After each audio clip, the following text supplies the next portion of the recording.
Collective, welcome or welcome back to my channel. I am the Nosy Witch and this is my channel, Nosy Witch Tarot. Today I'm going to tell you all about the exciting things that are on their way to you. Good things are coming, collective. They literally set off half an hour ago, okay? They're en route to you. It's too late to cancel on them. They're here. They're getting here whether you like it or not. So which opportunities, which blessings, which successes are knocking at your door, and what are you doing to allow for those things to make their way to you? We're going to be looking at all of that today. As usual, your reading will be split into two main sections. We are going to start your reading today by looking at a selection of oracle cards from various decks. You can use the oracle portion as an energy check, and for confirmation you have chosen the right pile. The oracle reading is intended to represent your current energy. We're going to identify things you might have been thinking, feeling, or experiencing recently, and we are also going to have a little look at the kind of energy you might be stepping into.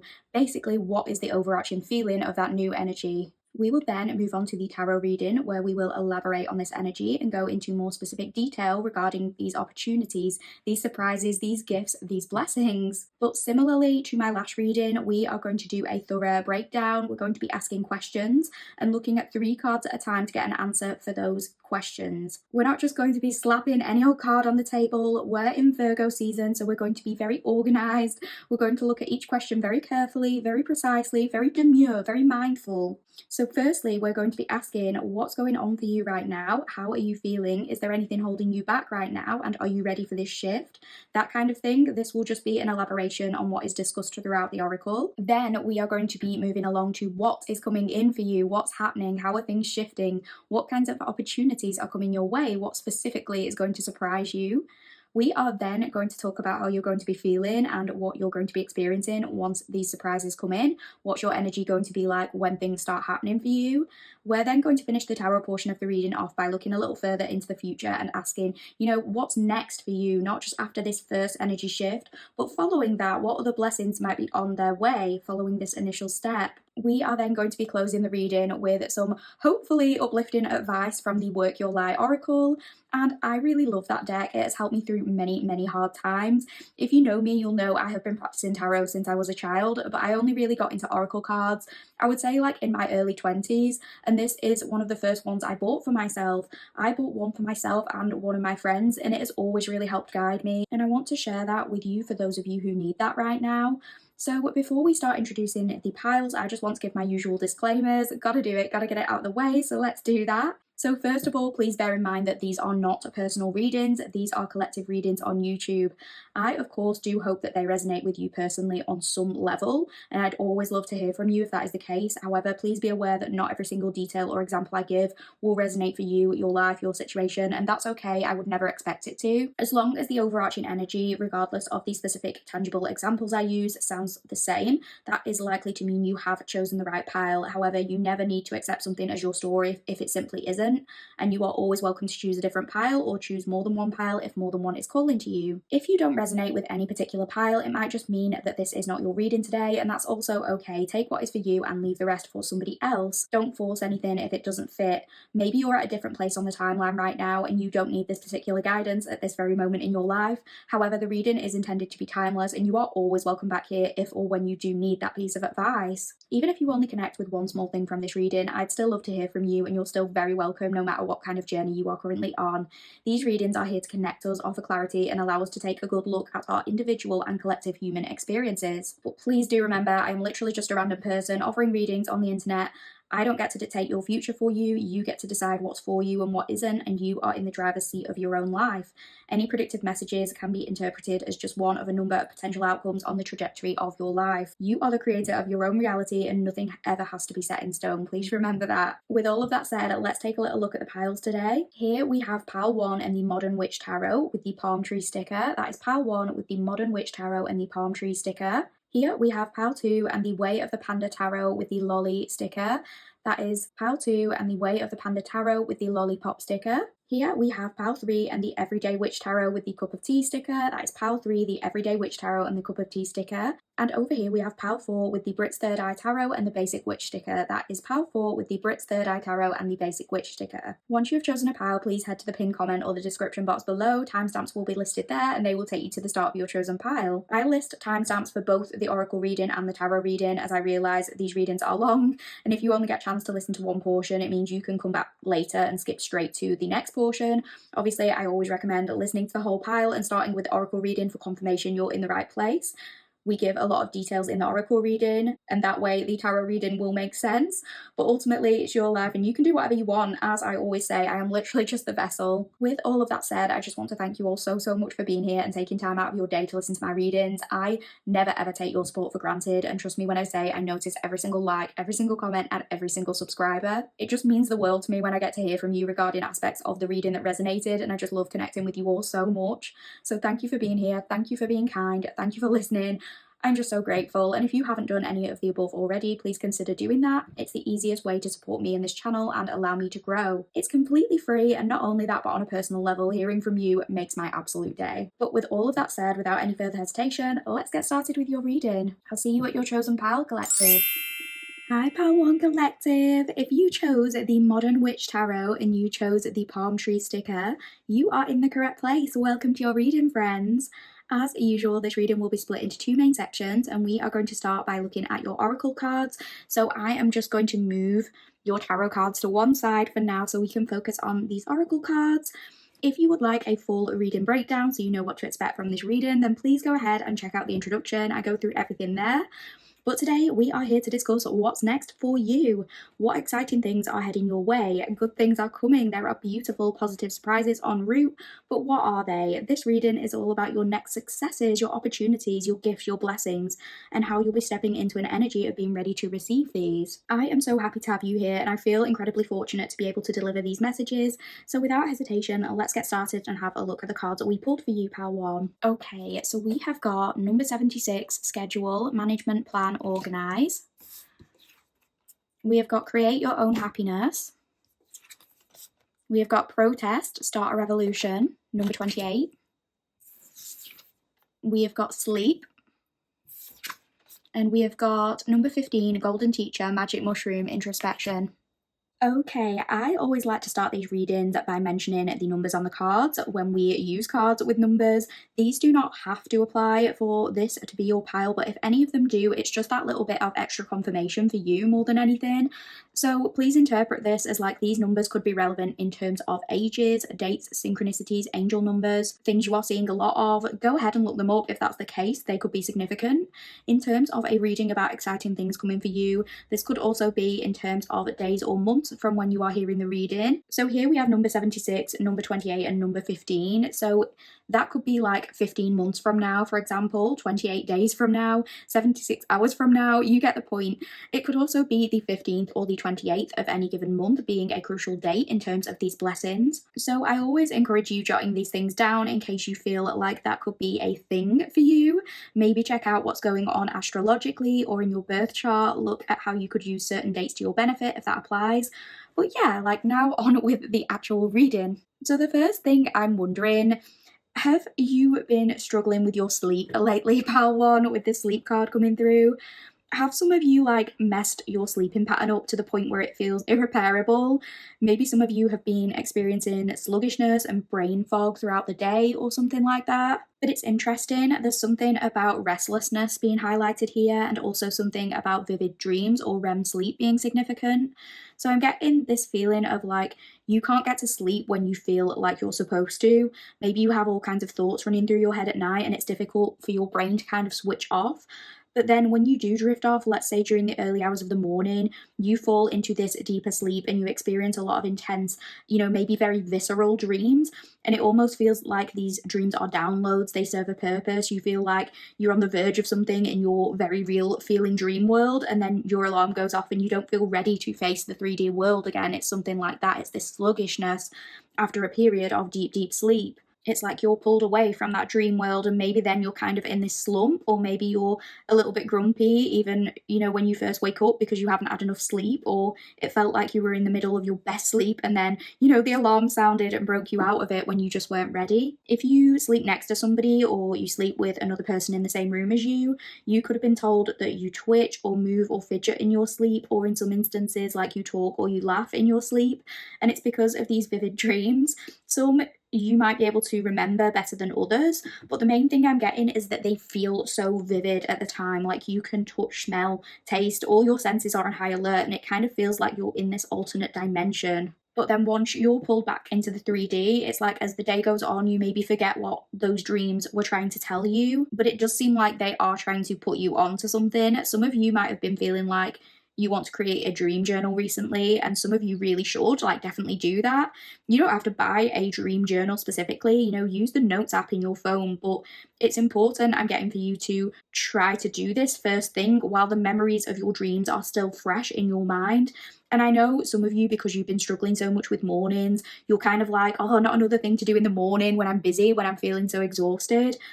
And I get it, like I am not a morning person at all. It takes me a while in the morning to feel like I'm a fully functioning human being. But I can't tell you how often I've regretted not writing my dreams down. And one thing that I've been doing actually, or that I sometimes do, is when I'm getting ready for work in the morning, I've sent a voice note to my friend documenting my dream while I'm getting ready. So it's not really one extra thing, because I'm just kind of chatting to a friend while doing my hair or doing my skincare or whatever. So you could do that if you don't have time or energy to write it all out. It's like, you're up anyway, so just say out loud what happened. Even if you don't send a voice note to a friend, maybe just record it for yourself. There's definitely something about you having some psychic kind of dreams or getting messages or inspiration via your dream world. So that could be a big thing for you right now. So don't let yourself forget. Try your best to hold on to the dreams that you can remember. But yeah, for a lot of you right now, physical sleep is being highlighted here. Either you're not getting enough if you're burning the candle at both ends, or you're not getting the best quality sleep because your mind has been very restless. A few of you could struggle with intrusive thoughts sometimes, and it's like you've been reprimanding yourself for this. It feels like some of you have been kind of shouting at your brain, like, can you just switch off, please? Because you're trying to settle, but your brain has just been so active. You've been getting pictures, visions of things flashing through your mind. Like when you close your eyes at night, it's not this sort of black screen. I'm seeing like, colours and pictures, like auras, images, memories playing on a loop in your head, these distracted kind of aimless thoughts. Just talking about auras and things like that, some of you have been putting off booking an actual eye test or getting some new glasses or contacts or something, in which case, go and do that with a professional. Make sure you prioritize your eye health and actually health in general, because I'm getting something specific for maybe just one or two of you that could have been dealing with like sleep apnea that's causing some of this.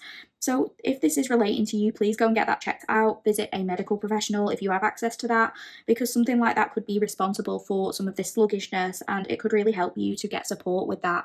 For some of you, it could be something as simple as like a vitamin deficiency, but if you haven't seen someone about it and this is something you're struggling with, then please go and see a professional. Sorry, tangent there, but on that note about like wandering thoughts, I'm being called to tell you to not feel so much judgment and shame for some of these intrusive thoughts. It is okay to allow them to stop by and say hi, but you don't have to invite them in, and you don't have to beat yourself up for allowing your mind to wander sometimes, because these instances can be an opportunity for inspiration to you. It could be your subconscious presenting a new perspective to you. Some thoughts are meant to just be in passing, but others might give us ideas in terms of our goals and changes we want to create. So that is a message for someone, because it does feel like you have been quite harsh or strict on yourself, maybe in terms of sticking to a very tight or specific schedule, having to wake up at a certain time, having to get XYZ done. You might have been quite regimented with this. It feels like a lot of you are trying to be in your Virgo or your earth sign energy right now. It's like you've been trying to turn over a new leaf. Some of you have been working towards your fitness goals, making sure you're consistently exercising and pushing yourself in that way. Some of you have been having huge clear outs in your house for the upcoming autumn season. You've been shedding things you no longer need, and you've been trying to start afresh, buying your cute little planners and your stationery sets, your stickers, sticking to your calendar, putting yourself onto this new routine, committing to yourself.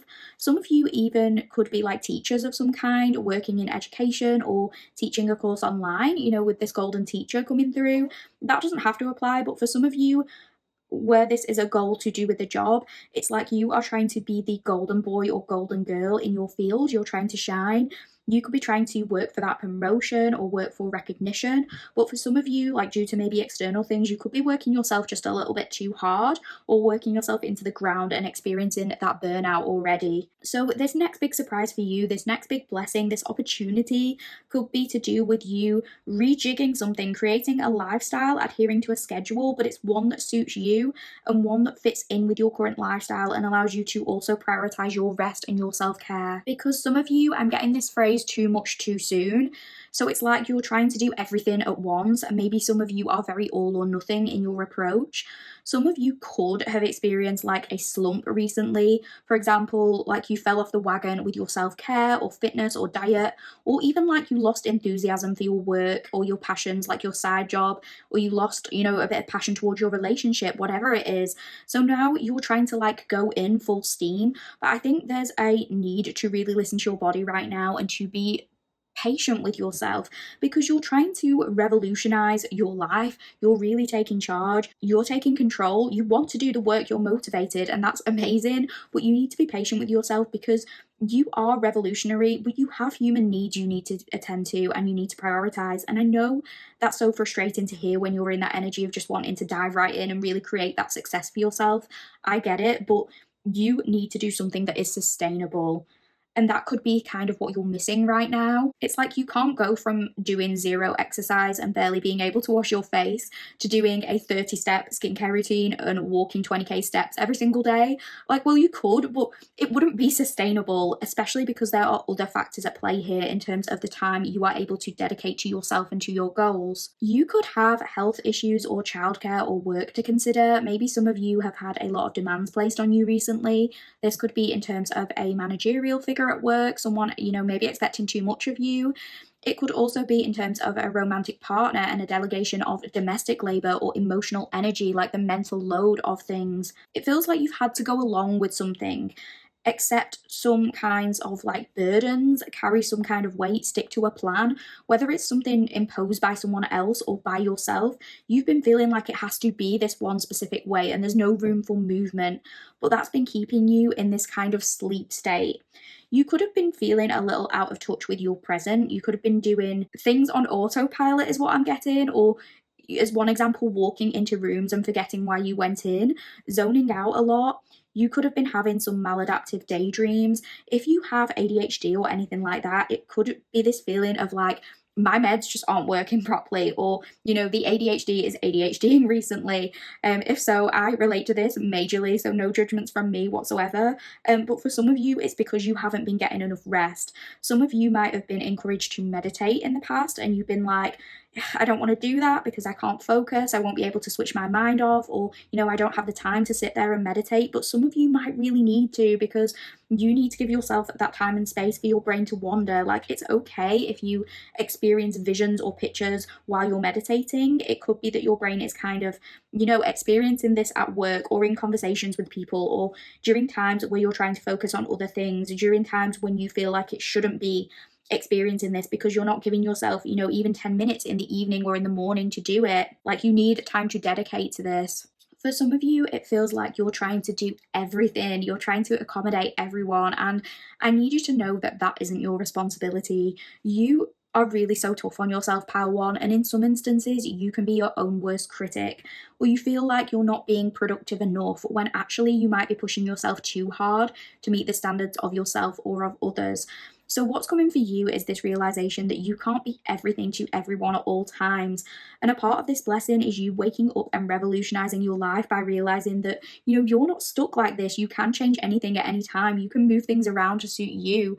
You can say no to things. You can stick up for yourself. With this protest, what's surprising is how unashamed you're going to be when it comes to this. If someone asks you to do something and you're already at full capacity with tasks, you're going to say no, and it's going to be a full sentence. A lot of you are going inwards with this introspection. Some of you, it's like you're reflecting on why you only feel worthy when you're productive, or why you feel like your value is dependent on what you can do for others. If your manager, let's say, is pressuring you to do overtime when you already have 5,000 things going on and you're exhausted, you're not going to be afraid to tell them where to stick it, essentially. You can assert yourself. You know this. You're not going to let anything or anyone defeat you. And, with this protest card specifically, I'm getting you're not letting someone else's thoughts, someone else's expectations, the things they vocalize, to drown out your voice. I'm getting that your voice, your needs will be heard, and you're sticking to what you say. You're fighting for your cause. You're doing what you said you'd do. If you were ever the kind of person who only felt appreciated in terms of how much you can help or be in service to others, that could especially apply. Particularly for some of you, like if when you were a child, for example, you were praised for how quiet you were or how little you needed in terms of attention, or you were validated for not being like needy or keeping your needs to yourself, being very independent, not making a fuss. This is for you, because now it's like you're sick and tired of only being loved for how little you express or for not making yourself a priority. And now it's like you will be heard, you will be listened to, you're airing your grievances, you're putting yourself first. And I'm getting the phrase, I said what I said.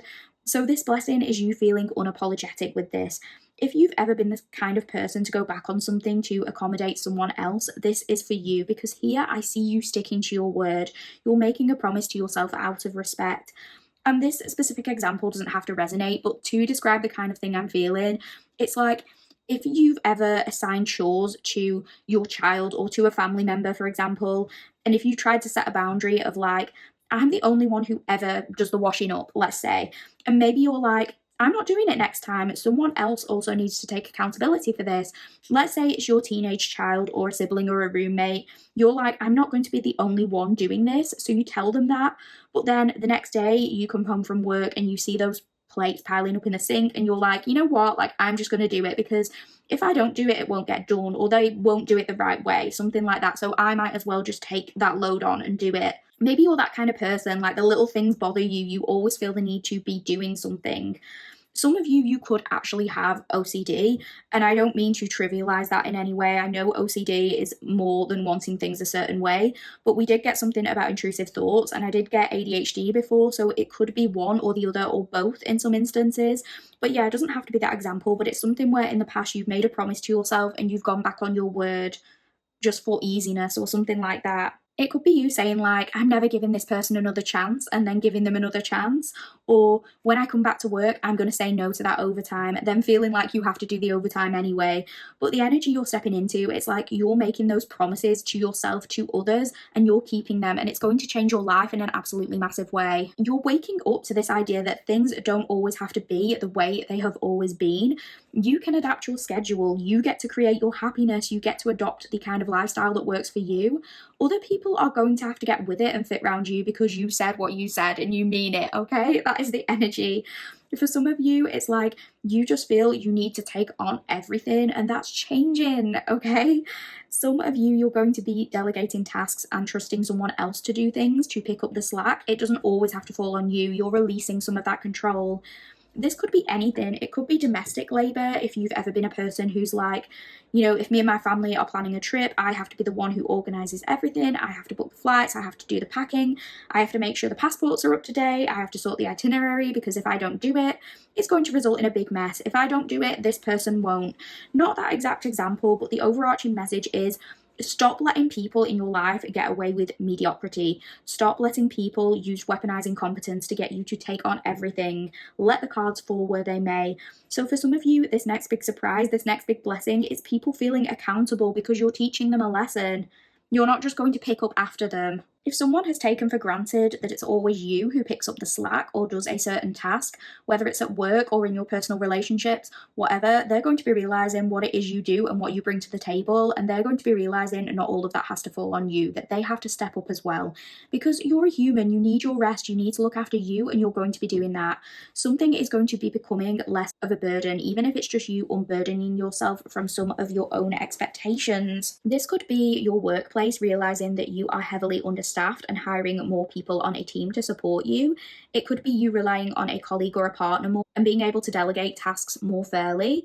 It could be you changing your schedule and being more flexible and adaptable in terms of how many hours you work, or what you put into your hobbies or goals, or the energy invested in your relationship. If you have your own business or side hustle, it could be working out a new way to accommodate this without becoming immediately burnt out. Because some of you right now, it's like that alarm is going off and you're like, shut the fuck up. You're pressing snooze again, you're pressing snooze a third time, because what you really need is a decent rest, not just physically, but mentally too, and emotionally as well. So this next big surprise is that your mindset is going to be changing in a huge way. You're going to be shifting perspectives with this magic mushroom. These are life-altering perspectives. Indigenous or South American heritage, ancestry culture could be relevant here. That doesn't have to be the case, but definitely something about healing work or medicinal experiences. I don't think all of you are going to be going out there and doing psychedelics, okay? Some of you might be. Please be safe with whatever you do. But I think you are going to be going through this profound shift in belief system about yourself and your self-worth. Definitely massive spiritual awakenings happening here, a realization that your visions and your thoughts and your ideas are here for a reason. You're looking inwards and seeing things in very much a new light. Because some of you have sensed that this was coming, that something needed to change, but you've been sleepwalking, you've been rigid or immovable. You know, fixed sign energy could be significant here. I think that's Scorpio, Taurus, Leo, and Aquarius. It doesn't have to be, just that little bit extra confirmation if it does apply. Some of you, it's like you've been waking up every day and you're on autopilot. You're driving to work and it's like you get to work and you're like, how did I not crash? Because I have no idea how I got from A to B. It feels like I hallucinated this whole journey because your body and brain is yearning for something to change. You're pulling your waking self out of this slumber. For some of you, you know, with the purple imagery on this card, lavender could be significant, maybe some kind of sleep spray. I know that sounds like the most obvious solution to sleep issues. Like, I'm sure you've tried many, many things, but I have one, and honestly, like, I feel like if you do find a good one, because I have trouble sleeping, I always have had like trouble sleeping when I'm supposed to sleep at night, and switching off and things, but I do feel like if you find a really decent one, it does actually make a difference. It's not a solution, but it can make a difference. So that's just coming through for a few of you to invest in a very good sleep spray. So yeah, that is what I'm getting for you so far, pile one. This is exciting. I feel a lot of anticipation with this pile is what I want to say. So we're going to go ahead and get into the tarot right now. We're going to be delving a little bit deeper into your energy. So let's get started with that and have a look at what we pulled for you. I'll see you in the tarot portion of your reading, pile one. Hi pile one, and welcome back to the tarot portion of your reading. Without hesitation, let's get started and have a look at the first three cards we pulled for you. Okay, let's just pop your sticker to one side and we'll look at this first three. So here we are elaborating on the energy we talked a little bit about in the oracle. Okay, pile one, we have got the Queen of Pentacles. We've got the Nine of Wands reversed. And we've got the Ace of Swords reversed. Okay, your energy, let's go. So one thing about you, pal one, is that you really are that bitch. I don't know if I'm allowed to say that, but I'm saying it because we really need to start saying things. And you don't have to be a woman, okay? We're reclaiming bitch. It is not meant to be derogatory, and it is also now gender neutral. I have decided she, her, they, them, I don't care. But you are the it person. You are everything. You have it all. You know this.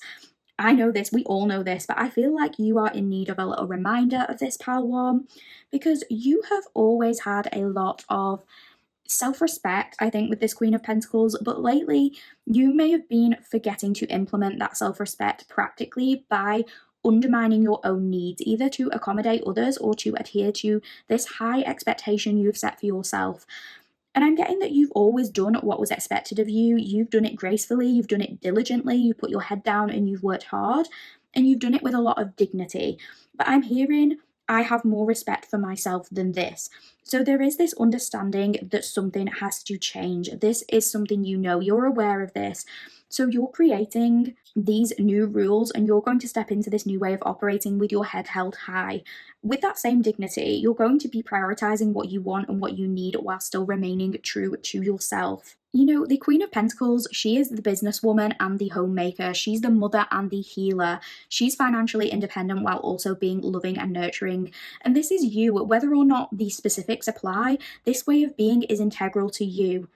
As in, you are everything to everyone. But the thing with the Queen of Pentacles is she's very well aware that although she can give the best, she is also deserving of the best in return. She's generous with people and situations where that energy is reciprocated. She has a lot to offer, and in turn, she is offered the world. She is worshipped. She's not doing all the running around after people becoming depleted and getting nothing back. She's giving what she can give and saying no to the things that aren't her responsibility.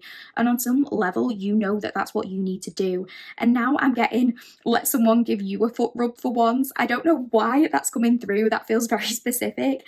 If you don't like your feet being rubbed, interpret that as like a back rub, or even just interpret it as like, let people look after you for once. I think that's the thing that I'm trying to say. It's like, let people take care of you, because you don't do that as much as you should. But it's like, you don't have to do all the running around. You don't have to expand so much mental energy on solving everyone else's problems for them. I'm hearing that's not your job description. So some of you, it's like you think, if I'm going to be this Queen of Pentacles, I need to have it all. I need to look after the finances while simultaneously looking after the kids, whilst keeping on top of my fitness, while maintaining my side hustle or my hobbies. You're giving to other people and not realizing that actually part of the job description is you giving to yourself and having other people give to you in return, not working yourself into the ground. It's like some of you think you're only worthy of having this title if you're improving the lives of others by organizing things for them, by taking on the responsibility for everything. But that's not it. You're not the Queen of Pentacles because you can do everything. You can do everything because you are the Queen of Pentacles. But does that mean you should do everything at all times? No, especially when you're not getting that energy back. You can still be generous. You can still be loyal. You can still create success for yourself and others and beautify the world around you, but not at the expense of your basic needs. You know you need to respect yourself more than that. And I feel like, when we speak about self-respect, sometimes we can jump to the conclusion that this is in relation to staying in certain situations, like romantic relationships, when you really shouldn't. And that can certainly apply, but self-respect can be more about how we show up day to day and ensuring our needs are met by how we show up for ourselves. This can be things like communicating our needs clearly and not feeling bad about that, making our needs known, telling others what we need from them, accepting help, not being worried about burdening others because we understand that we are important. We're just as valuable as them. Our needs are just as valuable as them. It's also about not denying ourselves things we need to feel our best selves. If you're falling asleep during the day and struggling to keep your eyes open because you need more sleep and you're telling yourself you don't need it, you just need to push through and work harder, you're disrespecting your basic bodily needs, and in turn you are disrespecting yourself. And I'm not talking about the things we have to do. I'm talking about the things that are in our control. When we're pushing ourselves to our limit because we feel like it's our responsibility and that no one else can do it, when that might not actually be the reality of the situation in certain instances. Because some of you have spent your lives feeling responsible for other people's problems. I'm getting for some of you, you're like the mum friend or the dad friend or something like that of a friendship group. Like, you look after people, but to a degree, it's like you spent too much time taking on too much and not putting yourself first in that process.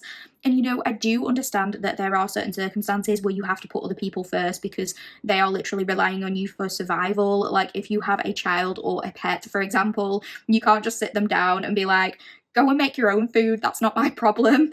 I get that. I'm not talking about that. But it's more like you've spent a long time feeling anxious about things that are just so outside of your control and that are just genuinely not your problem to be dealing with in the first place. Some of you could have been brought up in an environment where it felt like you had to predict the thoughts and feelings of the people around you to stay safe. Like, you always had to be accommodating and not make a fuss, not discuss your needs, to try and sort of keep the peace. And that might be something you've carried with you for a long time, because even in situations where, this is not something you should worry about, you still find yourself feeling anxious, feeling worried, maybe being overgiving, investing time or energy you don't have in finding solutions to issues that are not yours to carry. So one example I'm getting, it doesn't have to be this one, but it's like, if you're off sick from work, you might convince yourself that if you have one day off sick, you can't take another day, even if you're still sick, because you're worrying how your work will be coping without you. And maybe you have all these thoughts running through your mind of like, oh, my team will be so understaffed, nothing is going to get done, I'm going to come back to more work, my manager will be stressing, people will think I'm a bad person for not going in tomorrow. You're trying to examine people's motivations and predict outcomes before anything has even happened. And that might have been a way for you to feel safe and in control in the past, and I'm not judging you if that's a coping mechanism for you and something you used as, a sense of safety. But one thing I keep hearing is, I guess that's a you problem. And I think this is something you're going to kind of be saying when an issue crops up that isn't your burden to take on. And it's not to be mean, it's literally just you recognizing that you are not physically or mentally capable of taking on all of this all at once. So if we use that example of you being off sick, you are entitled to take sick days. You are entitled to rest. If your manager is understaffed, that is a them problem. Maybe they need to consider hiring more staff to accommodate for human things such as sickness.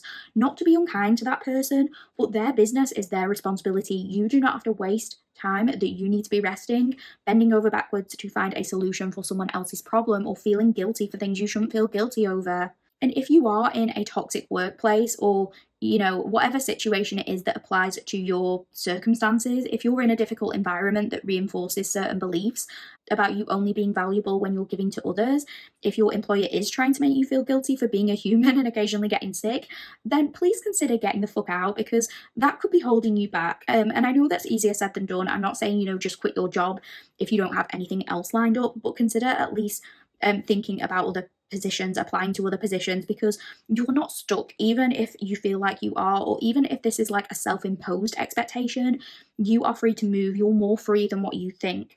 And now I'm getting that song. I think it's literally called Get the Fuck Out by Mariah Carey. I think that's the energy you're going to be stepping into, because I feel like you're saying bye-bye to the things not serving you, the obligations that are becoming too much.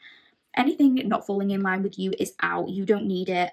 Because some of you have been in just this state of chronic fatigue, but you've been pushing through anyway. You have so much grit, so much determination, but you've got no fight left, and you're just done with anything that is holding you back.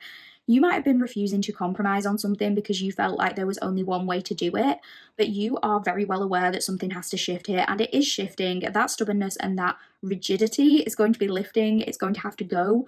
You're going to have to be more adaptable. If it's you imposing some of these things on yourself, if it's other people putting stuff on your plate, they're going to have to be more adaptable with you, because you're not going to be picking up the slack anymore. You're realizing the effect it's having on you. You have some amazing ideas, but they've not been allowed to be pushed into the forefront with the Ace of Swords reversed energy.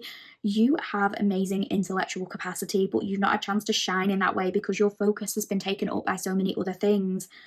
I think we said brain fog in your oracle reading. Like, yes, it's that brain fog, this memory loss, these moments of like, oh, what was I just doing? You're struggling to concentrate because you've been taking on too much, and it's resulted in this frustration of not feeling stimulated by what you're doing, of not feeling like you're at your most creative or most inspired, even though you do know that you have that in you. It could feel like in whatever situation you're in, things have been unjust because you've been given a bad hand, or you've been given the bad jobs, the tasks that nobody else wants to do, when you know your energy will be better spent elsewhere. You have so much to give, but the energy is being invested in the wrong places at times. So what you're really going to be doing is asserting yourself. If there's another role you want to do, you're going to be stepping up and saying, this is for me, this is what I want to do. I don't want to be doing this other thing. I'm leaving that alone because I'm the best person for this particular job. And you're going to be showing everyone, not allowing people to burden you with the things that you really don't need on your plate right now. Yeah, you're ready. You know this needs to happen. The shift is here. It's just about implementing it. So let's dive a little bit deeper into that energy with these next 3 cards. Let's have a look at what specifically is coming for you, pile one. Okay, we have got the 8 of Cups, we've got the Emperor, and we've got the Hanged One. Yeah, with this 8 of Cups, you're walking away from something, you're leaving something behind, and with that, there's not only going to be this shift in perspective with this Hanged Man, but I feel like you're going to be stepping into this powerful role aligned with you with this Emperor.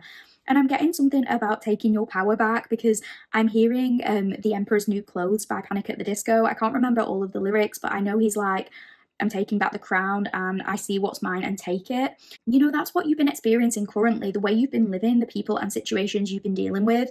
To put it bluntly, like, you're better than that. So it's about taking back the life you deserve, not just giving to everyone, but people giving to you, opportunities coming to you. But you're having to let go of something for that to happen.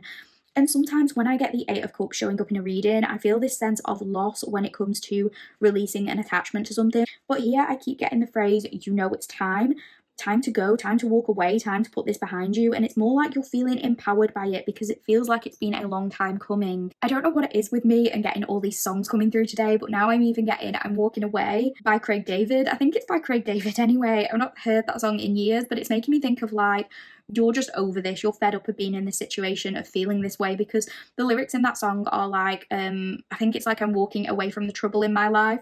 So there's almost this sense of being like, you know what, this is literally just not my problem. I'm not dealing with this. Go and deal with it yourself. Again, it's that phrase, that's a you problem, but I don't think this is you being unkind in any way. I think this is just an acknowledgement that you've done what you can, but ultimately you can't fix anyone else's situation for them. So now when people are coming to you expecting you to be the one to swoop in and offer a solution, you're kind of just like, I'm not dealing with that. It's a boundaries thing because you've been taking on things that aren't your responsibility for too long. So there's a lot of freedom in this. It's a sense of belief, a realization that you don't have to be enmeshed or wrapped up in some of these things.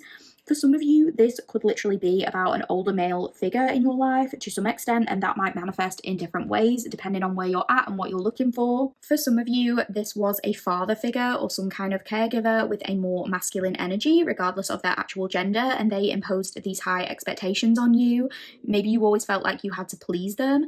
They could have been quite authoritarian or rigid in their thinking and the way they do things, and maybe that has had an impact on how you feel about yourself because you never really received praise from this person, or they didn't know how to express emotion, or maybe the only positive emotions they showed towards you were when you were doing something, like when you were productive, when you achieved something materially. This could have been a person who is just not at all open with their emotions, like you rarely, if ever, would hug them. They would never actually say I love you or whatever, and maybe you weren't sure if they genuinely cared about you because this was never expressed openly, or you did know that they cared about you deep down, but again, it wasn't really expressed affectionately at all.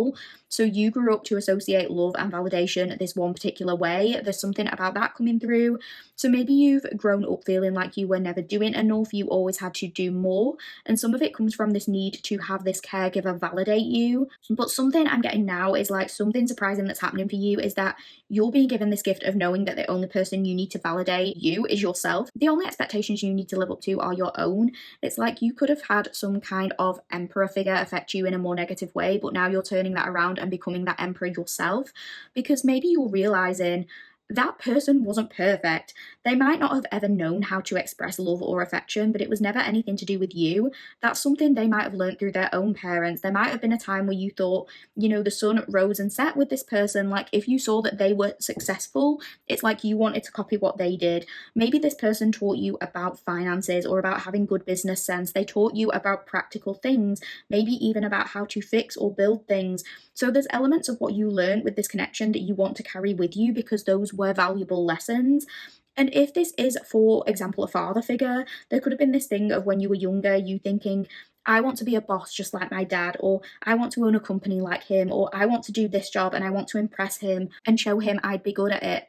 It doesn't have to be the exact thing, but it's like you saw this person as this larger than life, impactful figure in some way, and you felt like they had the most authority out of anyone you knew. And now it's like you're also realizing, like, ultimately, this is still or was still just a human being, and them having knowledge about one thing doesn't make them right about everything.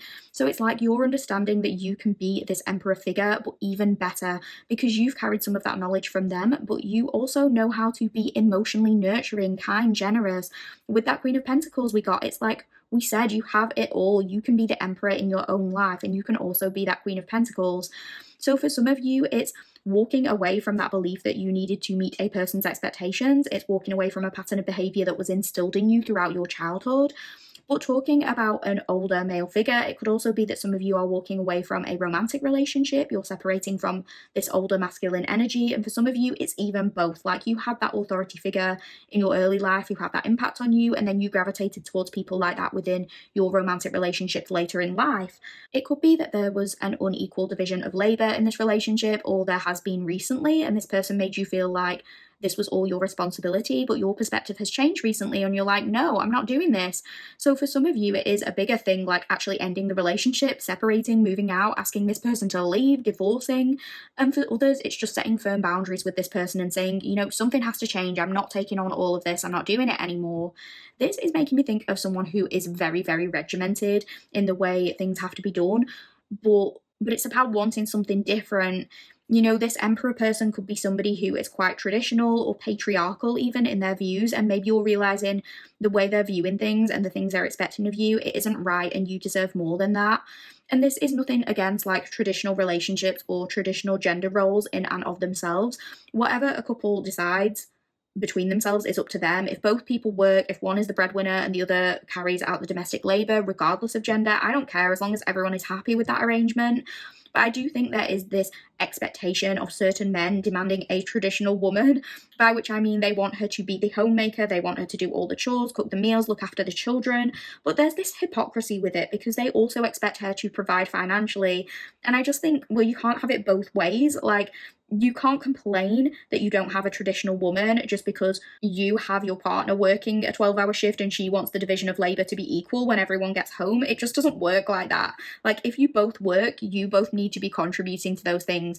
And I know like sometimes you're in a relationship and like one person takes on the bulk of the cooking because they're a better cook or because they enjoy it, and the other person is better at like fixing things, for example. So I'm not saying the chores have to be 100% split down the middle, but there does have to be this equal give and take in terms of effort.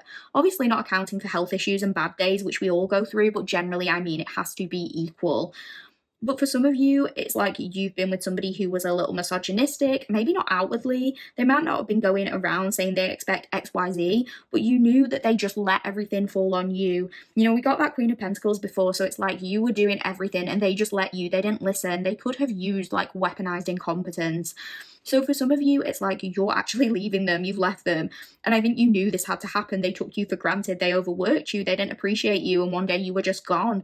And it could be this is the kind of person who calls you because they spent so long allowing you to do everything that now they don't even know how to look after themselves. So maybe they're trying to phone you like, what setting do I need to wash my clothes on the washing machine? I don't know how to do it. I can't believe you just left me. And you're shrugging like, well, I guess that's a you problem. You should have treated me better. You know, it's that kind of energy. If this is a work situation and not, let's say, a domestic situation, it could be this person being congratulated or praised for things that actually you did, but you didn't get the credit for, and maybe kind of using their male privilege to advance themselves and go for certain opportunities that weren't accessible to you, even though you were the one doing the better job or you were the better candidate, and, you know, this wasn't fair. Or it could even be a bit of a misogynistic manager or boss.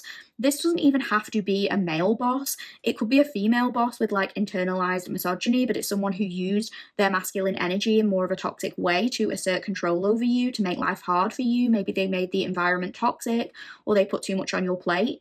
So if you actually, you know, leave that workplace and get a new job, they could be then phoning you, asking about the spreadsheets and being like, you always got these spreadsheets ready for us and now we have this big presentation next week and nobody has done it. Can you help? How do we do this spreadsheet? And again, you're like, not my problem, not my issue. Should have thought about that before taking advantage of my good nature. Obviously, it's going to be different situations for different people, but I feel like something life-changing is happening for you. There's a complete shift in your mindset, a letting go of things that no longer serve you.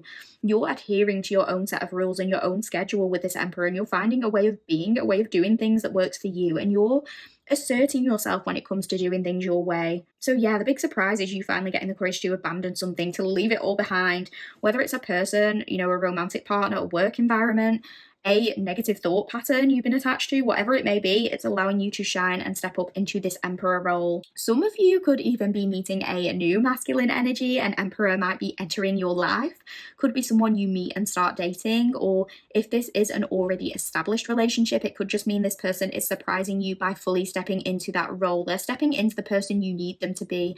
They're supporting, providing, protecting. They're being who you need them to be, and you're going to get to be with them fully in all senses of the word. So let's have a look at how you're going to be feeling when these things start happening. Let's have a look at what your energy is going to be like then, pile one. Okay, pile one, we have got the Ace of Wands reversed. We've got the Seven of Pentacles, and we've got the Knight of Pentacles.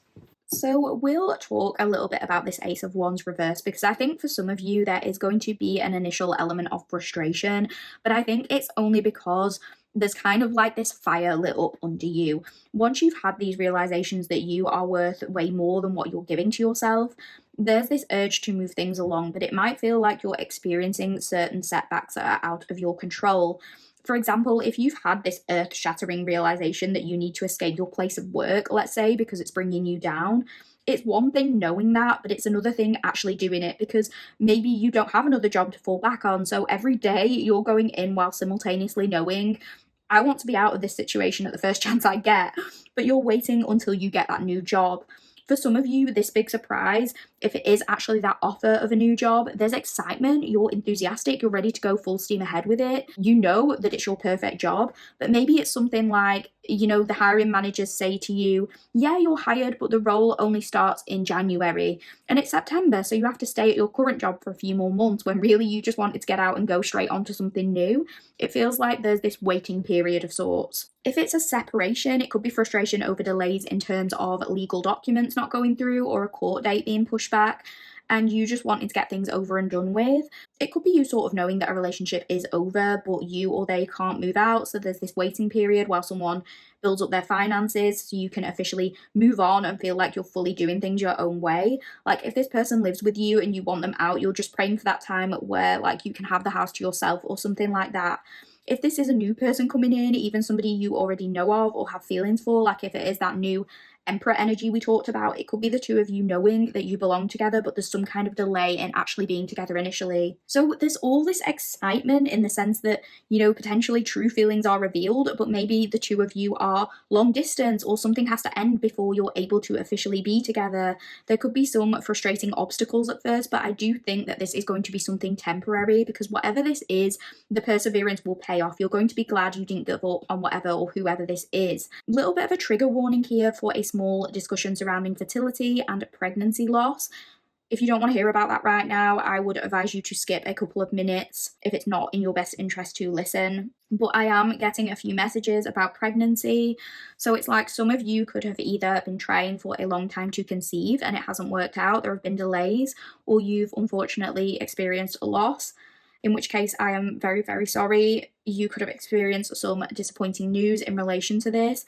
I'm getting someone hopefully looking at a test and being like, this time will finally be the time, and it just hasn't happened. And maybe it's to the point where someone feels like giving up because all this has been so exhausting. It's something that's been occupying your brain 24/7. And for some of you, it's like you've been putting a lot of pressure on yourself for that, and it's been exhausting for your body, for your mind. You might have been asking like, why is this happening? Or why is it not happening? Somebody here has actually been calling themselves some pretty harsh names, like they feel as though they are defective, in which case that is just so not true. That might just be for one person, but you are so abundant and you have so much to give, and you are so, so worthy of having everything you want. So it might be the case for one or two of you that this refers to like an actual pregnancy, but for others of you, this could be in terms of not being able to get started or progress with certain creative ideas.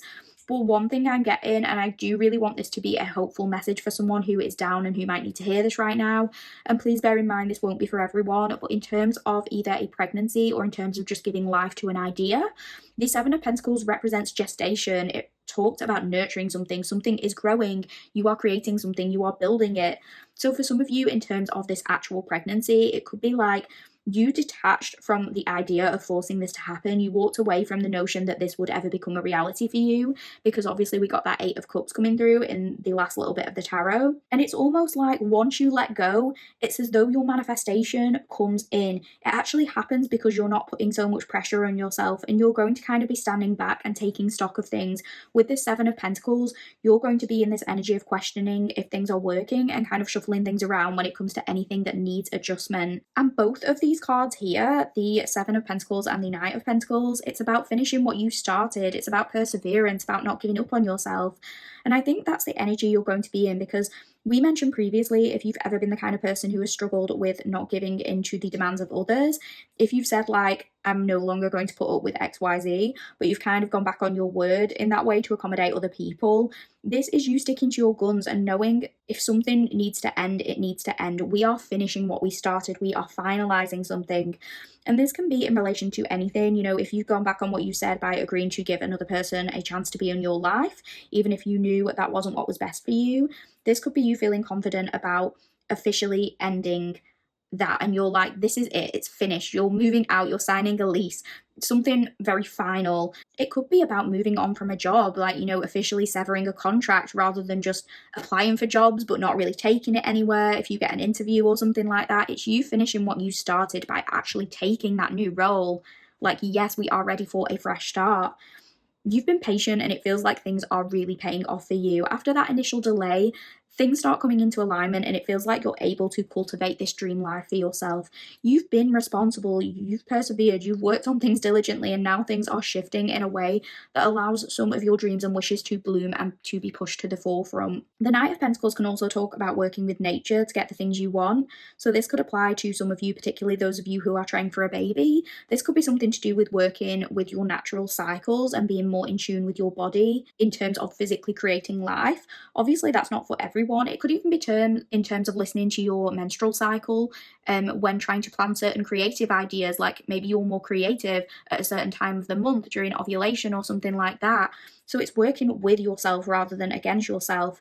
But whatever it is you're doing, you're going to be seeing the rewards for your labor and for the changes you have made. So let's look a little bit further into your future and find out what's happening after that power one. Okay, so we have got the Eight of Wands, we've got the Page of Wands, and we've got the Six of Swords. Listen, this is such an amazing energy, pal one. Your future is looking so bright and exciting. Every single one of these cards talks about freedom, every single one. And I feel like with this Eight of Wands in particular, once this initial period of hardship is over, opportunities are flying in so thick and so fast. It's like you don't even know what to do with them because all the good things are coming towards you at once. All these beautiful surprises start aligning. So to use a couple of the examples we gave before, it's like once you're officially in this new job, let's say, even if there was a delay in starting, like your start date was pushed back or they didn't have your paperwork filed correctly, you had to stay in your previous job longer than what you wanted. It's like once you are in that workplace you want to be, there's all this forward momentum pushing you ahead. So it's like you've only just completed your training and managers are already asking if you'd be willing to do more training to gain skills and move up the ladder. It's like you just started there and they're already propositioning you about this potential promotion. It's that kind of thing. Another example we use, if you were in this bad relationship, but for whatever reason there was delays in terms of you and this person separating, someone moving out, it's like you felt as though your life was on hold until they were out of your space and your energy, you couldn't really move on. And it's like once they do finally move out, it might, take a while for that to officially happen, but suddenly after that it's like the perfect apartment or house comes along and all of a sudden you're meeting someone, you're getting to be with someone and they feel like your ideal person. Things move along really fast with them. Maybe you were once thinking you were running out of time because you'd spent so long with this past person, you thought you were never going to meet anyone new, but it's like as soon as this past person is out of your energy, this new person just comes in and becomes a big part of your life almost immediately. Someone could become infatuated with you very quickly. They want to come in and sweep you off your feet. That's sometimes what this Eight of Wands refers to. It could be that somebody surprises you to an actual holiday or you get to go traveling, someone takes you away, they allow you to put your feet up. Maybe you'll finally have the time and financial resources to do some overseas travel, and this is one of your next big surprises to look forward to. I mean, we did get that palm tree sticker as well, so that makes sense. But yeah, particularly if you're the kind of person where you've been like tied up with other obligations and you haven't had a chance to do that for a long time, like you can't remember the last time you put your feet up and went on holiday or had some relaxation time, this could all be happening for you. I'm getting the phrase everything is coming up, pal one. So it's like once you release this baggage, things can really start happening for you. And all these positive things are kind of hitting you at once in a way where you almost feel unprepared and overwhelmed that you get to experience so many amazing things in one go. I think it's kind of emotionally overwhelming, but in a good way. I'm getting like tears of happiness. For maybe just one of you here, if we talk about that pregnancy example, it could be like you find out you're pregnant, but it's with twins or something crazy. And I feel like with certain fertility treatments, if you are having anything like that, or if you're thinking about it, having twins or having like multiple births can make those things more common. I could be wrong. I don't know anything about pregnancy, I'm not gonna lie, but I feel like I've heard that before, so that would make sense. I can see how that might happen if you've been undergoing anything like that. But maybe like you'd come to terms with this not happening for you at all. So you'd have been over the moon with the prospect of just one baby, but now there's a possibility of two. It's even more amazing, but you're almost kind of like, oh shit, I didn't prepare for this. And I'm getting the phrase like more than I could have possibly hoped for. So whatever this is, it's more than what you could have possibly hoped for is what I'm getting. So it doesn't have to be this physical baby if that's not something you see as part of your life. You can interpret that baby as your dreams, your goals, your creations, something you want to achieve. It's like you start off giving up on the idea of reaching a goal. I don't know, let's say like you have a YouTube platform and you've been trying to hit 1,000 subscribers. Big relate to this one, by the way. And maybe it's taken a while. So, yeah, same. You've been persevering, but you've kind of given up on that happening. But then once whatever you need to release is released, it's like you hit that 1,000, but then a couple of days later, you're suddenly hitting 2,000 and it's just gaining momentum from there. It's like the wishes are coming true before you can even sit back and process them. If you are going on holiday or anything like that, for some of you, this could indicate a holiday romance, if that's something you're open to. With this Six of Swords, it will just generally feel as though life is calming down for you. You're less overwhelmed by things. You're not taking on other people's problems all of the time. You're not getting involved in dramas created by other people. You're moving to calmer waters, and it's this really welcome relief. You've had to overcome some hardships to get there, but it's like now is the time to relax, and now is the time to be playful and optimistic and for the fun to come in. And it feels like there is a lot of fun, exciting communication happening here with this Page of Wands. You could receive a letter or a phone call or a message that just makes your day and brings with it so many new opportunities. Some of you could be receiving a job offer or an acceptance on a certain course or something like that. For some of you, this could be a message from a person you have been trying to manifest, but at one point you'd almost given up on the idea of them contacting you. It's this very out of the blue communication that brings with it a lot of surprising opportunities. Some of you could just be being invited out more to more social gatherings. You could have a lot of people wanting to speak with you or get to know you, wanting to take you on new and exciting adventures. And you're going to have so much more energy as well because you've overcome some of these burdens, you've released some of that baggage. So you're going to be able to think more clearly and also feel just generally more enthusiastic and excited about life in general, I'm getting. And for some of you, it's going to feel like you're more in touch with yourself spiritually or in touch with your spirit guides because it feels like somebody has been listening to your prayers, like somebody was hearing you all along and these good things are finally being brought to you. So it's going to restore your faith in many ways. That is what I'm getting for the tarot portion of your reading, Pile 1. We are just going to finish this reading with a little bit of closing guidance from the Work Your Light Oracle deck. So please bear with me and we'll see what we pulled for you. Okay, let's have a look, Pile 1. So we have Keepers of the Earth. You are not alone. Ancient ancestors stand beside you. So I am actually going to start off by reading from the Work Your Light guidebook. So let's have a look at what that says. Okay, Keepers of the Earth, you are not alone. Ancient ancestors stand beside you. You are so supported. You do not stand alone. You have a magnificent team of helpers both in this world and of the earth who are here to help you every step of the way. Call upon them for assistance. They are here to help. The Keepers of the Earth acknowledge the work that you have already done and are ready to work through you. They bow at your feet and thank you for wanting to stand for them, to devote your life to protecting the earth in your unique way. It is time to increase your capacity to receive support in the physical realm. This can come in the form of financial abundance, acts of service from strangers, or people flocking to help you and your work. The only thing that is stopping you right now is your capacity to receive support. You deserve to be rewarded for the work that you are doing. You do not need to go at it alone. Call upon the Keepers of the Earth to help you and your mission. Open your heart and your mind to receiving more than you ever thought possible. What kind of support do you need? Call it in right away. Work Your Light activation says, hold the card on your heart and say, I am open to receiving a whole new level of support for my life and my work, and I call it in now. And then in brackets it says, include any other specific requests here. Thank you, thank you, thank you. So that is something you could try at Pile 1. But basically, I think you're going to feel so supported on this journey. And I think it's like we were saying when we looked at those last 3 cards, it's like this is going to restore some kind of faith with you because there could have been times where you were praying or you felt like you were trying to manifest something so hard and it felt as though nobody was listening to you. Your guides weren't listening, the universe wasn't listening, whatever you believe in, it kind of felt like the hardship would last forever and nobody was really hearing your pleas. And maybe at one point that kind of made you feel silly for believing in something greater than you because you couldn't escape this one certain situation or person or belief about yourself, whatever the case may be. But once these things start coming in for you, I'm seeing that you just have this great big smile and you're wanting to say thank you because you know now that someone was listening all along because things start aligning in a way that you didn't think was possible. You didn't think that it could get so good for you.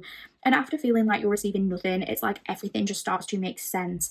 And it's like your guides are saying, we've been on the way the whole time. We just got delayed. We just took a while to get here. But now that we're here, we brought you extras. We're coming in with the 8 of Wands.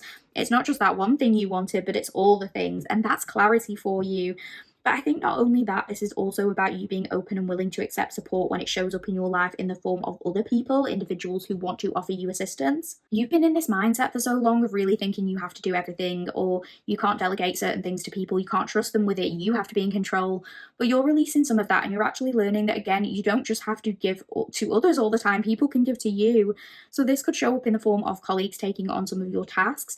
If you're on social media, it can be someone collaborating with you. It could be friends or family offering to help you with childcare, a romantic partner helping you fix things around your house. It's just this message that you don't have to do it alone, and you never have been alone. It's just that the support has taken a while to get here. A passed on loved one could be significant to you here. It could even be this emperor that we talked about earlier, a father figure or grandfather figure, or even a more masculine mother or grandmother figure sort of watching over you and wanting to support you now.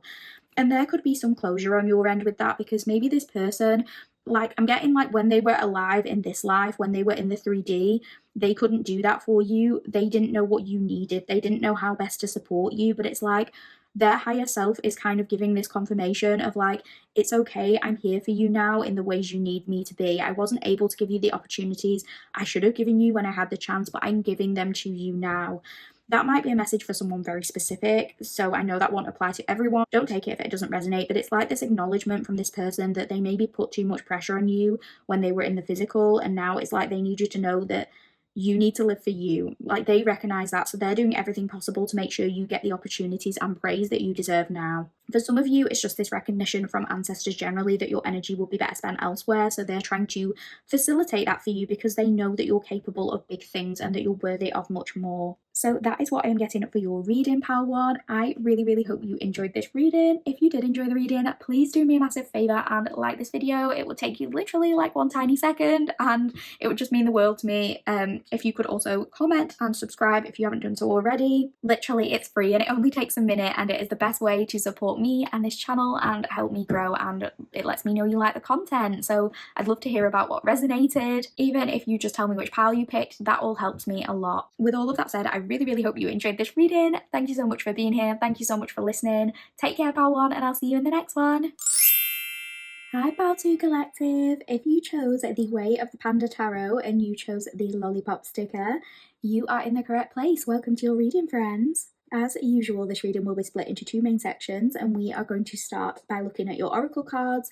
So I am just going to move your tarot cards to one side just for now, so we can start by looking at these oracle cards. If you would like a full reading breakdown so you know what to expect from this reading, then please check out the introduction. I go through everything there. I'm sorry about the beeping in the background, by the way. We have loads of cars around here that are apparently just honking at each other non-stop. So if you can hear that, I mean, maybe take that as extra confirmation if you like. But yeah, today we are here to discuss what's next for you, what exciting things are heading your way, good things are coming, there are beautiful, positive surprises en route, but what are they?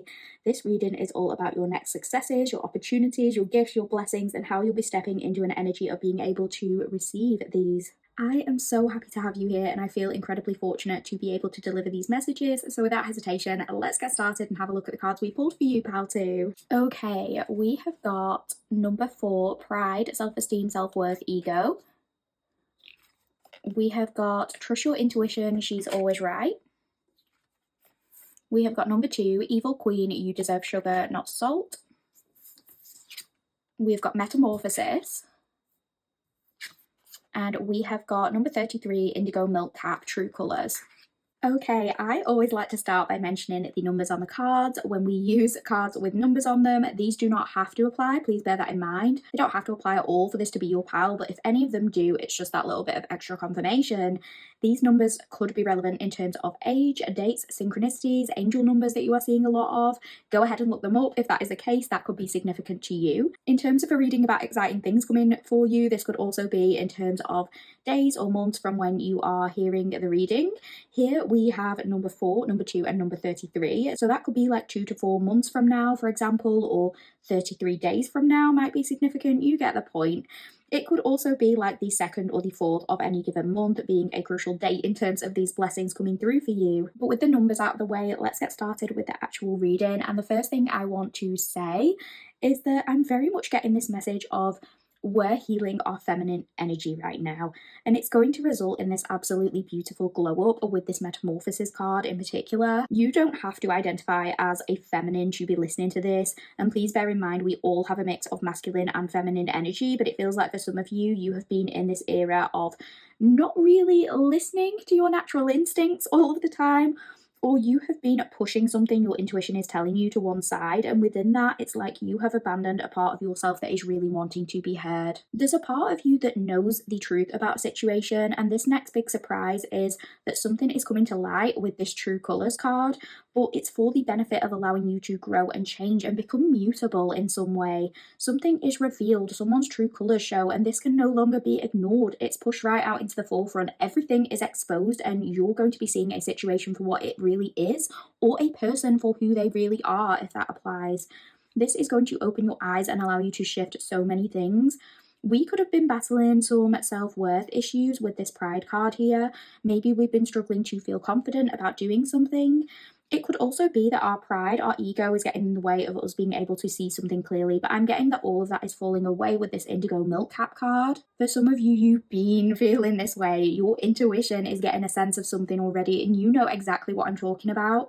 Obviously, these situations will differ depending on your individual circumstance, but I think this thing has been causing you some degree of anxiety because you don't know whether you're overthinking something. You might be trying to rationalize something or play it down or just not really look at it at all. But you are getting up close and personal with that truth this upcoming season. And with this thing coming to the surface, you're going to get the opportunity for tremendous transformation here, externally, internally, or both in many instances. There's going to be a lot of change, a shedding of old skin. You're going to be blossoming into a new person. Some of you, this thing has been playing on your mind or holding you back because it's lingering. It's a thought or a feeling that just keeps popping up for you. It never fully goes away. And one day you might push it to the back of your mind and you say to yourself, I was just being delulu when I thought that. I'm over that thought now. I'm not going to think about it anymore. But then you find yourself returning to it. So for some of you, it's because that thought requires more exploration. You're not actually delulu. You're actually very in tune with your intuition or with the divine, if you prefer to interpret it that way.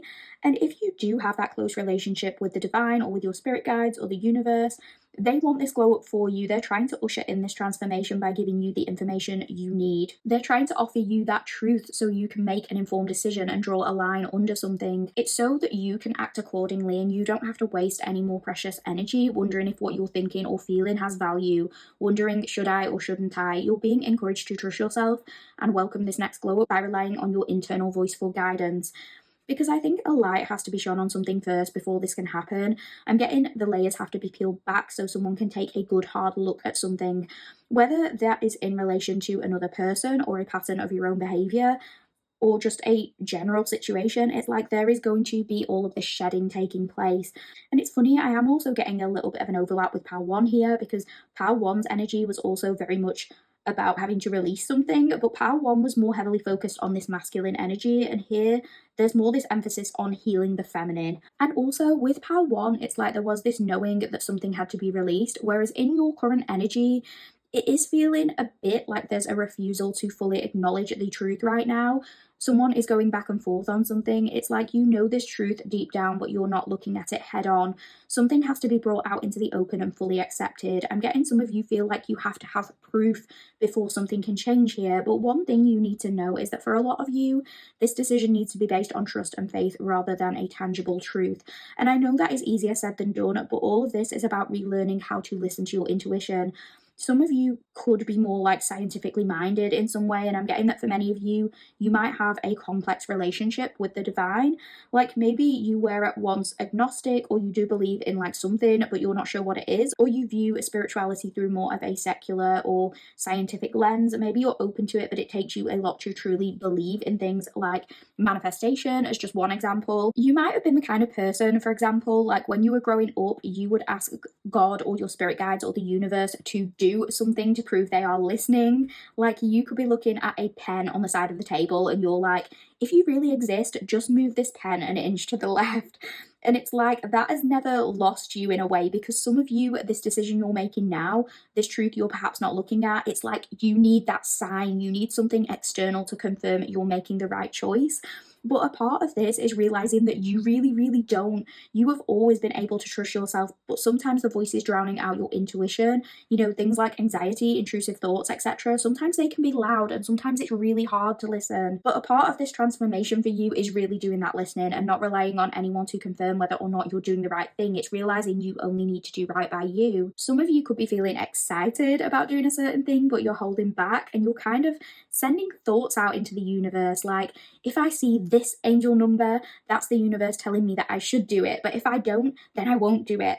And obviously, we can see angel numbers during moments where we may need confirmation, and it can be that little bit of extra clarity for us. But I think there's a difference between, you know, just seeing things pop up occasionally when we need them to, and going looking for signs anywhere and everywhere when they might not be there. It's like, first and foremost, you are your own guidance. You need to listen to yourself. And if this is something you're sensing with another person, let's say, for example, if you're feeling off about someone's behavior, you feel like they're not being truthful with you, and you're thinking, what if they're lying to me? Then I need proof before I can confront them. I need to go through their phone. I need to check up on them. It's like, no, you really don't. Because whether or not this person is lying to you, either way, your intuition is trying to tell you something, and you need to go inwards and reflect on that no matter what the situation is. Because if they are actually lying to you, if they have done something to betray you, you don't owe them a confrontation. You're allowed to disengage without having to prove your point. You don't need to tell them. You don't need to go and tell them, I found this on your phone and it proved you were lying and this made me very unhappy. They know what they did. You don't need to tell them. Just leave. They had their chance. I'm getting get rid of the dead weight. I know that won't be for everyone. That might just be for one or two people. But for whichever one or two of you that is, it could be that this person is holding you back from this metamorphosis, from going after your dreams, because you're so consumed by what they're doing, what they're thinking, whether or not they're lying to you, that it's taking your focus away from things that are actually so much more worthwhile. Regardless of what this person did or didn't do, if you do not feel safe with them, if you cannot trust them for whatever reason, if that isn't there, then you need to go inwards and decide by listening to your own self. Is this because of that person's past behavior, or is it, you know, my past trauma that is influencing this lack of trust? Do I feel this is something that can be worked on, or will it be impossible for me in this situation to regain that trust with this person? So I'm not here to decide which one applies to you. I'm just saying these are things to think about, and it doesn't matter what anyone else says about your situation. It doesn't matter what proof you get from outside sources. You have all the proof you need in the form of your own intuition. And I know that's more nuanced if you struggle with things like anxiety or intrusive thoughts. I get it's sometimes hard to decipher between the two. I've struggled with both of those things myself, so I know that. But one helpful tip that I actually heard on how to differentiate is like, intuition is quiet and anxiety is loud. So I know that's a big oversimplification, but anxiety can show up in the form of letting your thoughts get carried away with you. It's restlessness, it's what if this or what if that, whereas intuition is more this solid, silent, core knowing at a soul level.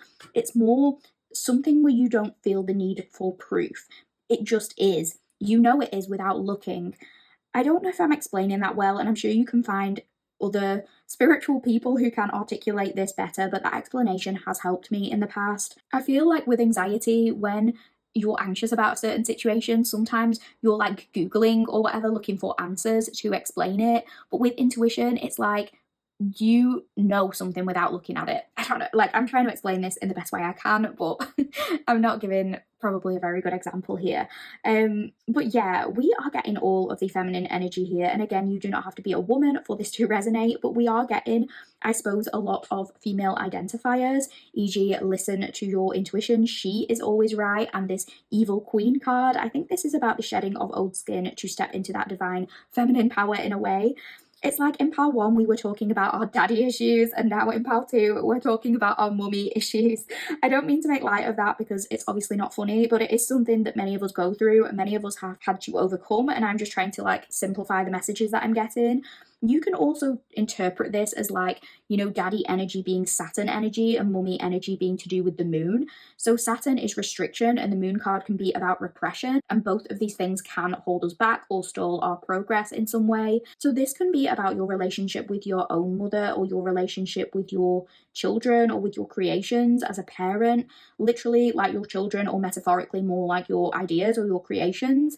Or it could just be in relation to how your moon is aspected in your own chart. Maybe look into that if you get a chance. It's about the things you're holding back on and things you are keeping hidden, even from yourself in some way.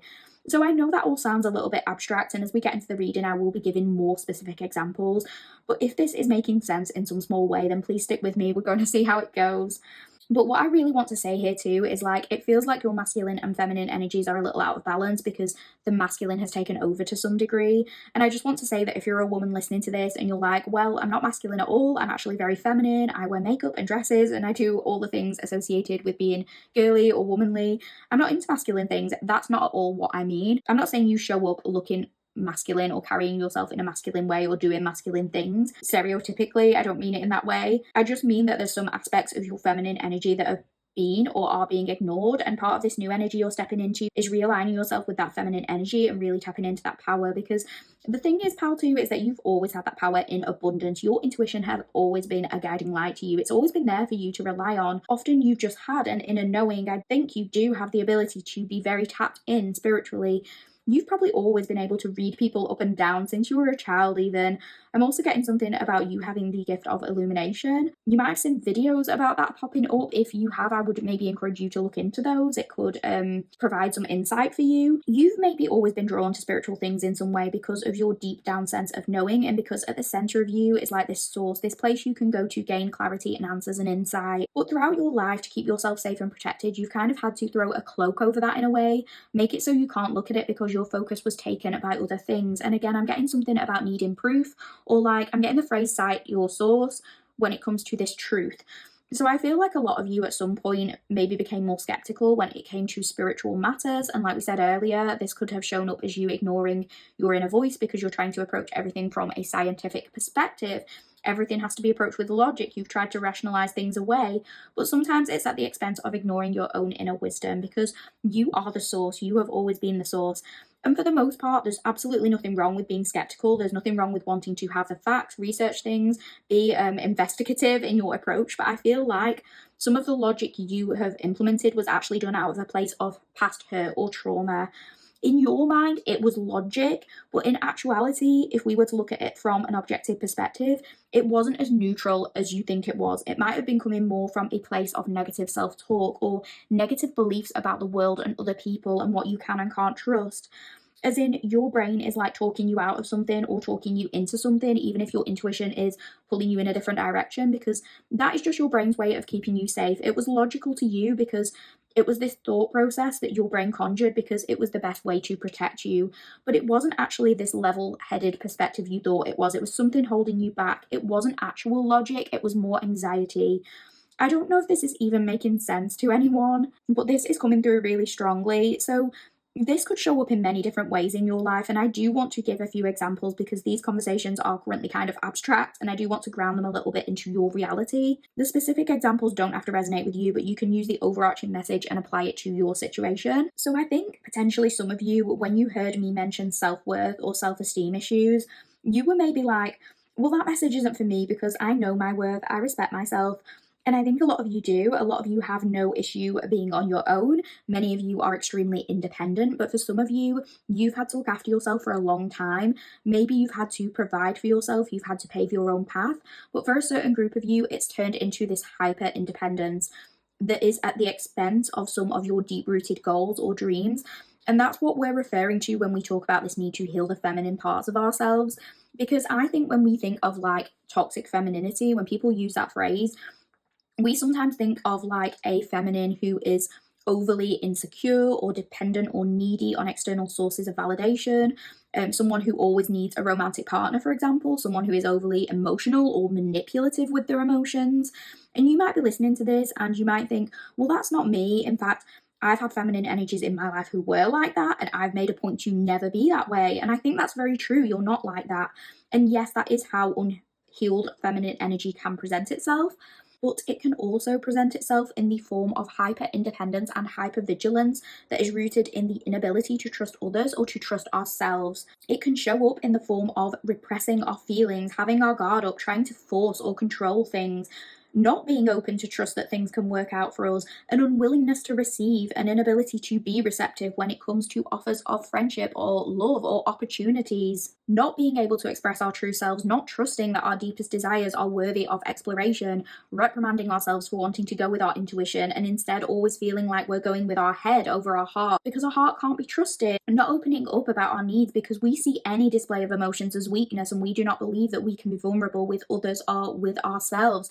It's all of that. It can be all of those things. So this could look like, your intuition trying to urge you to go after a certain dream or goal because your soul is calling you towards that thing, but then your logical side stepping in and convincing you it's a waste of time to even explore that because that logical side is focused on the practical or the financial aspect even.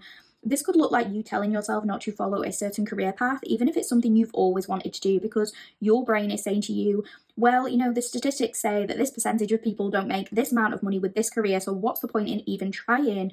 I'll just stick with this role that I don't love, that isn't rewarding to me because it's just the safest thing to do. It could be you telling yourself you don't want a relationship when you actually do because it's easier to remain independent and rely only on yourself than it is to consider trusting another human being who might have the capacity to let you down, who might betray you, because maybe that's what you've experienced or witnessed in the past. So it's easier to tell yourself you just don't want it than to admit you are deeply frightened of letting anyone or anything in. And if you're single and you're genuinely just not interested in a relationship right now or ever, and you know that that's what your soul wants deep down, that message isn't for you. I don't think you need a romantic partner to feel fulfilled, and I'm not saying that. But it's for those of you who are or have been craving intimacy on a deeper level, but you never let it get to the stage of allowing someone to truly know and see you, because there's this deeply rooted belief that things will end in disaster. Maybe that's something that was modeled for you growing up in terms of relationships you witnessed between parental figures or something like that, or maybe it's a theme from your past relationships if you've already had serious relationships and you've broken up or separated or divorced someone. There could be this urge to connect again with another human being, but you're shutting it down, and now you're saying, I just want casual, or I don't want anything at all, because it feels so risky to take a chance on someone like that. So I'm talking to those of you where when you catch feelings for someone, for example, you don't allow yourself to fully give into it. You're like, oh shit, when things start to get a little bit more serious, you run a mile, you go in the opposite direction. There's this push and pull because you do want it, but you won't let yourself have it. You could have an avoidant attachment style or even an anxious avoidant attachment. Like, you want it, you don't want it, you want it, you don't want it, this back and forth. And it's this battle between your head and your heart. It's a way of maintaining control, but the control is more like a prison because there's a part of you that's wanting and yearning, but it's not allowed to ever have the spotlight. It's for those of you where you're scared to talk about your feelings in relationships or even in friendships. Like, you don't want to express your needs or your boundaries because you're worried you'll be viewed as needy. Even telling someone what you're unhappy with can be a level of emotional vulnerability that you're very uncomfortable with. So instead, you either brush it under the rug, you ignore it, or you cut that person off because that's easier. It's just easier to move on than show any level of feelings. So I know that won't be for everyone, but it's for someone here. And in turn, it can also work like the opposite way, like you being reluctant to end a relationship, even if you know it's not good for you, because maybe the logical side of your brain has convinced you that you won't be able to do better than this person, or you've invested too much time into the situation for you to now decide to go with your gut and cut things off. It can go in either direction, and it's going to be different things for different people, but that logic is just more of a corrupt logic. It's these intrusive thoughts that have infiltrated your actual sense of logic. It's like hijacked your actual logic, and it's to try and remind you that you're not good enough or you're not worthy of more. And this is a way to try and keep you safe. It's like a way to stop you putting yourself out there in the first place, to avoid any potential rejection. Again, it doesn't have to be relationships. These can be career goals or dreams you want to go after, something to do with your purpose. Even in terms of your creative expression, if you want to put something out there online, if you want to write something, to share something with the world, it's like it's easier to keep your ideas to yourself so you don't have to face potential criticism or those feelings of not being worthy or good enough to do a certain thing. Some of you are not letting yourselves express yourselves creatively because your pride is getting in the way. You feel like if it's not perfect, you might as well not put it out there. You're kind of letting these genius ideas pass you by because you're trying to protect your ego, but in the process, it feels like you're missing out on certain opportunities that your soul wants for you. And I just want to reiterate here, because I know some of these messages can be triggering. Everything I'm talking about is something I have experienced myself, and I can physically feel how painful it can be to look at that head on and unpack some of that. This is a judgment-free zone, and I want to clarify that whatever has happened to you in your past or in your present to make you feel this way is not your fault. The reasons you might deal with this are going to vary from person to person, but the coping mechanisms you have adopted over time to protect yourself and keep your heart safe were literally just a survival tactic. I understand that. These were things that presumably got you through very, very hard times, and the hard times you went through are in no way whatsoever your fault. You did what you had to do with what you had available to you at the time. What I will say is that if you are in the stage of your life where you feel as though these coping mechanisms have served their purpose and they're no longer serving you, if these are things you want to change, then it is your responsibility to try to change those things if you can. Obviously, there's things that are out of your control. Obviously, healing never really stops. Change isn't instantaneous. You can't just fix things overnight. You're going to have bad days. You're going to have times where you slip back into patterns that you no longer align with. And you're not going to feel great about that. But then you're also going to have really good days and times where you feel like you're moving away from some of those things. And you're like, I've got this.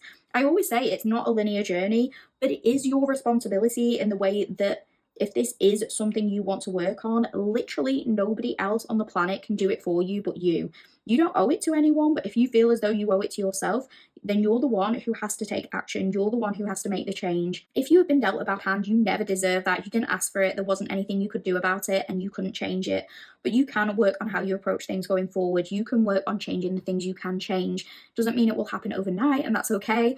But exercising agency as and when you can is going to be so empowering for the group of you who feel like this has been lacking. So for some of you, you're in this situation, or you have been in this situation recently where you're feeling powerless or you're bottling something up. You're kind of like, this is fine, when it really isn't. Because with this evil queen and you deserve sugar, not salt card, it's giving me this image of like somebody makes you a cup of tea and you ask for 2 teaspoons of sugar in your tea and they mix up the jars and accidentally give you 2 teaspoons of salt. Your intuition will be screaming at you to spit that drink out of your mouth immediately. It's instinctual. You taste the salt and you're like, this isn't right, and you spit it into the sink. But instead, what you're doing right now, it's like, you know something's up with this tea. It shouldn't taste like that.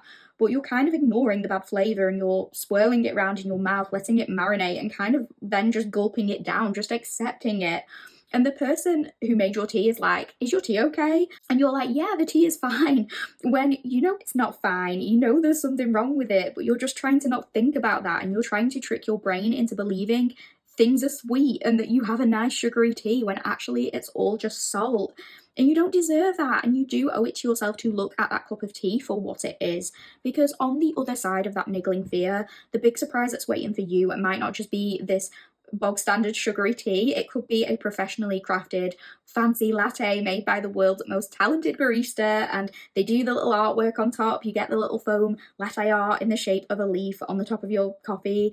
It's like all of this stuff is waiting for you on the other side of fear if you allow yourself to be open to that and you're willing to put some of your ego aside. I'm also just noticing the nails on the card. So for some of you, if you get your nails done, they could look similar to this in terms of shape or colour. You could be going for a darker, more gothy looking colour or more of a stiletto shape. Even if that's not something you go for usually, you're in an energy of switching things up, whether it's with nails or something else about your look.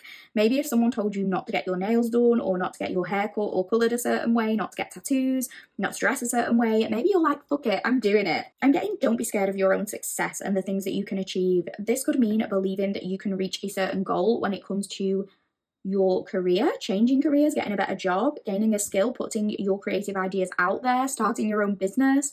There's this need to believe that you can do it.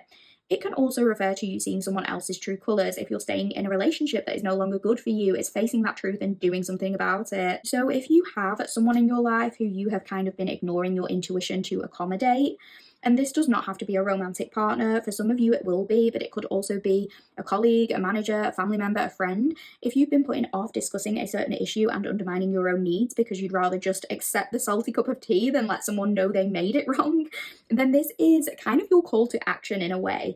It's an acknowledgement that if you are sensing something is off, your intuition is not steering you wrong. It's there for a reason, and that reason is to help you and provide clarity. It's not to confuse you. Lean into it and don't talk yourself out of having a discussion with somebody if that discussion needs to be had. I don't want there to be I'm probably just imagining this, or I'm probably making a big deal out of nothing. No, stop gaslighting yourself. You're allowed to have feelings about things and you're allowed to express them, for those of you who need to hear that.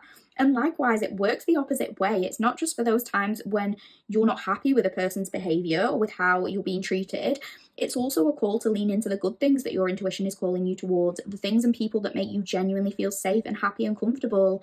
It's important to listen to those nudges too, because the image I'm getting in my head right now, I'm thinking of a particular brand of horror films where there's a family and one of the characters, usually a woman, tells one of the other characters, usually a man, that she feels off about a certain situation, like their house is haunted or their child is possessed or someone is following her, something like that. And even though she is absolutely correct in her initial assessment, the male character, who is usually like her husband, who is meant to be on her side, just doesn't listen to her or doesn't believe her.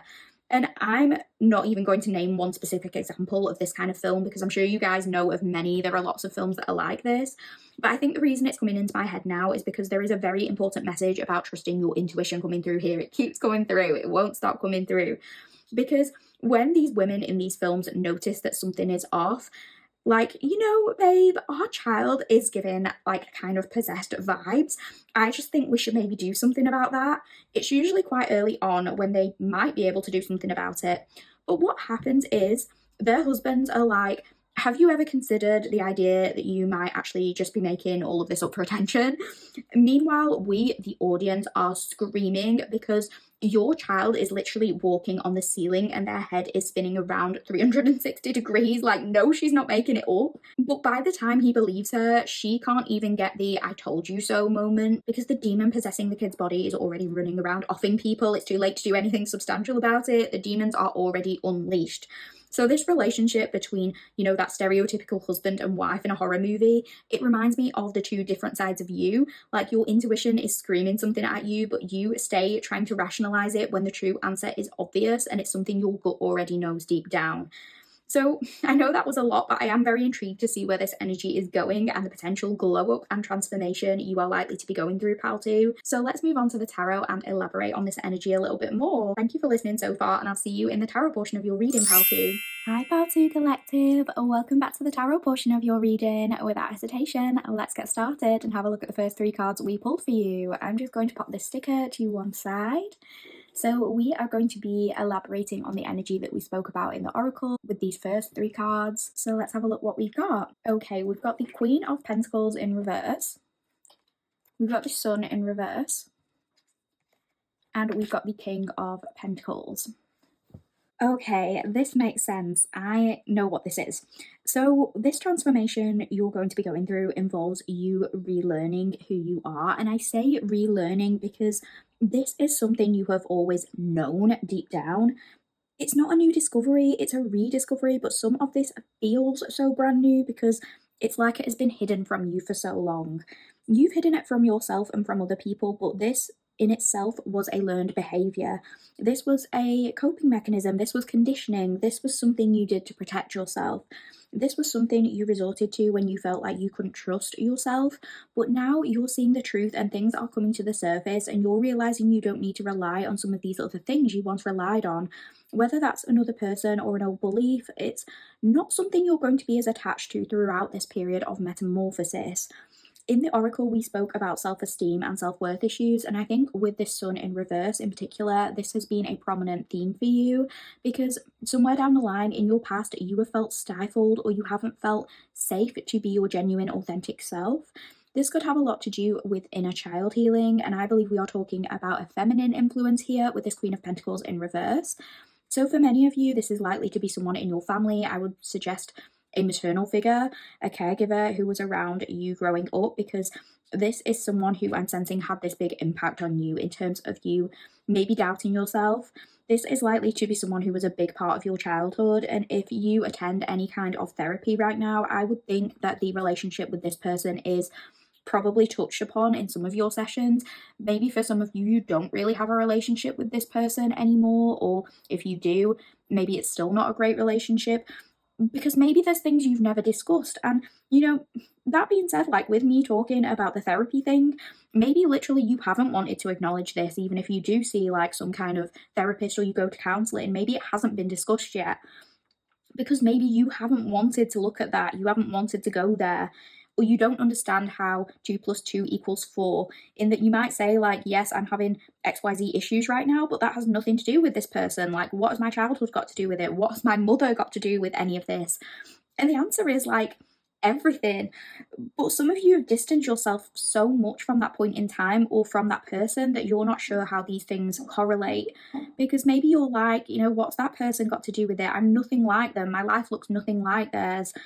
There's this sort of resentment because this individual did once impact you in not a great way. And there's this feeling of like, this person made my life enough of a nightmare in the past, and I'm not letting them continue to do that now by bringing them up again. It's like you don't want them to take up that space in your brain. There's this wanting to forget it and just leave that time or memories with that person alone. But the thing is, it's like you never had the chance to really be a child when you were one, and you're carrying some wounds from that. Aging into an adult in biological years doesn't make that wounded child just disappear, because that child's agency and expression was taken away from them and they're still owed those things. It's like you still owe that to yourself. And that child still needs gentle parenting. You can't just tell that child, like, be quiet or calm down or just grow up or just get over it. They don't know how to regulate their emotions like that. How can you expect them to know how to be a grown up when they never even had the chance to be a child? So I do think this is probably relating to a mother figure for most people. However, for a few of you, we could be referring to a different family member, a sibling, a romantic partner, a friend, a feminine energy at your workplace, even like a teacher you had growing up, or some kind of person you just felt as though should have been a role model in some way, but they weren't, and instead their words or their actions had some kind of negative impact on you, and it's something that you've been holding onto and carrying with you. But I feel as though this is someone who you were supposed to feel safe with. They were supposed to protect you in some way, but they didn't, or they couldn't. And now for some of you, that's why there's this energy of hyper-vigilance or hyper-independence. It's like you always have to be on the ball because somebody else is going to drop the ball. Because you didn't have anyone to come in and protect you, you had to protect yourself. So you've remained on guard. You've never really been able to let that guard slip. Even if you're no longer in that environment where you feel unsafe, it's like the damage has already been done. You've still carried that with you. And for some of you, particularly if this is that maternal figure, I think this has not only impacted your relationship with your own inner child, but this could have impacted your relationship with your children, or even your choice to have children or not have children, whichever applies. This could be something you've been battling in recent months or years. I'm getting this overall feeling that this person thinks that they were never cut out to be a parent or a caregiver. There's this sense that they know they failed you in some way. I'm hearing the word regret, and this person may not have ever said those words to you, but that's something you felt with their actions or their lack of action. You might feel that they regret being a parent in some instances because they maybe never wanted to be accountable for their choices. They were perhaps neglectful, or, they exposed you to certain things you should not have been exposed to. It could be that they had you when they were young, so maybe it felt more like a sibling relationship than like a parent-child dynamic. But regardless of physical age, it could just be that this person was too immature at any age to put someone else before themselves, or they were too selfish or something. There's some element of you really not feeling cared about because either this person was too hypercritical, too controlling, too up in your business, or literally like the exact opposite way. They were too lax with discipline. They didn't care what you got up to or who you were with, and in turn, this left you feeling unprotected. This person could have been selfish in that, they just didn't want to change their lifestyle to accommodate having children. Maybe you were in an environment where things not appropriate for the eyes of children were taking place. Maybe there was very heavy drinking or use of substances. Maybe you witnessed adult parties going on around you, things you shouldn't have seen, and something about that made you feel frightened. It never felt like home was a sanctuary.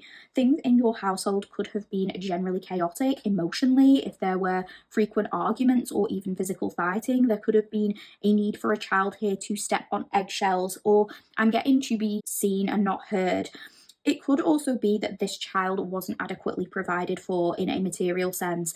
Maybe you were brought up in a low income household and there was always like this threat of poverty. You could have gone hungry, or you were expected to just like do everything yourself from a very early age. Like you never had a clean school uniform, for example. You had to wash or iron it yourself, or your clothes had holes in, or you were made to feel like just asking for your basic needs to be met was too much trouble. And obviously, lots of people are experiencing poverty, and a lot of the time it's not anyone's fault. those parents are trying their best. And, you know, if your caregiver or caregivers tried their best, if you know that, this next message probably isn't for you. But there could be some element here of this Queen of Pentacles reversed energy contributing to this situation in a negative way by making risky financial decisions or choosing not to get a reliable job, even if they could work. Or it could be like they always managed to find money to throw parties or to buy alcohol or cigarettes, but they couldn't provide you with clean clothes that fit you properly or something like that. Or it could be that this person had, I'm getting a revolving door of romantic partners and they were never thoroughly vetted. Perhaps some of them were not decent people, which feels like an understatement. And this left you feeling unsafe because these kinds of people would just be like in and out of the house. And it just wasn't a very secure environment for you growing up. For a tiny minority, this could involve some kind of SW. I don't know if I can say the word.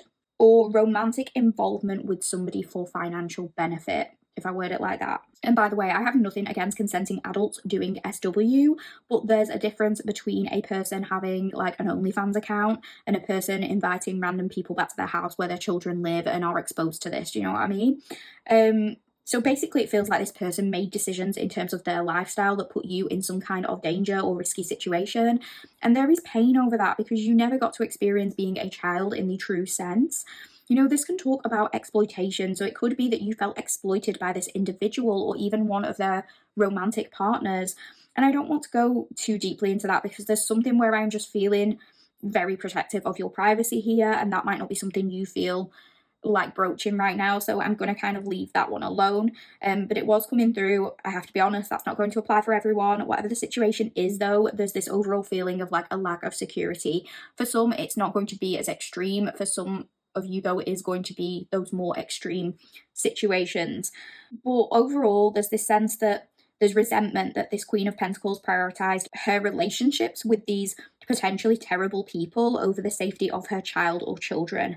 And that's why I suggested this could have impacted you, because some of you could have been like debating wanting children, but you've remained child-free because you never want to bring a child into the world unless you know you can give them the very best, because you don't want them to experience what you did. And that's the thing about a lot of child-free people. A lot of people assume being child-free means that you fucking hate children or something. And I'm sure some people feel that way, but for lots of people, it's the opposite. Like, they care deeply about children and they don't take that decision lightly. So if and when they do decide to have kids, it's going to be when they know they'll be ready. And some people decide they're never going to be ready, or they just don't want that. And that is absolutely fine. I know if you live in a country where like your reproductive rights are limited, it's not always as simple a decision. So I get that there's nuance to that, but this could be something some of you have been thinking a lot about.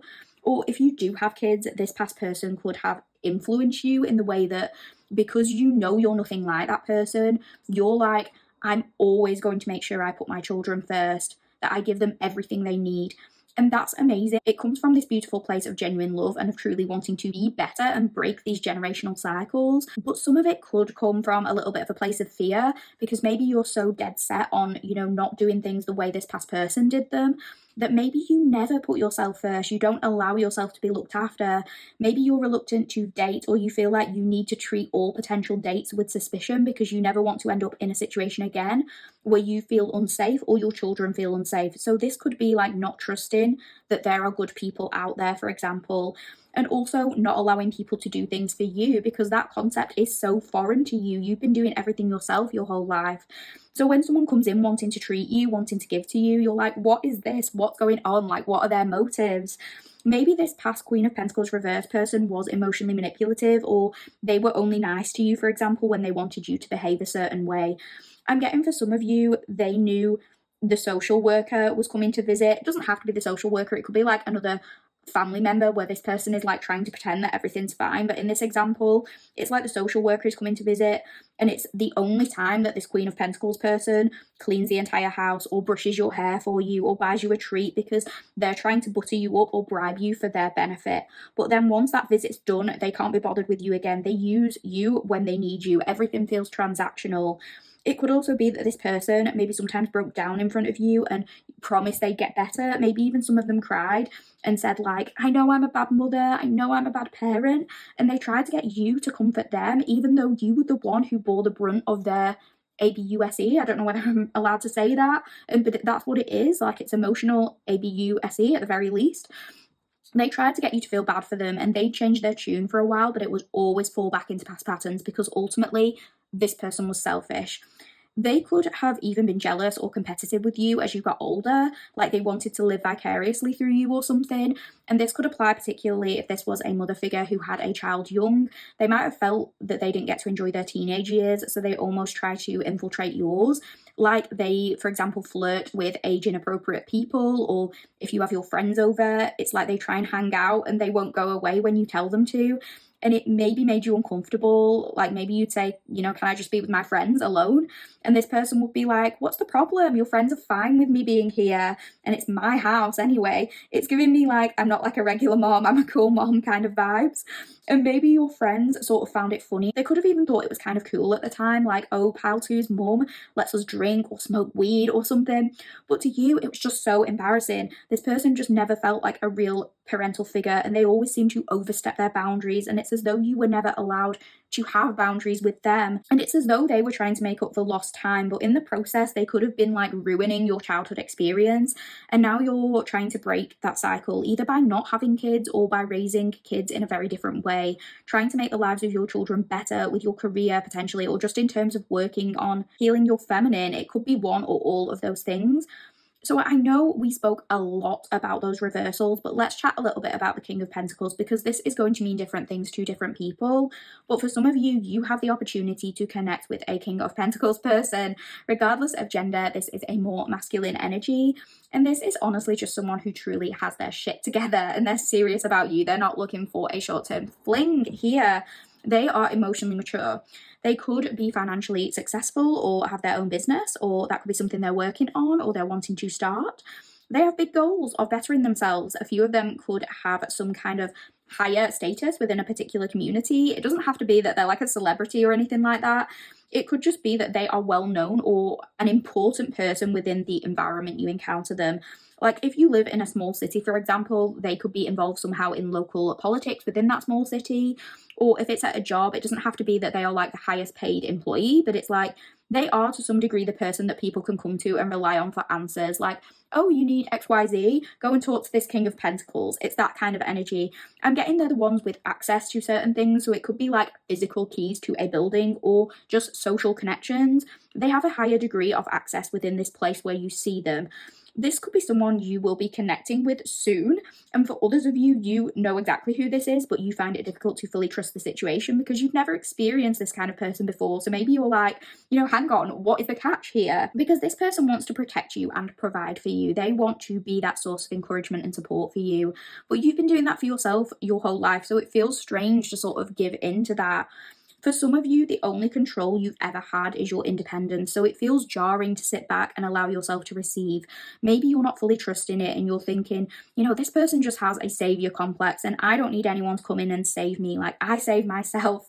You could feel like this person is love bombing you, like their love language could be gift giving. So if they've told you they're going to buy you something or they're going to take you away, maybe you've been like, shut up, I don't need anybody to buy me this, like I'll do all that myself.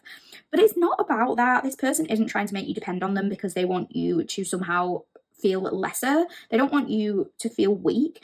They know that you can provide all these things for yourself, and that's precisely why they want to do this for you, because your energy matches their energy. They want you on their team. They're saying like, I know you can do it all, but why should you? You've got me. We could have each other's backs. Let me give you a break. You deserve it. You know, we both work hard and we can give to each other. It's this mutual give and take. You take care of them and they take care of you. But there could be a little bit of pride on your end when it comes to this. You feel like you're giving your power away, letting someone look after you. Whether it's something as small as this person paying for the coffee date or as big as like buying you a brand new car, you're reluctant to let it happen no matter how big or small it is because you're worried this is transactional. And like we've been saying all along, you know what your intuition is. You know, trust your situation, trust your own intuition. But for many of you, it's not this transactional thing. It's just that this person genuinely sees your worth. So maybe this person understands that they want you in their life, but you're putting up a little bit of a fight with this. However, if this is not a new person, this could refer to the way you are kind of reparenting yourself. And I know we spoke a lot about that toxic feminine energy and healing the feminine, but for those of you where you didn't have a stable masculine role model in your life, this could also be about how you've had to step up and kind of be your own daddy in a way, like take care of yourself. But maybe we're at this crossroads currently where like you're the daddy energy and the mummy energy, but because you've had to be so hyper independent and you've had to provide for yourself and everyone else in some way, that daddy energy is stronger. It's in the forefront. And on one hand, this has been a gift in that it's allowed you to create that security for yourself. But the mummy energy, the intuition, the ability to receive, that's been pushed to one side a little. So we're working through that. That is what we're doing. And this reconnection with that feminine side could be what's coming in for you. Whether you do that independently or it's via the work you do with another person, this kind of counterpart energy that's coming through, or whether it's both of those things, the overarching energy is loving yourself and truly allowing yourself to be loved. Okay, so let's have a look at what's coming for you, pal 2. Let's have a look at the next 3 cards. Okay, so we have got the 10 of Swords, we've got the World, and we've got the Queen of Cups. Okay, confirmation that we are definitely focused on healing our feminine energy with these cards, particularly with this Queen of Cups showing up here. You're absolutely going to be blossoming, pal 2. I'm getting the phrase coming into your own. I'm almost getting the image of, do you know when parents send their teenagers off to college and they're waving them goodbye, but they're looking at them like they're still just a kid, they're so young, they're so inexperienced, and I'm just sending them out into the world on their own. But when that teenager comes back for their winter break, it's like they've matured so drastically in just a couple of months because they've had their first taste of living on their own or of adult life in a way. So they might have found like a new sense of style, they might appear more confident, they might have developed a lot more emotionally, like they might have a more mature perspective, they've broadened their horizons in some way, they've learned a lot. They could even speak differently or use different words because they're running in different circles and they're influenced by new friends and by people they meet. It's given me that feeling of an up-leveling. Regardless of your age, you do not have to be a young person, but a lot of you are going through this big life shift where there's a whole new you at the end of it. There's a lot of self-discovery taking place here, and you are going to be very tapped into your intuition during this time. A few of you might identify with being psychic or having those kinds of gifts because that's often what the Queen of Cups can refer to. You could also be cultivating your appearance in some way. A few of you could be finding a newfound appreciation for your body. You could be altering your style and receiving a lot of compliments about the way you're looking. This could be after a period of weight loss or gain, dependent on your goals. It could be finding a love and appreciation for your body after pregnancy or childbirth for others of you. And in those instances, even if you have had some worries or insecurities about how your body has changed, it could be that you're going to be feeling more at ease when it comes to those changes. Maybe you're going to be having this newfound respect for your body and what it has done for you. And I am getting something about romance here coming up strongly, so that message could apply to those of you who have very recently had a child. Maybe you have been struggling with intimacy, either wanting to be intimate or just certain discomfort with the act itself, or worry about body changes, or just you and your partner having difficulty having romantic time with each other generally, like being able to find the time or energy. But this next thing that's happening for you is you're going to be feeling so much more in touch with your sensuality and the way that you express that. I think a lot of you are really going to be enjoying your next intimate encounters. Maybe you're going to be kind of getting in the mood more, like getting your groove back in a way, if that has fallen by the wayside a little bit. And a lot of you are allowing romance to come towards you. You might be allowing yourself to be taken out on dates, to be wined and dined, to be taken care of in every kind of way. For those of you with partners, it's like your partner might be wanting to step up and do that more. They're making the effort and you're actually receptive to it. And for those of you who are single, maybe a lot of people want to come in and offer you those things and you're going to have to be very selective because there's options, like you've got options here. You're also going to be tapped into an incredibly creative kind of energy during this time. If you have ideas of a project you want to put out there into the world, this will be the time to do it because that could bring you a lot of joy. It's something that could feel incredibly fulfilling to you. I feel like one of the next big surprises happening for you is that whatever it is you're doing, you're really going to feel as though you belong. This could be joining a new community, meeting different people, establishing new friendships. It could be switching jobs, doing something different in a way that just aligns with you more emotionally. It's like you actually care about what you're doing and the things that you're getting involved in. And it's something your intuition has kind of been guiding you towards. For some of you, it's on a small scale, like maybe I should join this club or do this activity. And for some of you, it's switching things up entirely and deciding to take the plunge to start your own business, for example. And, maybe it's something more in a creative industry, a creative field. For many of you, Pal 2, this next big surprise is that you're severing ties with somebody, and this could refer back to what we said about true colours in the oracle portion of the reading. But one thing I am feeling is that you're going to be much more content after cutting ties with this individual, because it's something you sense was off or something that had been getting you down for a while, and it will feel good to be able to release yourself from that particular burden. And I'm getting the phrase no longer being a doormat. So this could be in relation to somebody who you felt was taking advantage of you. This doesn't have to be in a romantic context. This could be a difficult family member or a toxic friendship. We could be referring back to that Queen of Pentacles reversed energy we mentioned earlier, or someone very similar to that. You're either removing this person from your life, you're keeping communication to a minimum, or if dealing with this person is somehow unavoidable for whatever reason, it's like you find a way to kind of keep the peace with them while still maintaining them at arm's length in a way. Because I'm getting that this is someone who has maybe triggered you to be reactive in the past, or it's someone whose behavior has made you feel anxious. And I'm getting that this individual is no longer going to be rallying you up. It feels like you've found a way to deal with them. So ways you might know who this person is. This person could appear as somewhat of an attention seeker. They could come across as kind of dramatic. They could show up in your life as like a fake friend, somebody who will be pleasant to your face and then gossip about you unkindly behind your back. If you notice, that they do that with other people. It could be that person, someone who you can't really share your secrets with because they will betray your trust. This could also be someone who demands too much of you, or they expect a lot but do very little in return. And this could be someone who also plays the victim even when they're in the wrong. Like they always seem to land themselves in some kind of drama. Something is always going on with them. They could even be a little bit violent or aggressive. Doesn't necessarily have to be physically, but could be in terms of their words, the language they use, maybe threatening people or just using very hostile language. So this next specific example doesn't have to resonate, but I want to touch on it briefly to highlight my point. And I'm sorry if this one is kind of stereotypical, but we have touched on a lot of parental themes and mummy energy today. So one example of who this person is could be like if you have school-aged kids, this could be another parent you interact with in the school playground. Like it's a mum who is always creating drama and arguing with other mums over Facebook, or constantly raising issues out of nothing in the group chat that's supposed to be like just about school things. Or they're the ones where, like, if you've told them something personal or in private, suddenly the rest of the group on the playground know about it, and this person has been discussing your business with others, gossiping about you. Like, they'll smile in your face, but then be quite bitchy when your back is turned. They could be the parent where, like, if your child is praised for a particular achievement, they have to attention seek by comparing it to their child. It's like they can't let anyone have their moment. Or they could be the type to dump their kids on you when it's convenient, but they never reciprocate. Like this could be the kind of parent who puts you in an awkward situation. Like if you turn up at school, the teacher hands you your kids and their kids, and the teacher is like, oh, this person said you were picking up their kids today too, pal too. Like they're suddenly coming to tea at your house after school, but this person has not mentioned anything about this. They just sort of land you in it. They just sort of dump it on you, and it's not fair.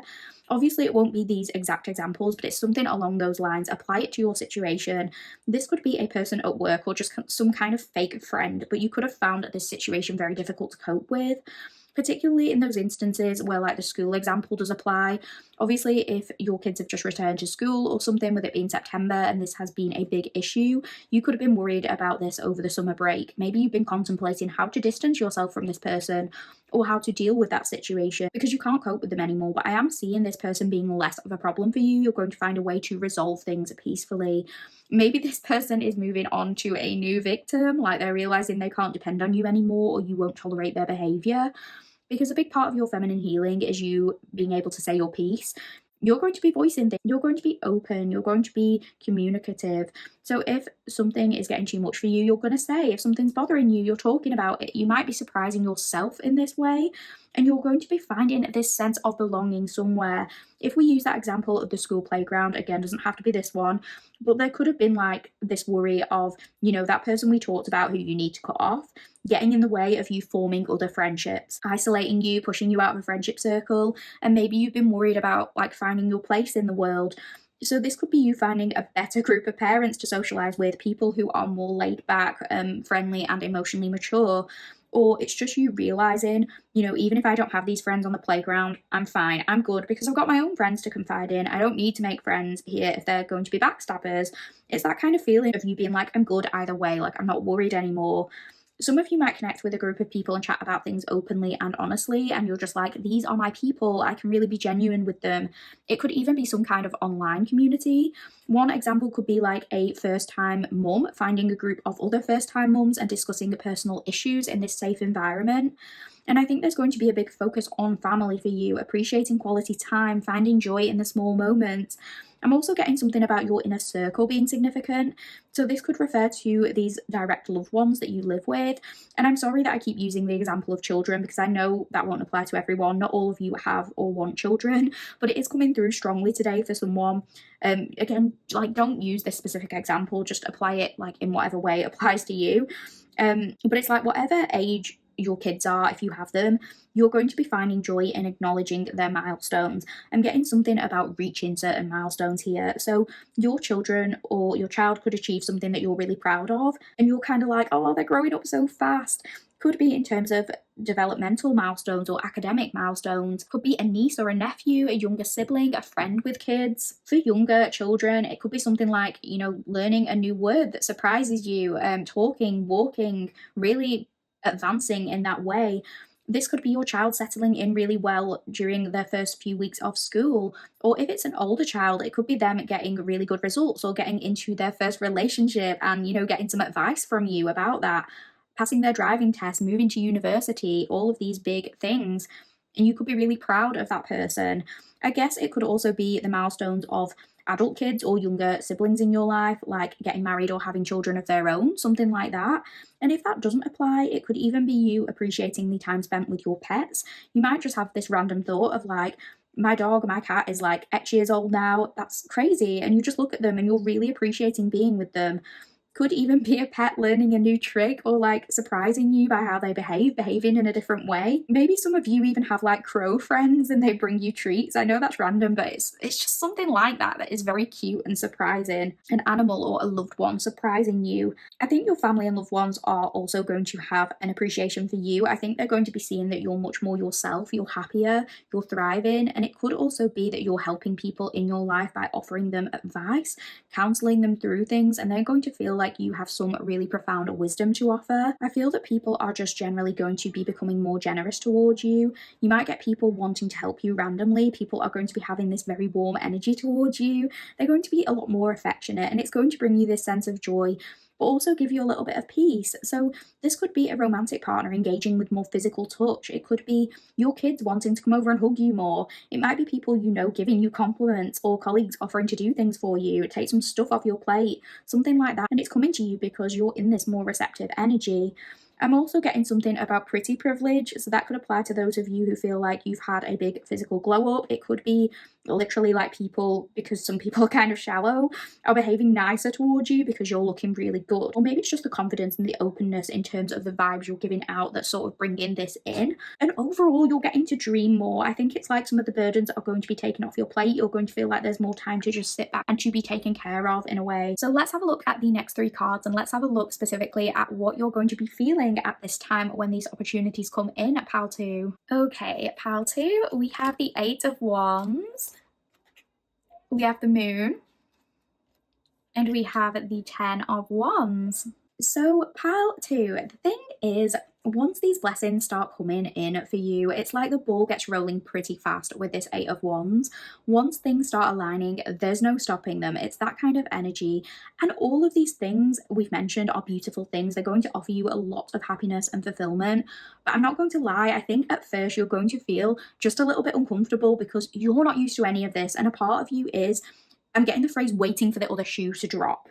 And it's like you're waiting for it all to go wrong or something.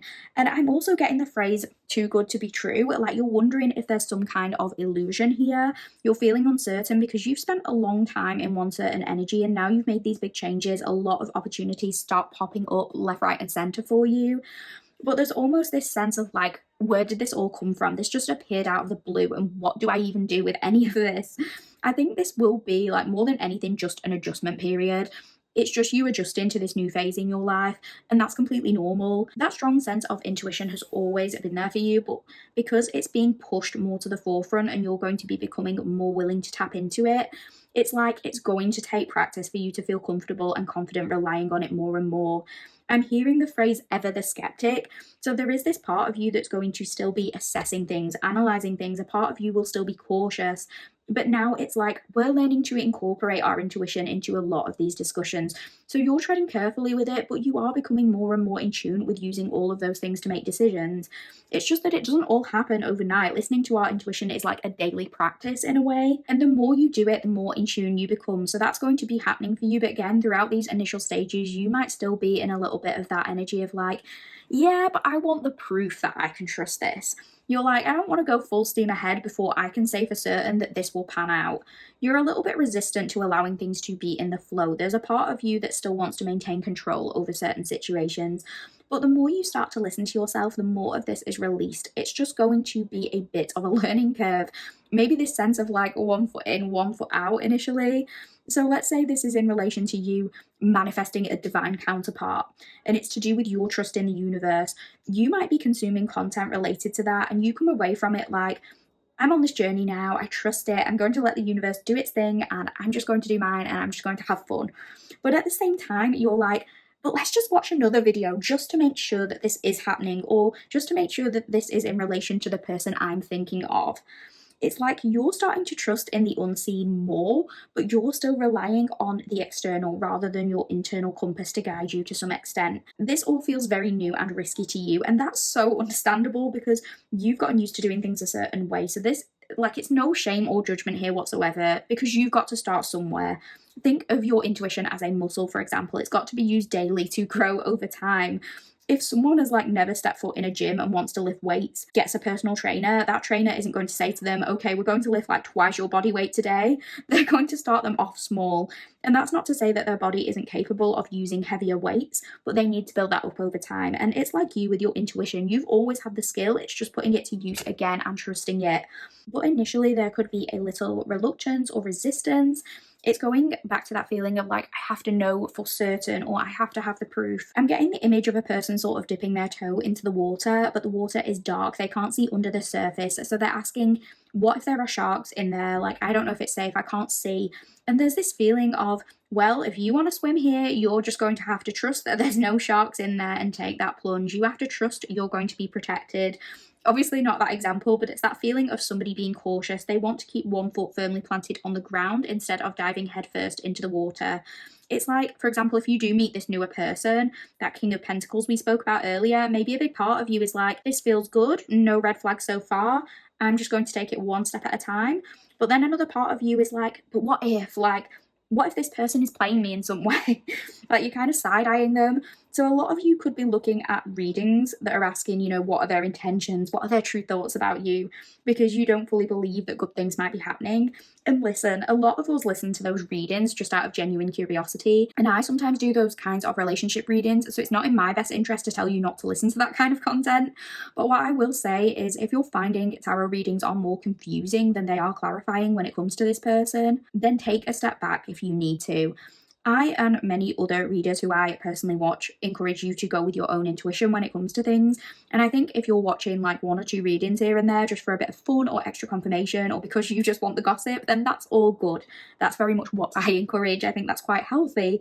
But if it's a case of like a reading confusing the hell out of you or making you doubt yourself when it comes to a relationship, then I would suggest stop looking for readings and just listen to yourself for guidance for a little while. Don't let any tarot reader, myself included, distract you from what your inner voice is telling you, basically. Because you could be in this energy of like, well, I listened to one reading that said this person was a good person, but then I listened to 5 more and they all said different things, or they told me this person has bad intentions. So it's like, you don't know where you stand, but the more you consume, the more you might find yourself not knowing what to believe. You might find that your true vision is clouded. So that might just be a message for someone who does consume a lot of tarot content, and if that's the case, again, no judgment.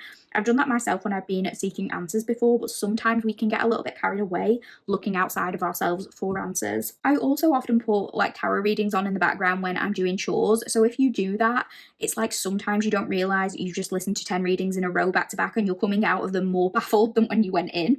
And I just want to reiterate, like, you listening to a tarot reading that might not be for you, it won't harm you in any way. It's just that the conflicting message might make some of your decisions harder, or it might make you feel like you can't really connect with your intuition. That's all. For others of you, it's not tarot reading specifically, but you're kind of saying, right, this is what I'm focusing on now, I'm going to make this thing happen. But then you're kind of side-eyeing a past thing, or you're struggling to fully like snap out of a past version of you. Let's say you have this amazing business idea as one example, and you've come to terms with like, this is what I want to do with my life, this is my purpose, I'm going to go ahead with it. So maybe you go and purchase some stuff for your business, but maybe in the back of your mind, because you're not certain it will succeed, you make sure that all the stuff you're buying can be returned in case it goes wrong, or in case you give up on this idea, in case you're not able to see it through. Or it could even be like, you being willing to actually rest and relax and be taken care of if that's not something you're used to. And that could mean different things to different people, but there's this power struggle when it comes to you letting go of always having to be the one who is in charge, or the person who's always being in service to others. So these specific examples might not apply, but I'll give a few different ones. So this could look like one of your blessings being you retiring or reducing your hours at work, and a part of you is enthusiastic about getting more free time to focus on your hobbies, but then maybe another part of you is pulled in the direction of, well, maybe I should just go and check on this business to make sure that my colleagues know what they're doing, or maybe I should just check my emails on my day off because what if someone there needs me?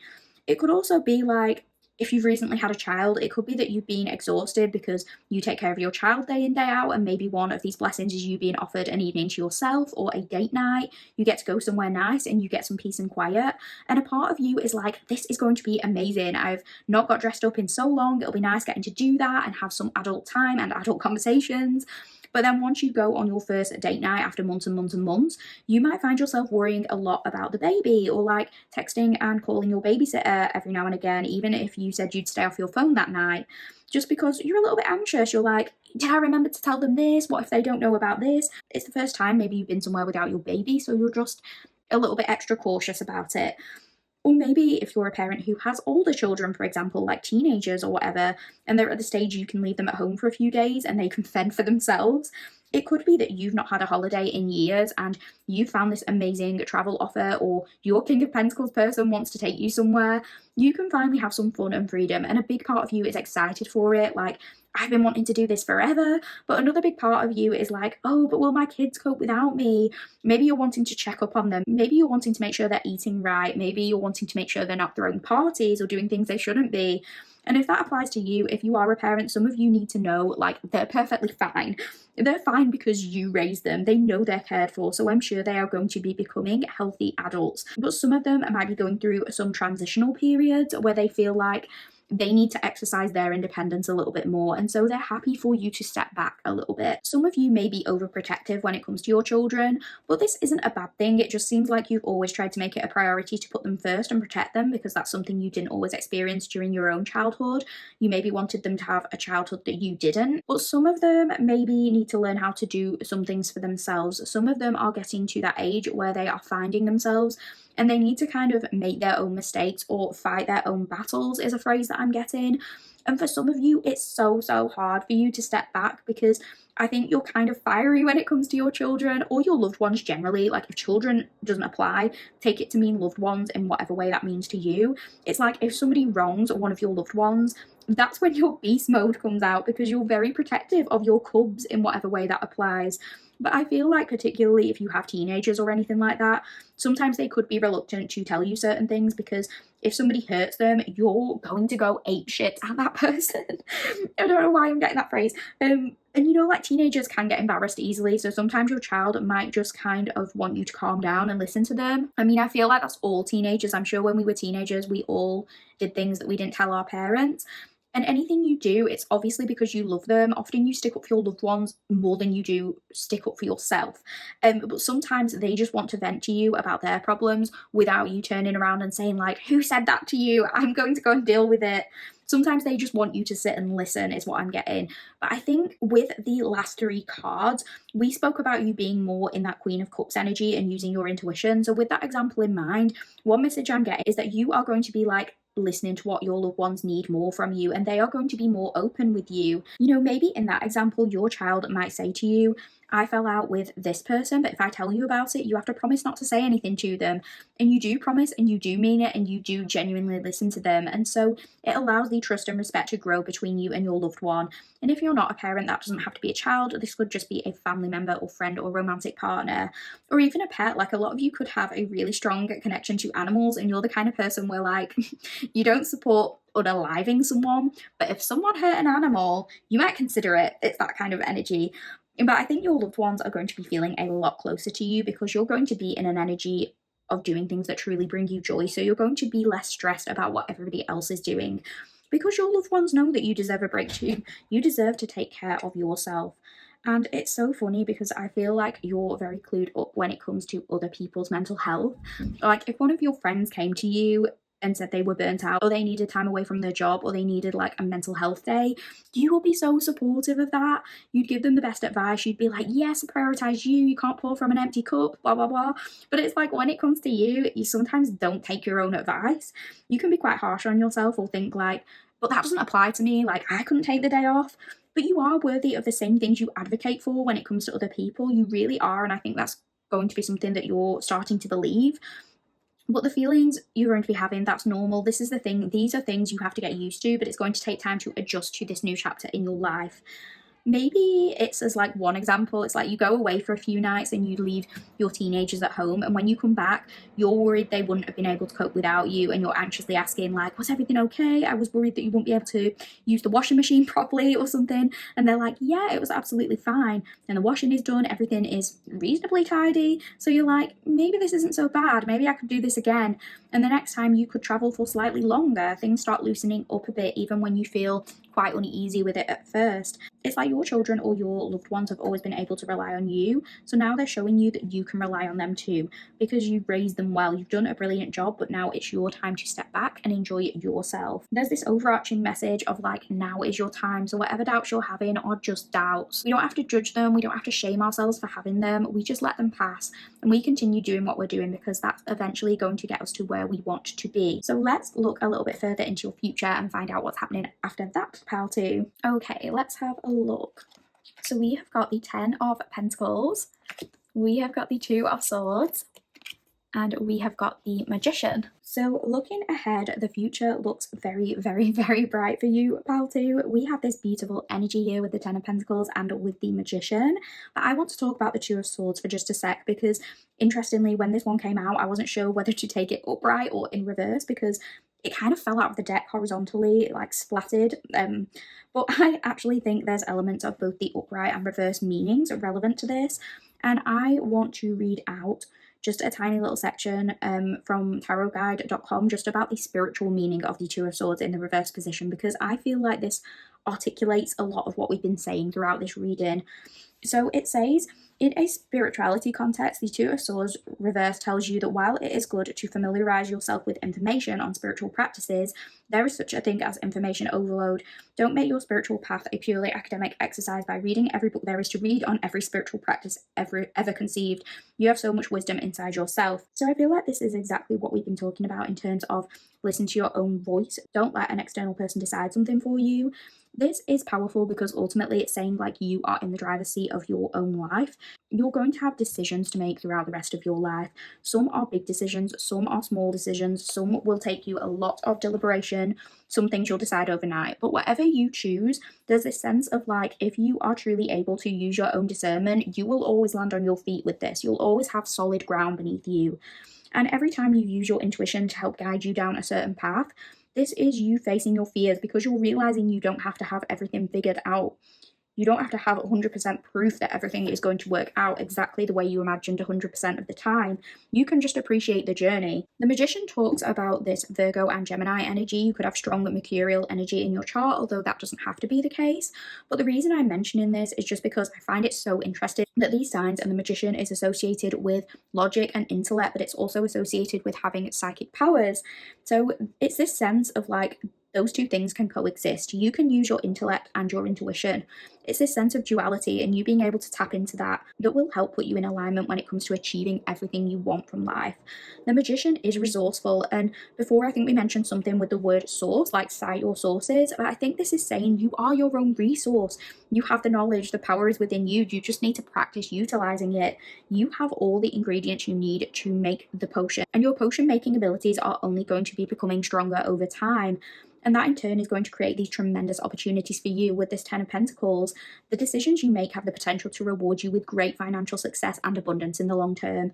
This could be you creating a solid foundation for yourself in terms of your career path or a business you choose to start or something you choose to invest in.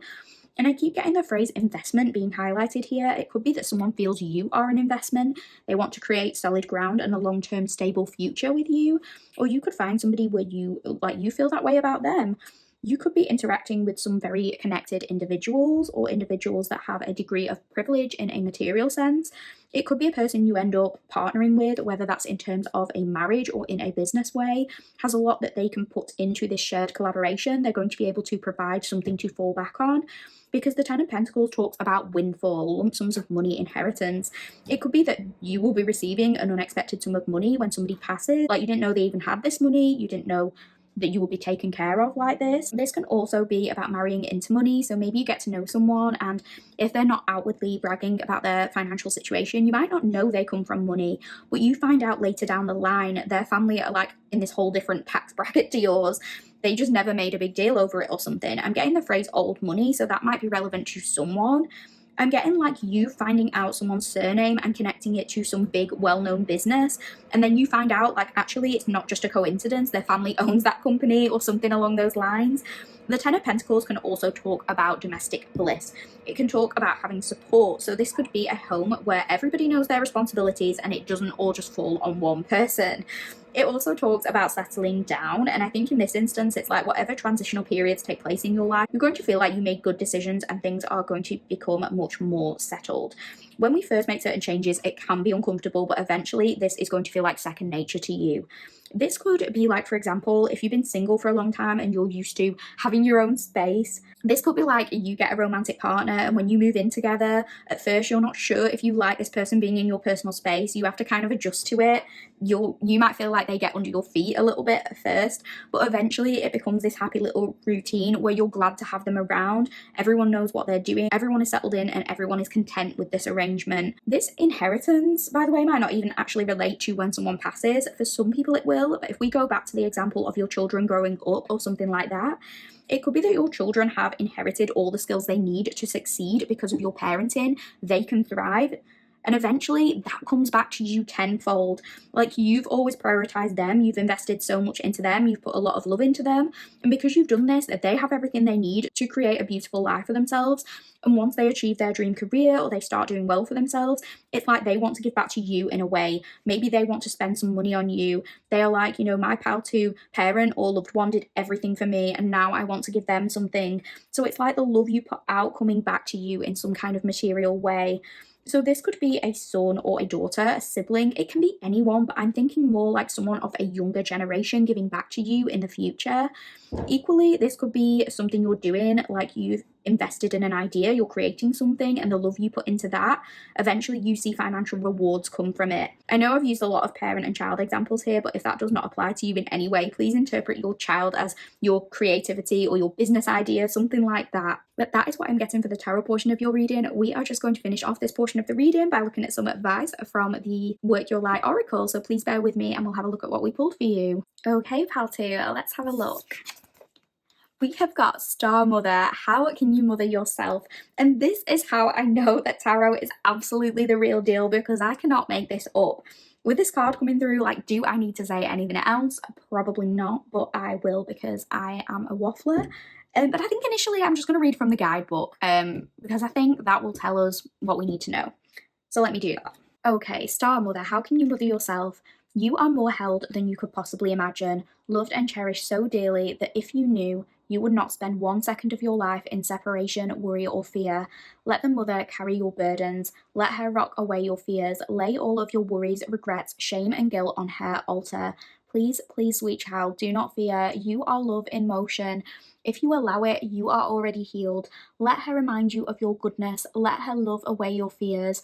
Your capacity to love and hold others is limited to your capacity to love and hold yourself. Be compassionate with your sweet body, mind, and soul. Treat yourself like the beautiful spirit that you truly are. Remind yourself that you are doing your best and try not to carry it all on your own. You have got this, and the mother has got you. Let her broad arms take away your burdens. Let her lift the weight of the world off your shoulders. Forgive yourself, my dear sweet child of the earth. Work your light inquiry. How can you mother yourself? So I'm not going to say too much here because I don't think that much more needs to be said. What I will say is, like, even with that first line, you are more held than you could possibly imagine. Some of you need to sit with that, and some of you need to sit with this question of how can you mother yourself? Because the way people haven't always been there for you in your life, the things you have experienced, it's easy to think that that would not be the case, that you are not held. The universe has been holding you all this time, and that's why it's important to stop looking outwards, because it's all within you, because you are here, you're surviving. And I'm hearing barely, like I'm hearing somebody replying to that saying barely, because some of you have been through some stuff throughout your life. It makes it difficult to believe that anyone is on your team or looking out for you. There's this sense of like, well, the universe or my guides weren't there for me when this happened. They weren't there when I was going through the worst time of my life. But one phrase I'm getting is like, the universe can't stop the storm, but they can help you weather it. And I'm looking at this image and picturing a mother holding a baby, and she doesn't control the weather. Sometimes it's sunny and sometimes there's a thunderstorm, and she can keep that baby close to her chest, but she can't stop the rain. She can't stop it thundering. And the baby might get upset because he or she is scared of the storm. The noises are loud. They're both soaked. They're both uncomfortable. The sky around them looks scary or violent. The mother can't make all that stop. All she can do is be there to soothe and comfort the baby after that storm. And she's always there to comfort and soothe that baby. On days where it's sunny, on days where there's a storm, she will love that baby all the same. And I could say a lot more here, but I kind of want to leave it there because I feel like what the guidebook said summarized this perfectly, and I'm not really feeling much need to elaborate. I just kind of want you to sit with that question. So that is what I'm getting for the tarot portion of your reading, pal 2. I really, really hope you enjoyed this reading. If you did like the reading, please do me a massive favour and like the video. Please comment if you get a chance, even if it's just to let me know which pal you picked. Or please let me know what resonated for you, if anything did resonate, and if you feel comfortable sharing that. All of that would mean the absolute world to me. It is the best way to support me and help me and this channel grow. And it would take you 2 seconds, like literally 2 seconds, and it's completely free. So just go ahead and do it for me, please. Oh, and if you haven't done so already, please consider subscribing if you like me and you like this style of content. Not me specifically, but if you like these videos, then yeah, please consider doing that. I really, really hope you enjoyed this one. Thank you so much for being here. Thank you so much for listening, and I will see you in the next one. Please take care, pal 2, and I'll see you next time. Hi Pal 3 Collective! If you chose the Everyday Witch Tarot and you chose the Cup of Tea sticker, you are in the correct place. Welcome to your reading, friends. As usual, this reading will be split into 2 main sections, and we are going to start by looking at your oracle cards. So I am just going to move your tarot cards to one side for now so we can focus on these oracle cards. If you would like a full reading breakdown so you know what to expect from this reading, then please check out the introduction. I go through absolutely everything there. But today we are here to discuss what's next for you. What exciting things are heading your way? Good things are coming. There are beautiful, positive surprises en route. But what are they? This reading is all about your next successes, your opportunities, your gifts, your blessings, and how you'll be stepping into an energy of being ready to receive these. I am so happy to have you here, and I feel incredibly fortunate to be able to deliver these messages. So without hesitation, let's get started and have a look at the cards we pulled for you, Pal 3. Okay, Pal 3, we have got number 47, Indulgence, Interaction, Joy, Friendliness. We have got Slow Down and Rest, You Need It. We've got Feast, Slow Down and Celebrate Yourself, number 29. We've got Tenacity, and we have got number 31, Impress. Okay, I always like to start by mentioning the numbers on the cards when we use cards with numbers. These do not have to apply for this to be your pile, but if any of them do, it's just that little bit of extra confirmation. So these numbers could be relevant in terms of ages, dates, synchronicities, angel numbers you are seeing a lot of. Go ahead and look them up. If that is the case, they could be significant to you. In terms of a reading about exciting things coming for you, this could also be in terms of days or months from when you are hearing the reading. Here we have number 47, number 31, and number number 29 showing up. So it could be like, for example, the 29th or 31st of a given month being significant. It could be, say, 47 days from now. It could be if any of these ages are approaching, this will be a significant year for you. You get the point. But with that said, let's move on to the actual reading and what I'm getting from these cards. Okay, first thing I want to say, have you been manifesting something, my loves? Because spoiler alert, it's coming in for you. So I feel like you've most likely come to this reading with a very specific thing in mind here, or a series of things, and you're looking for confirmation that the thing is on its way. Because you've been focused on this, you have been grafting with this tenacity, you've been working towards something, and maybe thus far you have not seen any, I want to say, return on your investments. Well, that's changing, because it feels like if this is not happening right now, then this is like literally right around the corner. And I don't like speaking in absolutes because these are collective readings and I have no idea what some of you have been manifesting, but I want to say, I think you'll know if this is for you because it's like something has been building, you felt it, or some of you might have had small signs that this is on the way.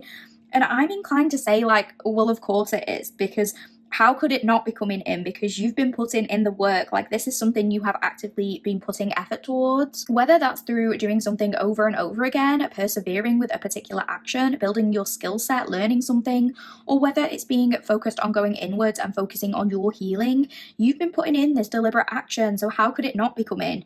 You ordered it a while back and maybe you didn't have all the funds to pay for it then, but you've paid for it in full now. So it's yours. That's what I'm getting. I find it interesting when we talk about manifesting as though it's kind of something outside of ourselves, like we're just given things for existing.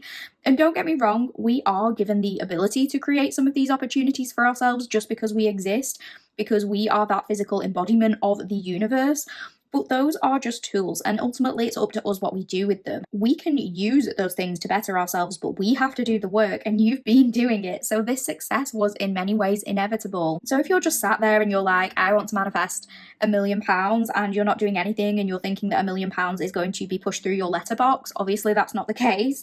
If you're trying to manifest a love interest, but you're sat at home declining all of your social engagements or not replying to any messages on your dating apps and expecting your soulmate to just magically appear in your room, that's probably not going to happen. I mean, if someone just magically appears in your room, soulmate or not, you're probably going to be quite freaked out and probably call the police. So the universe can't do it that way. They don't want to frighten you like that. But I'm getting the phrase like, nothing changes if I don't. So it feels like you do know this and you have been altering things, putting in that effort. You've been given certain opportunities and you've been doing something with those opportunities, and that's where you should feel very, very proud of yourself, because a lot of people don't do that. You have been taking ownership of your life and you've been taking direct action. Mars energy could be significant here. Some of you could either be Mars dominant or you're in your Mars return or something like that. That doesn't have to apply, but it's just like, you've been in this era of spring cleaning your entire energy in some way. Like the things that you'd been putting off for a long time, you're getting on top of. The things you wanted to start but you never got around to, you're starting those things and you're being consistent with it, and the best results are going to come from that consistency, because you're coming into this energy of being able to sit back and actually admire some of this hard work. With this feast card, it's like the famine is over, the times of struggle are over, it's time for the feast, it's time for the celebration. No more searching around for scraps. You have a 6-course meal ahead of you. It's so much that you might not be able to enjoy it all at once. You're going to have some things that are left over to save for later. I feel like some of you as well like aren't actually realizing how far you've already come with this slow down and rest, you need it card. You've just been working diligently on a particular goal, but I'm feeling like you might have already hit a few milestones on the way. But because you're looking at this bigger picture and you're like, I want to get here, you've kind of glossed over some of the things you've seen along the way. People could have said to you like, you know, pal 3, look at this thing that you've done, it's amazing. And you're sort of brushing it off like, yeah, it's great, but I've got to keep going, I've got to reach XYZ certain goal. But it's like, you need to feel proud of yourself for these smaller things too. This specific example won't resonate, but let's just say you're a painter and you have this one big dream of creating a painting and your artwork being displayed in this prestigious gallery. So maybe you're laser focused on that. You've got this clear vision in mind. So maybe you keep doing painting after painting and hoping every time you do one, you're like, this will be the one that gets in the gallery. And maybe you keep getting rejected from that gallery. So you keep pushing yourself by making more and more and more paintings, almost with this sense of frustration, like, I've got to just do this, I've got to get it in this gallery. So as soon as you're done with one painting, you don't really properly take it in. You're just like, on to the next one. And that perseverance is commendable, but it's like, what you're maybe not realizing is that throughout this process of making painting after painting, you've actually learned so much more about painting.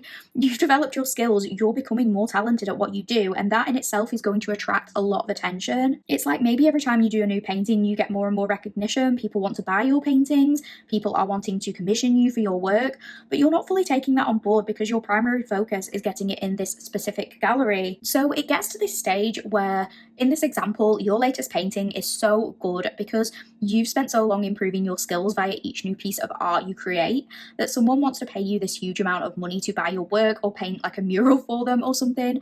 But you're not processing how in demand you've become because you're not bothered if someone is willing to spend money on it. You just want it in the gallery. Like, that is your main goal. You're just like focused on this gallery.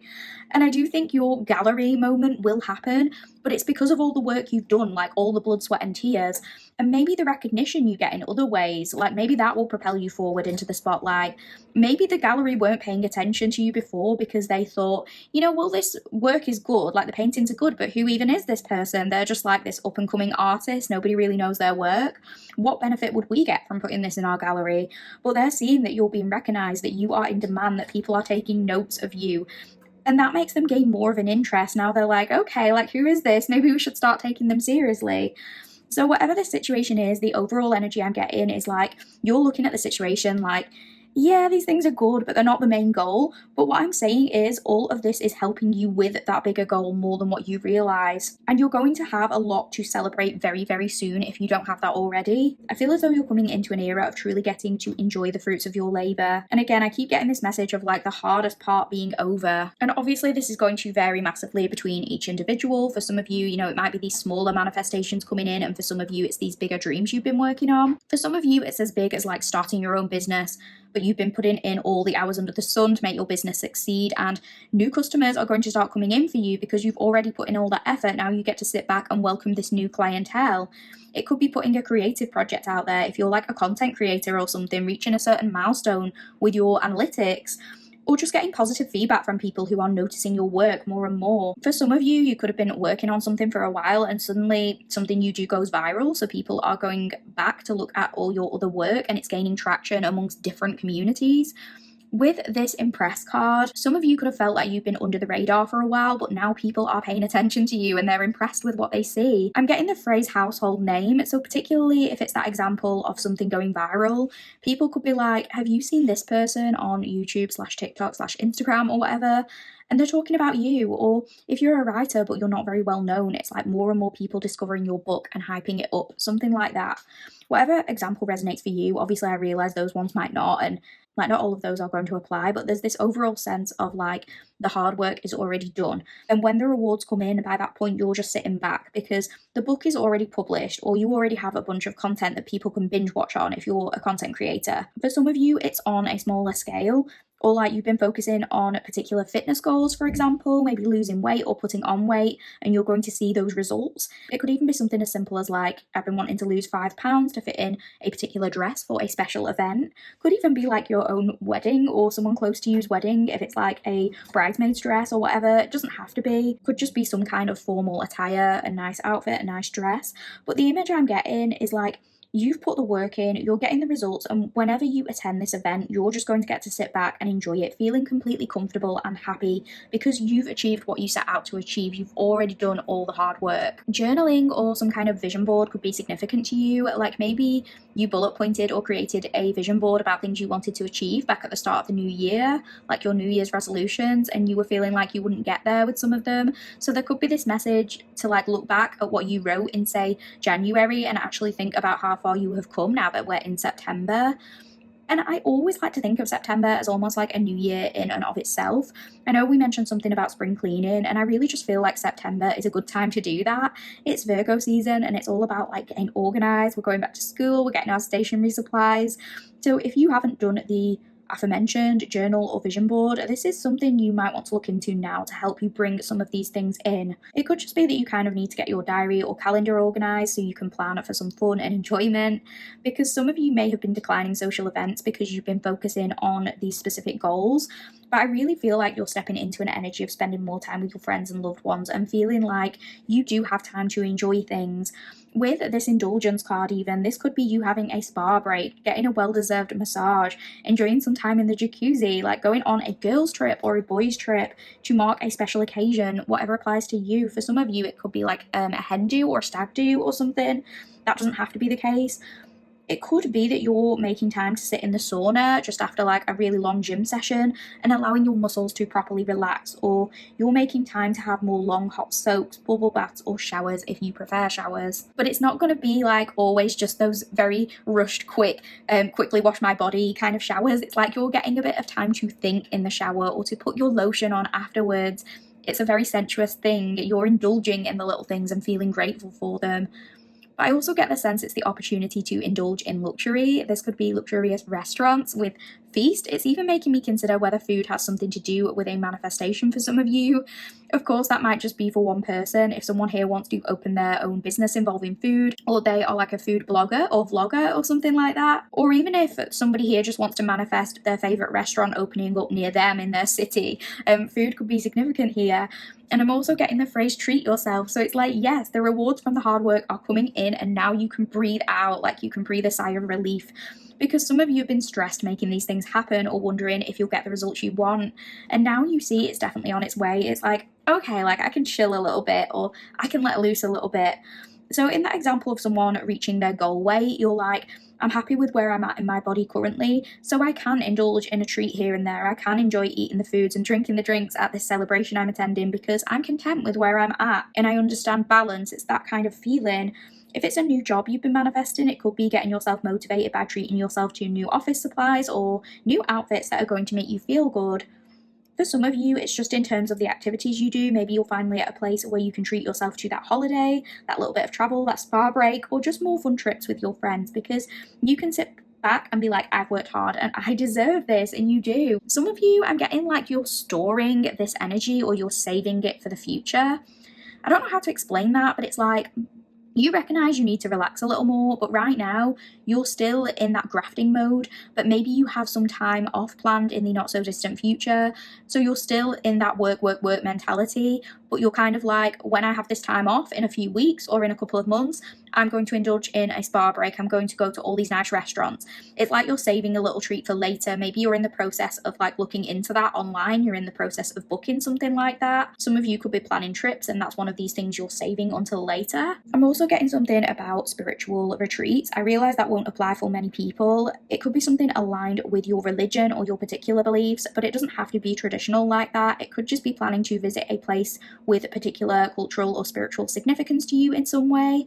And it's interesting, actually, I'm getting that because a few nights ago, you know when you just get loads of random memories popping into your head right before you go to sleep? Well, I was thinking about this time I was in a religious education lesson in school. I was probably about 12 or something like that. So it was a long time ago. And I remember getting moved for yapping, obviously.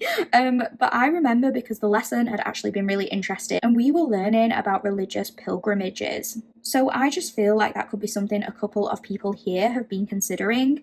It could be somewhere with temples or places just generally with a spiritual meaning.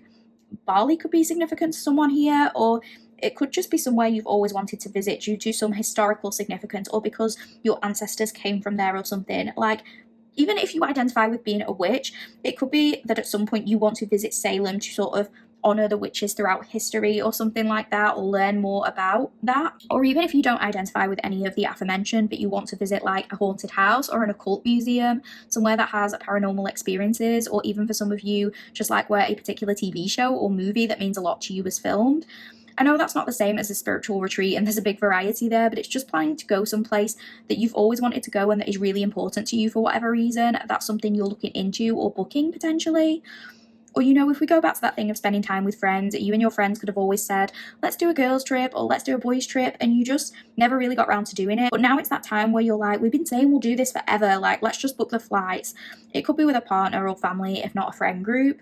But I definitely feel overall that you're going to be in this energy of really impressing people with whatever it is you have to say or do.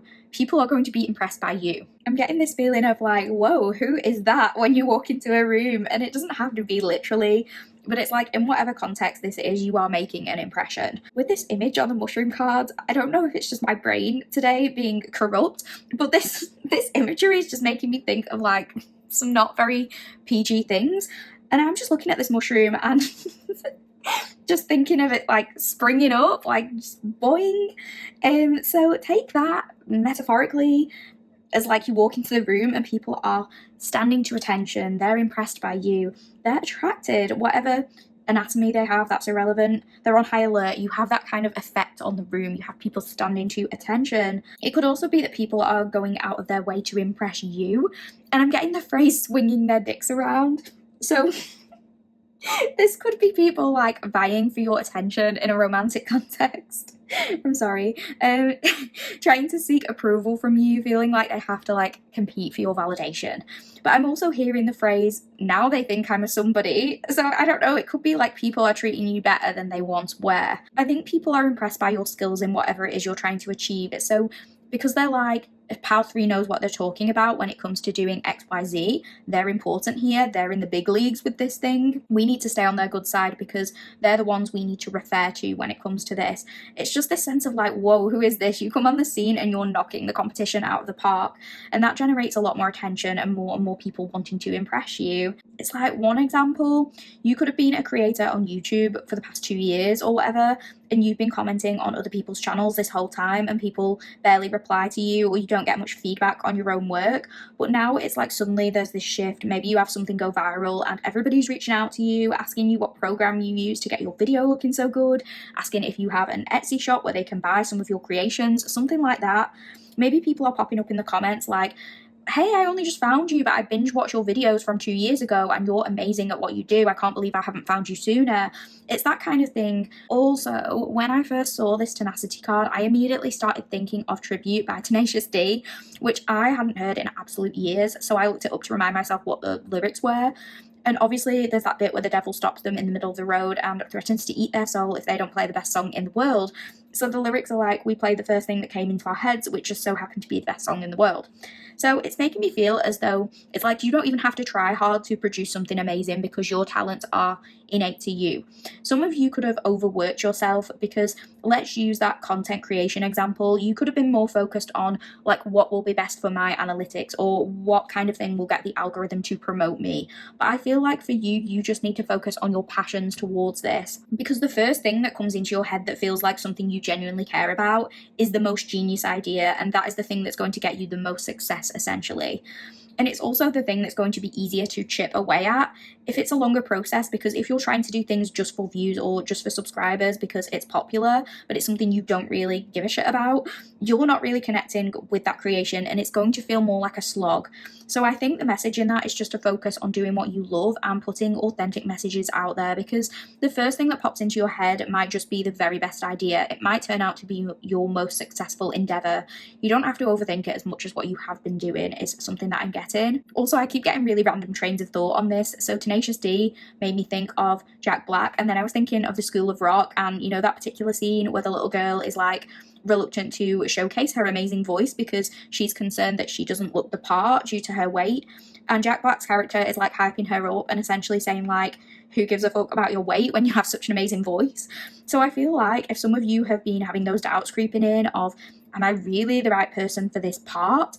I'm saying like, yes, like this success, these blessings, this is the universe hyping you up. Like, yes, this is all for you. You are in the right place. So that is what I'm getting for the oracle portion of your reading, Pal 3. I really hope you are enjoying the reading so far. We are about to move along to the tarot portion of your reading, so please bear with me and we'll get started on that. Hi Pal 3 Collective, welcome back to the tarot portion of your reading. Without hesitation, let's get started and have a look at the first 3 cards we pulled for you. Okay, so I'm going to pop this sticker to one side for now, and in this portion of the reading, we are going to be elaborating on the energy we spoke about in the oracle. So let's have a look at what we've got. We have got the 10 of Cups, we've got the 8 of Cups reversed, and we've got the 4 of Wands. Some of you are trying to manifest a new house right now or a change in location. That could apply to just one or two of you because there are messages here about domestic bliss and about laying down roots. But with this Eight of Cups, this can be about staying in a bad situation, but what you're trying to go after, it's feeling like that will be a lot more fulfilling for you because sometimes with the Eight of Cups reversed, it's almost kind of like we have accepted our fate in a way. There's this feeling of like, is this all there is for me? And you're just kind of putting up with the way life is or the way it feels like it has to be in the moment. There's something about not being chosen coming through, like they probably won't pick me or they probably won't pick us. And I was getting us, which made me think it seems like less of a romantic situation and more like applying for a house or applying for something to change your location or your environment in some way. This could be applying for a loan to invest in your current house or trying to better something in your current location. Or it could be putting an offer in for a new house and thinking, like, I probably won't get it, they're probably going to reject the offer. It could be moving back home or out of a parent's home or something like that, returning somewhere even, feeling like that's the only option and maybe not being sure about that, but just kind of having to accept it. For some of you, it could be about a romantic situation or a promotion because it's like you're putting the offer in, but there's some element of, but nothing will probably come of it. Like, I'm just doing this, but nothing will probably come of it. That's what I'm getting. For some of you, it could be like submitting a piece of work or entering something into a competition, but you're not too happy with the piece of work, so you don't think it's going to get a good grade. You don't think it's going to win the competition or anything like that. Or maybe it's not so much you're not happy with the piece of work, but you just don't fully believe that it's good enough to take you places. But what I'm sensing with this Ten of Cups is like, the outcome turns out better than anything you could have imagined. So you go in just accepting your position in the world, which from this Eight of Cups reversed lens, it could be various examples of like, I'm just that person who submits average work, or I'm not the one who gets the promotions, I'll just stay stuck where I am, or I'm not the one who gets the guy or gets the girl. However it applies to your situation, you go in expecting very little, but what's coming for you is everything. It's a whole new world, abundance, blessings. We said it was coming, and some of you haven't been fully believing it. Some of you could have been literally trying to manifest your happily ever after, your next long-term relationship. With this Ten of Cups, it could be a reunion with your divine counterpart, if that applies, or coming back together in a very blissful way. But when this comes in, it's like you don't expect it to fall into place the way it does, particularly for those of you where you've been doing your healing or you've been trying to get over a person and you're looking for something completely new. Maybe when you decide you are ready to step into the dating world again, you get talking to someone. Let's say you're talking to someone on a dating site, but you're not really expecting it to take off because maybe initially as you're messaging them, there isn't this huge spark. Maybe you're thinking about the last person and you're like, well, I guess I'm just stuck never finding that passion with someone again because, it was instant with this last person. And it's not like that with this new person. So am I just going to be stuck thinking about this past person forever? But then maybe you meet up with this new person and it's actually so much better in person. Like the sparks are flying and you're so into them or you're so into each other. It gets you out of that stagnant energy because you're no longer going to even be considering that other person. You're shocked by how quickly things start falling into place because you took a chance on seeing this person or doing this thing. If you're already in a relationship, it could be that things have felt stagnant there. Maybe you haven't had much alone time with your partner and you've started to think like, is this our life now? We haven't done a date night in months. This feels a little monotonous. I guess I just have to accept that this is what domestic life is like. But then something happens and it's like a complete up-leveling to this situation and it surprises you in a really beautiful way. Maybe even for some of you, like your partner proposes and they're like, this is why we haven't been on many date nights recently because I've been saving up for an engagement ring. They've been doing something behind the scenes to make you happy. If this is a period of separation with somebody, it could be like you are returning back to each other and it goes better than expected. Like that conversation goes way better than you expected it to. Like maybe if this is talking about reconciliation with this person, it doesn't seem too promising at first if they've been inconsistent in terms of their communication. Maybe you're like, oh, it's just the same old with them. Do I just have to accept that this is what they're like? But when you actually do meet up, there is this very new energy.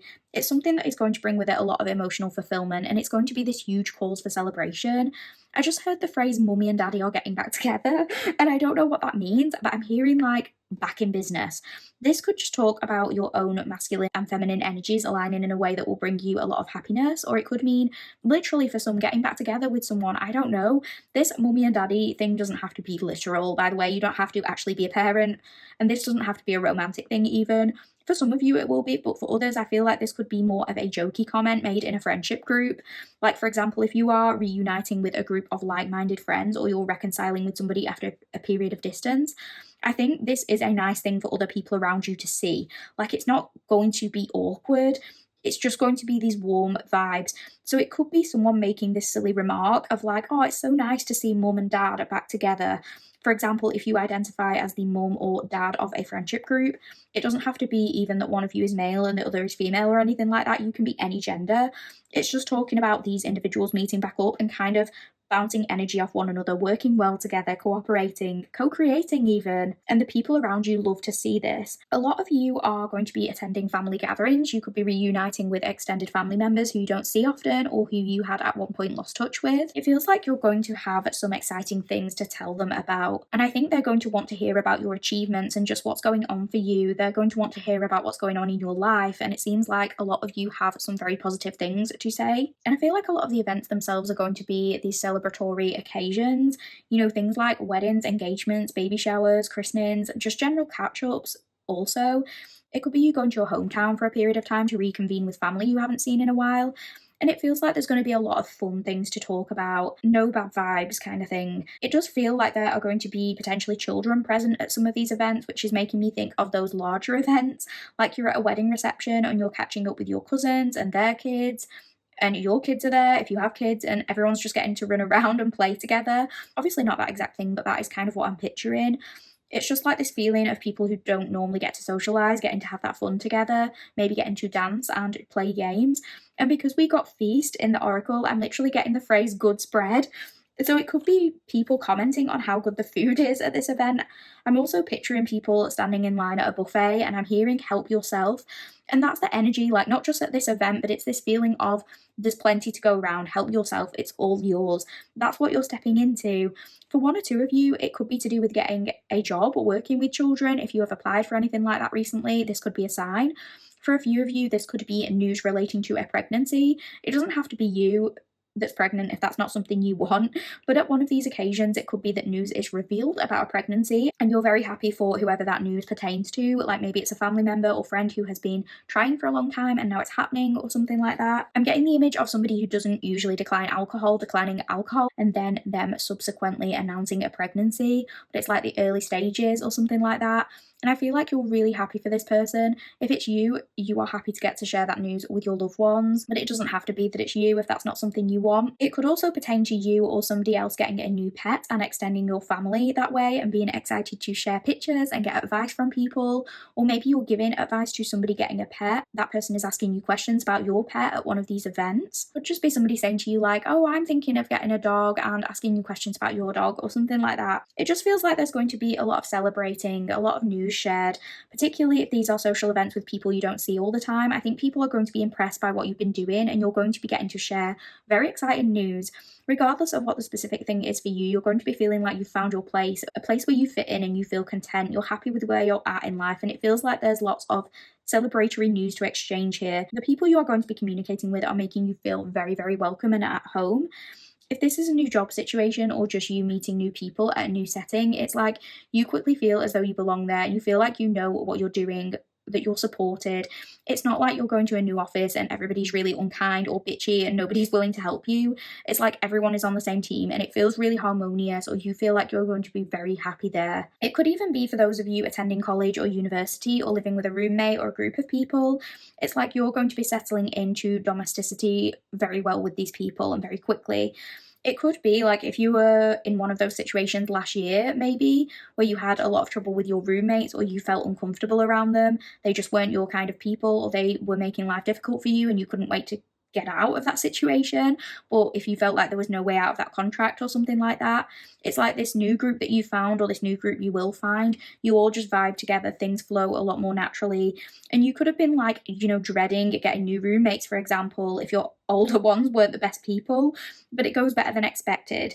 If it's not roommates, it could be another domestic situation that felt out of your control, like your neighbours making life difficult or something like that. But the situation changes and you're able to enjoy living where you live a lot more. You could have had neighbours who were very nosy or who were always complaining about something or making your life difficult in some way.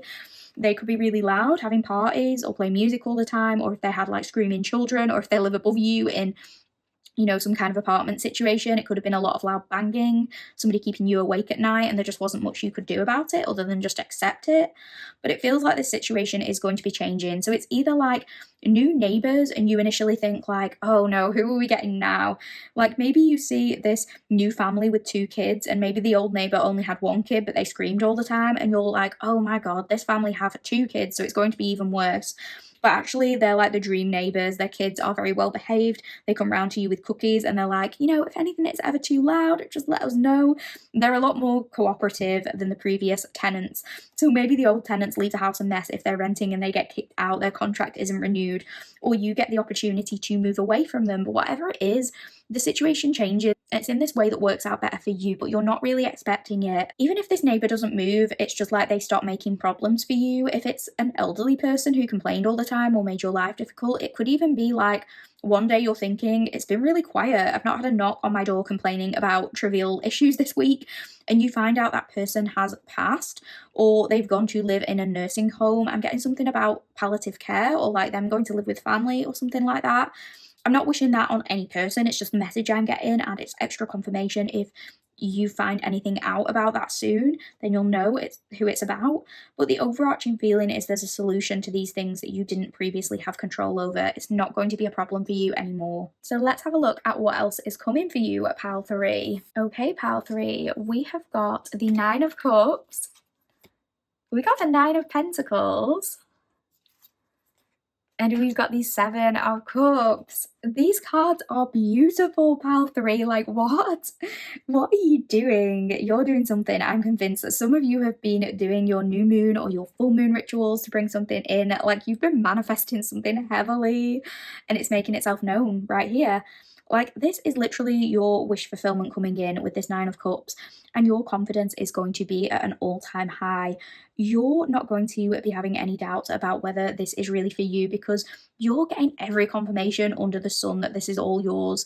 I never want to deliver a reading that just blows smoke up your behind, and I'm not shy when it comes to exploring these shadow aspects of certain things showing up in your energy, and we will explore that a little because I do like to be fully transparent. And one thing I will say is that, similar to other cards that have come out in other piles today, when this 7 of Cups came out initially, it came out sort of horizontal, which I think lends itself to touching on the reversed meaning a little, as I feel like a couple of bits and pieces could be relevant for you. But other than that, like, I can't make this up. Overall, these cards are wonderful cards and they signify success, abundance, achievement. I can't deny that. So if you're wondering whether it's on its way to you, if you can feel that there's something brewing, then I'd say the answer is yes, because that's the energy I'm getting when I look at what's in front of me. This new chapter you're stepping into, Pile 3, you're going to be thriving with this 9 of Pentacles. You've put in the hard work, you've maintained that self-discipline, and this is the energy of being able to take things easy, being able to look around at some of these things you've achieved and feel truly content and satisfied with where you're at. There's also a lot here about freedom and independence, so if you have been putting in the effort in recent months or years even to take ownership of your own life, have your own autonomy, or be financially secure, this is coming in for you. And it's like, again, you can breathe that sigh of relief. You can take things a little bit easy now because you've cultivated this life that allows you to maintain that independence. For some of you, this could be moving out of a parent's home or just moving out on your own in some way, and potentially like being in survival mode at first because maybe initially you're struggling to pay bills, or you can only afford this small cramped apartment. You feel stuck in a situation. You feel like this environment isn't one where you can thrive. But you could be finding yourself on more stable ground financially, so maybe that's becoming less of a worry for you. Maybe you now have enough resources to create this environment where you truly can feel content and satisfied. It's a space to call your own. This could be relocating or just up-leveling your current environment in some way, because maybe now you have the opportunity to make that space around you better or more pleasant to exist in, and you're happy with this little safe space that you've created. For some of you, it's those bigger things like being able to afford to move to a bigger place. But for others of you, it's just like rearranging your office, purchasing new furniture, taking a trip to IKEA, making sure your environment is one that allows you to succeed, even if it's just cleaning and making the space neat or getting rid of the things you no longer need. you're going to start to feel like this is a place I can get things done. This is a place I feel good in. It could also be in terms of the way you carry yourself, how you show up in the world. It's like you're going to be coming across as very elegant, graceful, sophisticated. I'm getting regal. Leo or Capricorn at rising could be significant here, or those signs in the first house, although that doesn't have to be the case.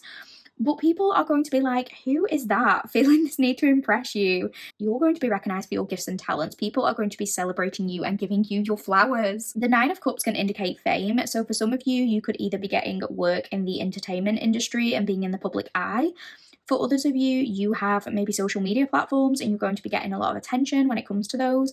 You're going to have a lot of eyes on you, is what I'm getting. And if that's the case, I don't want to say every single comment you receive is going to be hyping you up, because that's not always feasible, that's not always realistic. If you have more eyes on you, you're no doubt going to get some negativity, but what I'm hearing is that's not going to stop you doing your thing, essentially, because I'm seeing high self-esteem here for you. And I'm hearing the phrase, I hope you know how good you are, because maybe people haven't really been seeing you. So you've been doubting whether your messages are finding the right people, but you're in this very magnetic energy. So once people start gravitating towards you, it's like everyone is going to come out of the woodwork, and suddenly you get people who are like, I've been watching your content for a while and I just want to say you're doing amazing, or I've only just found you and I'm so glad I did. I hope you know how great you're doing. Please keep doing this, or something. And it's going to give you that extra little boost you need to be like, yes, I am on the right track. Knowing you've made a difference to people, I think, will allow you to gain so much satisfaction from what you're doing. And I think you're not going to let the few negative comments get you down, because you're just glad that you're finally being recognised. You know that people trying to put you down comes with the territory, but you're not letting it disturb your peace, because you're like, at least I'm being seen. If this is content creation, it's like every comment helps the algorithm. It doesn't have to be that specific example. It could be that you've had a business that's struggling and suddenly you're getting more reviews on your page talking about how great your products are or how unique your creations are. And that pushes your page, your website out there more, and all these different people are finding you and actually giving you the credit for what you do. I think you're going to be in this energy of feeling like a grown man or woman, whatever applies to you. I think you're like, I'm in my bag and I did this by myself. You found something that's fulfilling to you and you know you're on the right track, and you're being rewarded for all the effort you've put in. It could feel like you spent your last resources on bringing something to fruition and it didn't get you anywhere, but now that thing blows up. It could be a viral video, a backlog of content, finally getting monetized or something like that, making a profit from all the work you've already put in. It could be an item you're selling, could just be the effort you've put into some kind of hobby or another person even. But you're reaching this place of contentment and feeling a lot more secure. So those of you where this applies to another person, it's like you are feeling more stable with them. You're optimistic about the future with this person. There's contentment and happiness. You're feeling satisfied with where that connection is. Again, there's a lot of enjoyment with these cards, and the Nine of Cups can talk about pampering. So for many of you, this spa break we talked about is on the cards, or just some element of you getting to enjoy the finer things in life, whether it's with another person or not. It could be going on more dates, or to go and watch movies, or attend a concert, go to the theatre, go to the ballet, something like that. It could be something very cultured. It's like all these new doors are opening up for you. This can also talk about sensuality and pleasure. So I think whether it's you exploring your own body or you and another person exploring each other in that way, you're going to be having a lot of fun. But I also feel like through this experience, there could be the potential for more creation. And I don't mean like a pregnancy, unless that is something you're actively trying for. But it's like this fulfillment that you get from the physical experience or some kind of physical release, you just letting go and being able to enjoy the moment and have fun. It provides this sense of clarity. You kind of release some of this frustration and you are able to connect more with your creative ideas. Or you and another person are giving the ability to co-create on something by working together harmoniously. With this Seven of Cups, your imagination is going to be leading the way, because now you've seen what you can achieve and that's opening the door to way more possibilities. It's like, well, if I can do that, then I could also do this and this and this. It's going to feel like you have a lot more options. You're getting to pick and choose when it comes to something. You're realizing you're not trapped or stuck with something, and there's actual multiple routes you can go down. I am going to talk very briefly about the reversed meaning to those of you where that might apply. So for some of you, it could be that you're experiencing this realization about the material or the superficial not being as important as what you once thought it was. Because when you were in this energy of feeling stuck or feeling like you weren't getting where you needed to be, you could have assumed that it was due to these things you can't control. It doesn't have to be this example, but one thing I'm thinking of is like, let's say you are a content creator If you were putting videos out there and they weren't getting views, they weren't being seen, you weren't having any success, it could be like you put that down to you not being able to afford the best equipment to make videos, or you not having an ideal space to film in, or something like that. And that could have gotten you in a rut of being like hyper focused on these material elements. Like maybe you were frustrated because you were like, it's this vicious cycle because I don't have the money to invest in this equipment or this video software right now. So I'm just going to focus on making as much money as I can to get to that. And that's when my rewards will come in. So maybe you were churning out content, but it was just to reach this one financial goal or this one subscriber count or something like that. And you started to feel less passionate about what you were putting out. When in actuality, the equipment you have or don't have, that doesn't really matter. Your gifts come from the content itself, the message you are delivering. People are attracted to your content because you have a unique perspective and it's you delivering the message with your individual gifts and talents. You never needed the latest video editing software or a fancy background or anything like that. It's not about that. But when you were getting wrapped up in the superficial, maybe you put a lot of stock in these outside things changing the situation for you. But now you're realizing, when these comments come in, when those views start appearing, you're realizing that actually, if you just focus on what you're passionate about and the genuine love of creating great content, people will flock to you. You'll receive the rewards regardless of all that other stuff. I mean, it could also apply with something like weight loss, for example. Maybe you said, I'm not comfortable with my body right now, and I'm not dating anyone until I feel happy with where I'm at. Maybe some of you were reluctant to connect with somebody because of these insecurities, or you're worried that you aren't someone's type or you won't be attractive to them. So maybe you made like that arbitrary number on the scale your focus and you thought, when I reach that number, this person's going to ask me out or I'm going to feel more confident dating. But actually, the number wasn't really the deciding factor. Maybe you find that more people are into you when these physical changes occur, but it's more to do with the internal changes you've made whilst these physical changes were happening. It's more to do with the things you've learned along the way to become more confident and more content than it is the actual number on the scale or the clothing size you wear, if that makes sense. This newfound security on yourself is radiating from you, and that's why you're attracting more people and more opportunities. So don't put it down to just those material things, is like the overarching message I'm getting here. Okay, pal Theresa, how are you going to be feeling when these changes start coming in for you? Let's have a look at our next 3 cards. Okay, we have the 3 of Swords reversed. We have the Magician. And we have the Queen of Wands. It's so funny, like when I was asking this question, how will you be feeling? I don't know whether this is you, but I just heard in my head, I'm not going to give a fuck. I just kept hearing, I'm not going to give a fuck. And if I've got something to say, I'll say it. Like, you're really not holding back, pal 3, but it's interesting because for some of you, whatever you've been working on, it feels like you've been trying to do things by the book in some way. So if this is a project, it's us going back to what we said with that 7 of Cups energy. It could be you, like, researching the market for this or looking at your competition and saying, well, if I make this video the best quality using this expensive software, it's guaranteed success. Or if I choose to talk about this topic that's popular right now, it's going to get the most clicks and the most views, and that's going to be better for me. And maybe you've been going about this in all the right ways, but you're not seeing the results come in as of yet, and I'm getting it's because a lot of you are at your best when you're respecting yourself by being courageous and just doing what you want to do. I think people really enjoy encountering you when you're talking candidly about something. I'm getting no holds barred. It's like you're figuring out you don't have to play by the rules and you're showing more of your truth. And it doesn't matter how you articulate yourself. People will want to sit and listen to you talk about anything because what you've got to say is interesting to a lot of people. You're captivating audiences, and I think you are going to be feeling very confident. If it's a job role or you're in a certain setting where you've been trying to impress a certain group of people, it's like you can get rewarded just by being you. Some of you, it feels like you could have been masking in front of certain individuals or code switching, something like that coming through, but you're going to be feeling more and more like you can just be yourself and you don't have to put on this mask, because people are most attracted to you and your energy when you're being communicative and you're in this confident energy. Some of you could be so fucking funny too, but you don't always show it in certain settings. Like maybe you have a dark humor or a quirky humor or witty humor, or you're good at like roasting people, but you don't always let that aspect of you shine. But I think you're going to be more comfortable doing that, and people around you are going to love it. Like you showcasing your sense of humor and intellect more through your words and through, not restricting yourself. You're just being you, and people are going to be finding that so attractive. And when I say attractive, it's not just about getting a romantic partner, although if that is the thing you're manifesting, I think that's very possible. But it's just the opportunities that are going to want to gravitate towards you when you're just being yourself are truly endless. And if this is in terms of dating, it's like you're not overthinking it. You're not going on dates and thinking, well, maybe I shouldn't wear this because if I dress like this, then they might think this. Or maybe I shouldn't voice my expectations because they might think I'm too much. No, it's none of that. You're literally just being yourself. You're not bothered about coming across as demure or mindful or cutesy. You're not trying too hard. I mean, some of you might be very demure and very mindful naturally, and that's different. But what I'm saying is, you're not forcing yourself into one role just to accommodate someone and give them a false impression to get people to like you.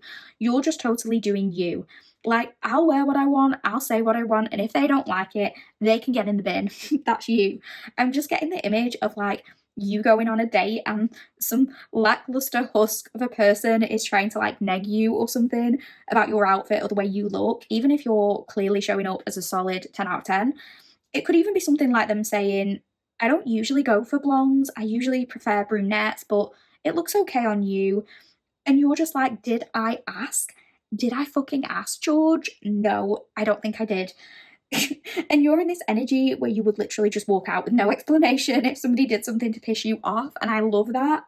I keep getting this phrase of, you didn't fall off the turnip truck yesterday. I don't know what that means. And it's like, you're kind of saying like, it's this feeling of like, I've been there, done that. And now when people aren't coming correct, you're not even mad.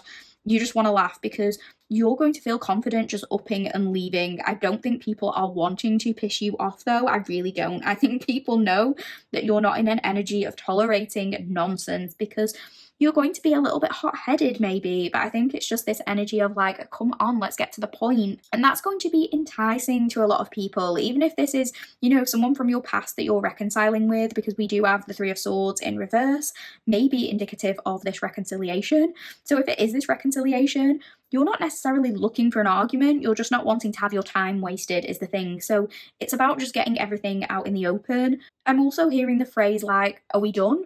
And I think it's just your energy. You're like, because you are taking charge of your life and you have so many things going on, you're managing your time more efficiently, you're focusing on the things that matter. So let's say, you know, this person comes in and they want to reconcile. You're like, right, well, I can pencil you in my busy schedule at 2 p.m, but I'm only free for X amount of time.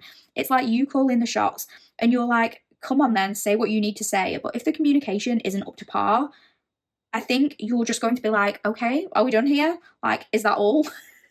Because I have a flight to catch. It's that kind of feeling like you're not suffering fools right now. But I'll tell you something, pal 3, is you're going to be looking hot. It doesn't matter whether you're at a business meeting or you're going to the supermarket or you're at your cheating ex's funeral. It really doesn't matter. You're going to be showing up looking good with all this fiery, spicy energy coming through. I keep seeing flame emojis. Maybe you're going to be feeling yourself and getting a lot of flame emojis under your pictures. It could also be that red is significant to you right now with this red dress on the card. Maybe you're getting a new red dress or you're wearing a red lipstick or your hair is red or you're thinking of dyeing it red or something like that. And it doesn't even have to be like bright red because I know we all have different colour palettes that suit us and this kind of red might just not be our thing. I personally get so jealous of people who wear bright red lipstick and it just looks perfect on them because I feel like a bold red lip is like it just radiates so much bad bitch energy. Like other women look so amazing when they wear it, but for some reason, whenever I wear a red lip, I just look at myself and it just doesn't look right. I feel like for me, it has to be slightly more like brown or rust coloured to suit me. So you can interpret that as a slightly deeper red, like a deep maroon or a red with kind of like burgundy tones. This could be what you're wearing. I feel like those are beautiful colours for autumn and winter too, so that makes sense. Also, it's like I think you're going to be sensing that people can feel your energy shift. And I think that's going to make you feel quite powerful. I think that's going to boost a little bit of confidence for you. I think people are going to be feeling a passion towards you and wanting to treat you well. Also, like pawing for your attention as well with this cat on the card. It's making me think that. And with the flowers in her hand too, it's making me feel like because people are sensing this no-nonsense energy, they are really wanting to approach you correctly. So if it's a date, they're not going to be thinking of turning up without flowers, for example. But just the way she's holding them here, she's not like gushing over the flowers. She's not crying about it like, oh wow, this is the most romantic thing anyone's ever done for me. It looks more like she has just calmly claimed them because she knows that they're for her. They just become almost like a part of her outfit, if you know what I mean. And that's a feeling of like, you're no longer expecting less or being willing to tolerate less. It's like, yeah, I got the flowers, and that's the bare minimum. What else have you got for me? And that could apply, like, especially if this is a reconciliation and this person has wronged you in some way. You're very much seeing through the superficial, and you're like, what good are flowers if you haven't also brought me a change in your behavior? It's like cutting through the bullshit, essentially. Both the Queen of Wands and the Three of Swords reversed can talk about optimism. So I feel like whatever happens here, you're going to be feeling like you've released something and that you're hopeful for the future. For some of you, this might entail forgiving another person. It doesn't have to be in a romantic situation. This could be a friendship or even choosing to forgive a past version of you. But I do feel as though, as much as you're not willing to tolerate bullshit, you are in an open and receptive energy when it comes to having healthy dialogues. And if forgiveness is possible in this particular situation, I feel like you are at the very least willing to listen to the other person's side. If they come in with an energy of trying to manipulate or play games with you, it's game over. But if they're being honest and they're being respectful, you might have a little bit more time to hear them out, and that might enable you to come to terms with some things that you were confused about and release any negative emotions attached to that. And I feel like with this magician, you're going to be reading the room really, really well. And again, if that comes back to people trying to bullshit you, you're going to see right through it. But on the flip side, it's also like you're going to know when people are being genuine. So you're going to feel confident knowing when to give someone or something a chance versus when to just leave it alone. It's very much a feeling of like the worst being over and getting back on track with something here. The situation could be you kind of refinding your passion for something if this is not about another person. Maybe you're spurred on to invest in a certain project again and put a lot of effort into that particular thing. I also think you're going to be getting this newfound burst of energy that allows you to keep pushing and get the job done. It's like the blessings that are coming in for you are giving you more willpower because you're finding out what works for you. So you're going to know when to act and when to leave things alone. You might be experiencing periods of profound hyperfocus and then periods where you are a little bit more forgetful, but it's probably because you are keeping busy and putting your energy in various places. Because the magician can talk about concentration, but the Queen of Wands can sometimes refer to being forgetful.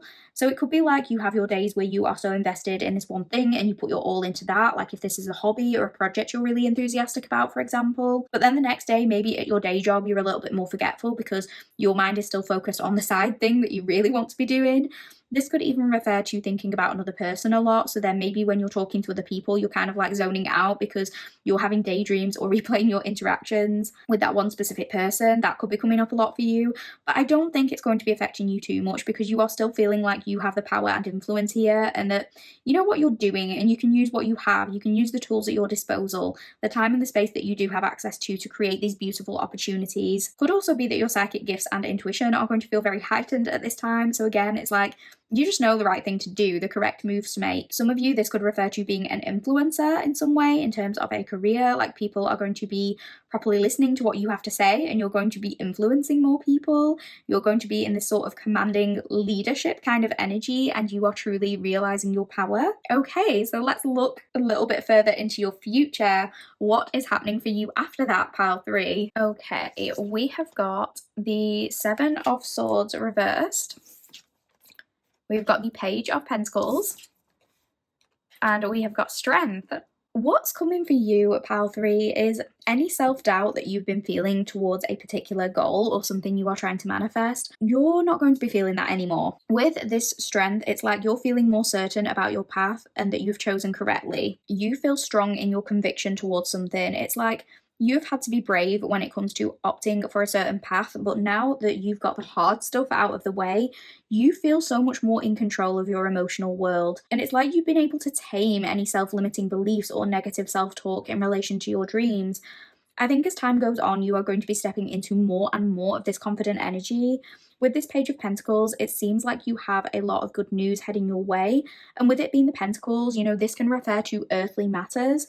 This could be letters you are receiving. If some of you are waiting to hear back regarding the outcome of something, it's something becoming more official and tangible here.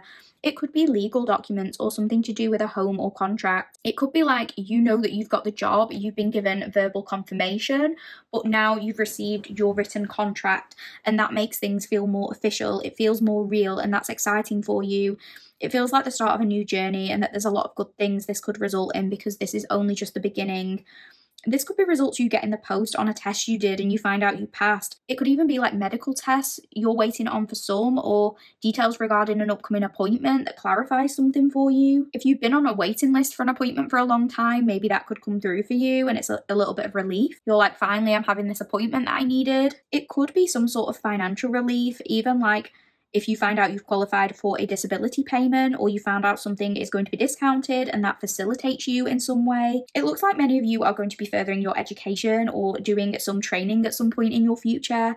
This doesn't have to be formal training. For some of you, it will be like you're going to university, or you're doing your master's, your PhD, you're studying something, going on a course, taking on an apprenticeship. However, for others of you, this could be developing your skill set off your own back, like you learning a new language using an app, but you become proficient in this over time, or just choosing to go to some kind of class in the evening. It could even be like expanding your knowledge regarding this current thing that you're working on, but just becoming better and better at that thing via the knowledge that you gain online or through other people or something like that.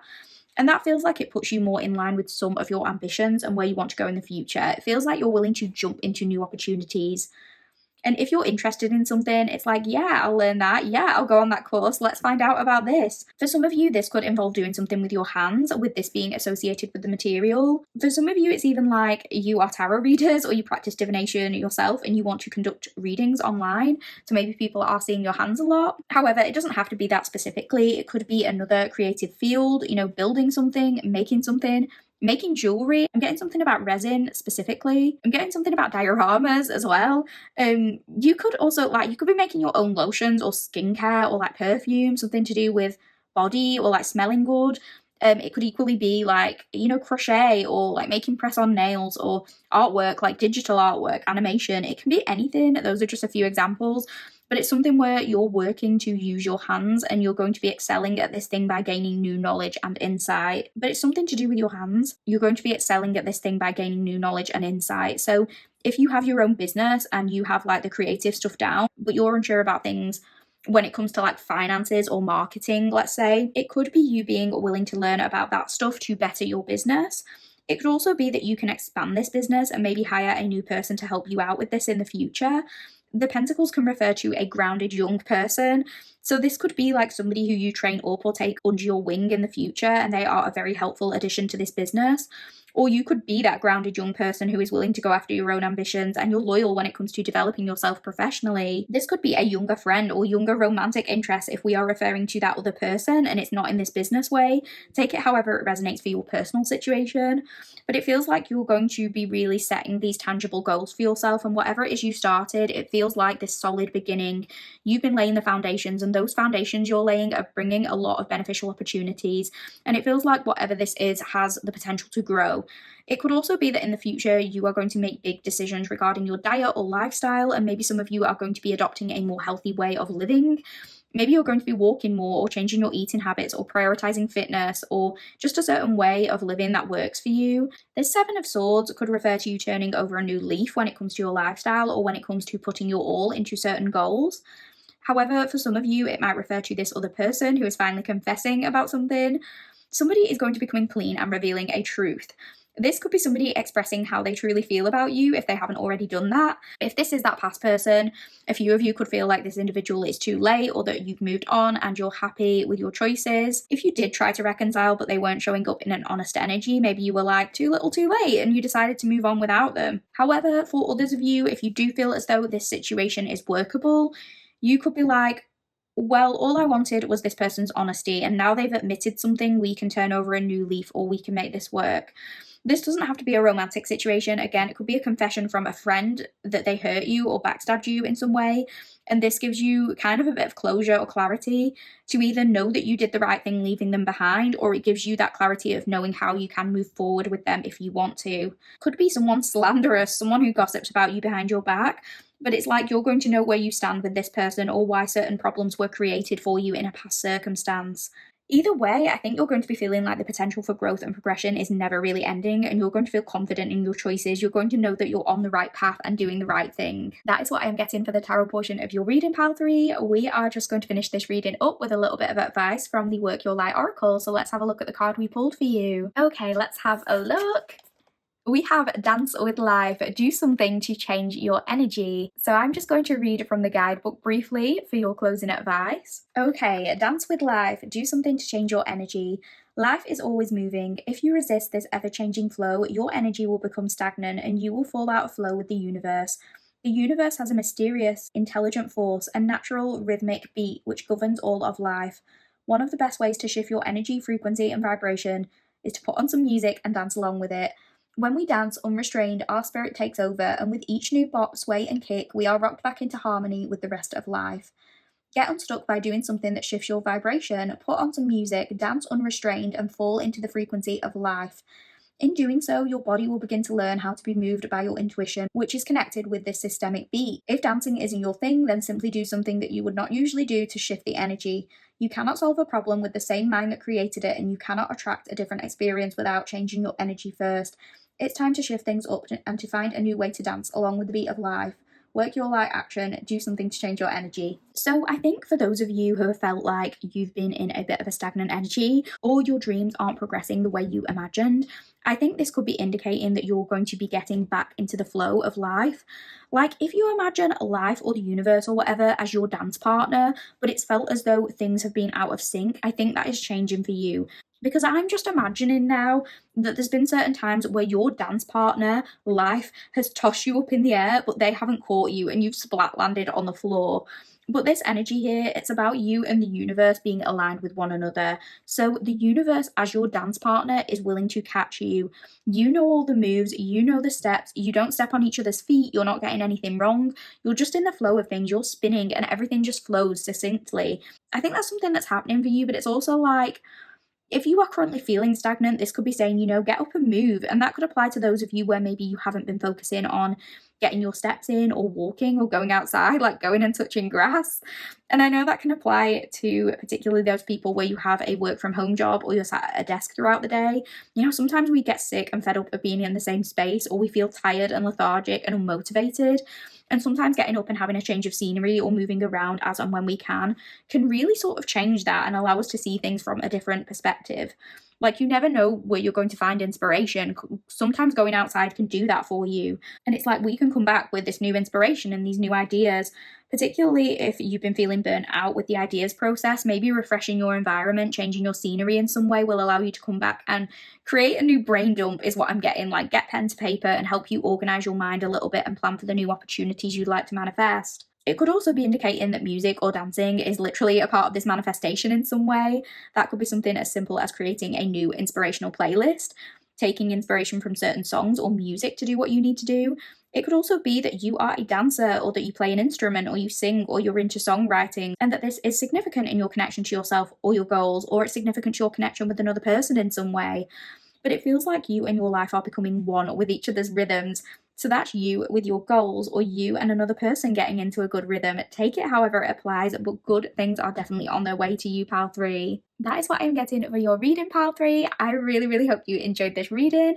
If you did enjoy the reading, please do me a massive favour and like the video. I would really appreciate that. It will take you like literally 2 seconds and it's free, and it's the best way to support me in this channel. So if you could like the video, leave me a little comment if you get a chance, and if you haven't done so already, please consider subscribing. Thank you so much for being here. I really hope you enjoyed this reading. Take care, and I'll see you in the next one, pile 3.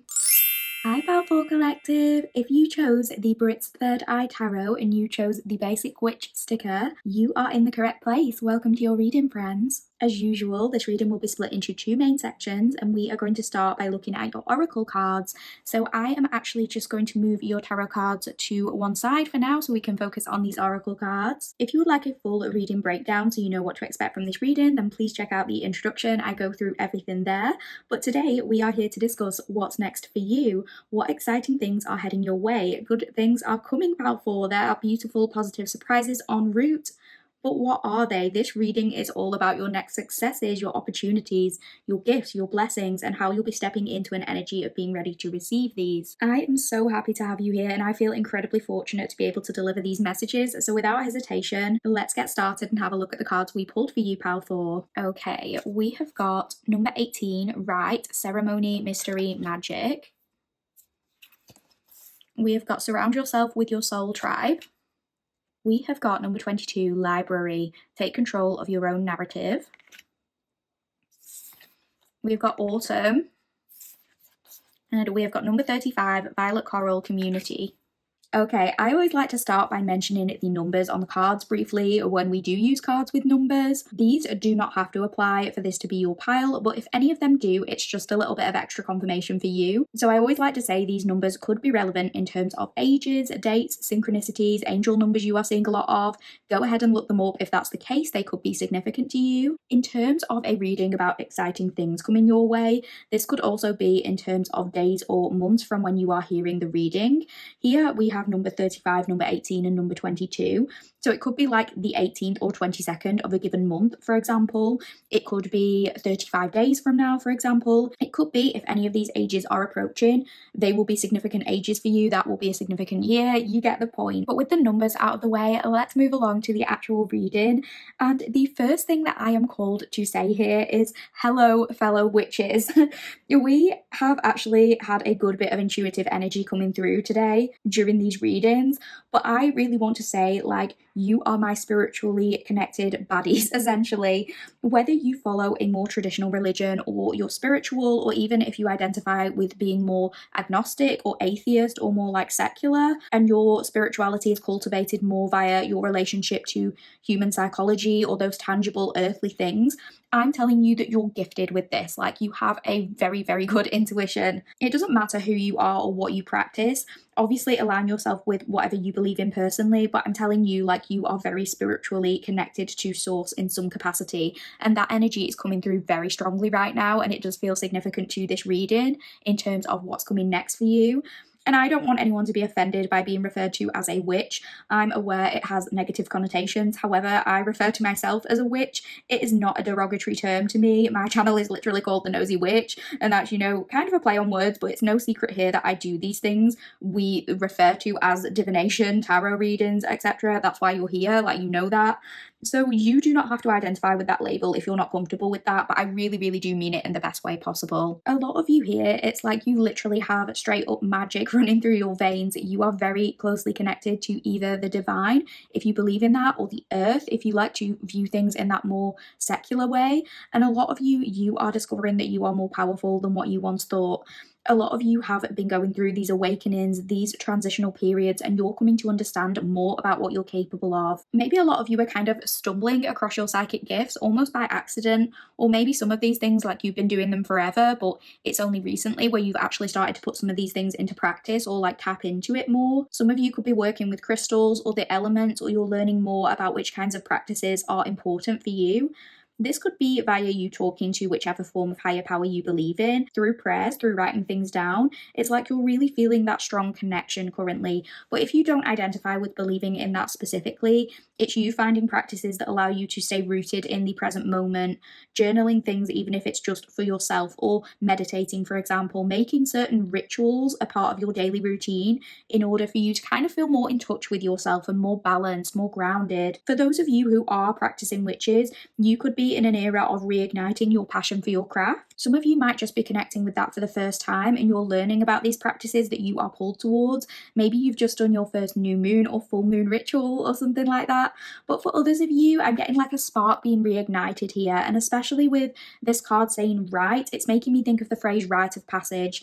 And it's just these phases we have to go through, even phases of the year, seasons, with this autumn coming through as well. It's maybe felt as though if you've always identified as a witch or with being more spiritual and interested in some of these things, even if it's more just from a psychology lens, I feel like we go through ebbs and flows of being more in touch with our craft and less in touch with our craft. I know that happens for me personally. There are times when I'm always tracking the moon cycles, doing spell work, doing manifestation work, observing astrological events more closely, absorbing information that allows me to connect more deeply with the earth and myself. And then there are times when it feels like those things fall completely off the radar because, to be honest, like life just gets in the way. Like, unless you are some nomad or a person who is just completely off the grid, which you're probably not if you're listening to a reading on YouTube. I mean, some of you maybe that's possible or that's what you want to do in the future. Like, maybe you don't have social media and you only really watch YouTube or listen to podcasts or something. That could apply. But what I'm saying is, for the most part, like most of us, whether we like it or not, we live in a society and we have to work and we have responsibilities and other things to consider and to keep us busy. Sometimes it's just other hobbies and passions taking precedent, and those things take up our time. So we kind of lose touch with making our more spiritual practices a part of our routine. I go through this kind of thing in my spiritual practice all the time. And I just want you to know, when you go through these seasons of being less in touch with some of those things, if that applies, it doesn't mean you're any less spiritual or you've lost the ability to connect with the divine. It's just one phase of your life and your current journey, and you don't have to judge yourself for that because our relationship with the universe or source is ever evolving and ever changing. So you don't have to judge it or think like, I wasn't a very spiritual person then, because you always have been in whatever way that means for you.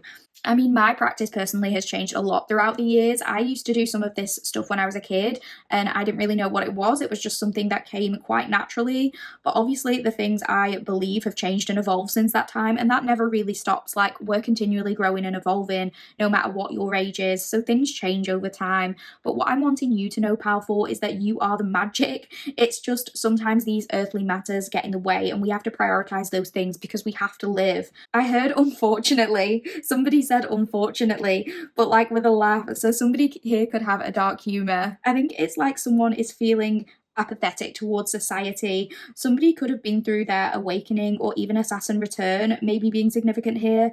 I remember feeling this way a lot during my Saturn return, but there's this feeling of like a disconnect with the way the world operates. You have some criticism about society. I mean, like, don't we all? But you kind of play the game to get by. Like, that's the energy you're in right now. You do what you have to do, but there's this internal place that you go to for guidance, or there's these practices you do that connect you with something larger.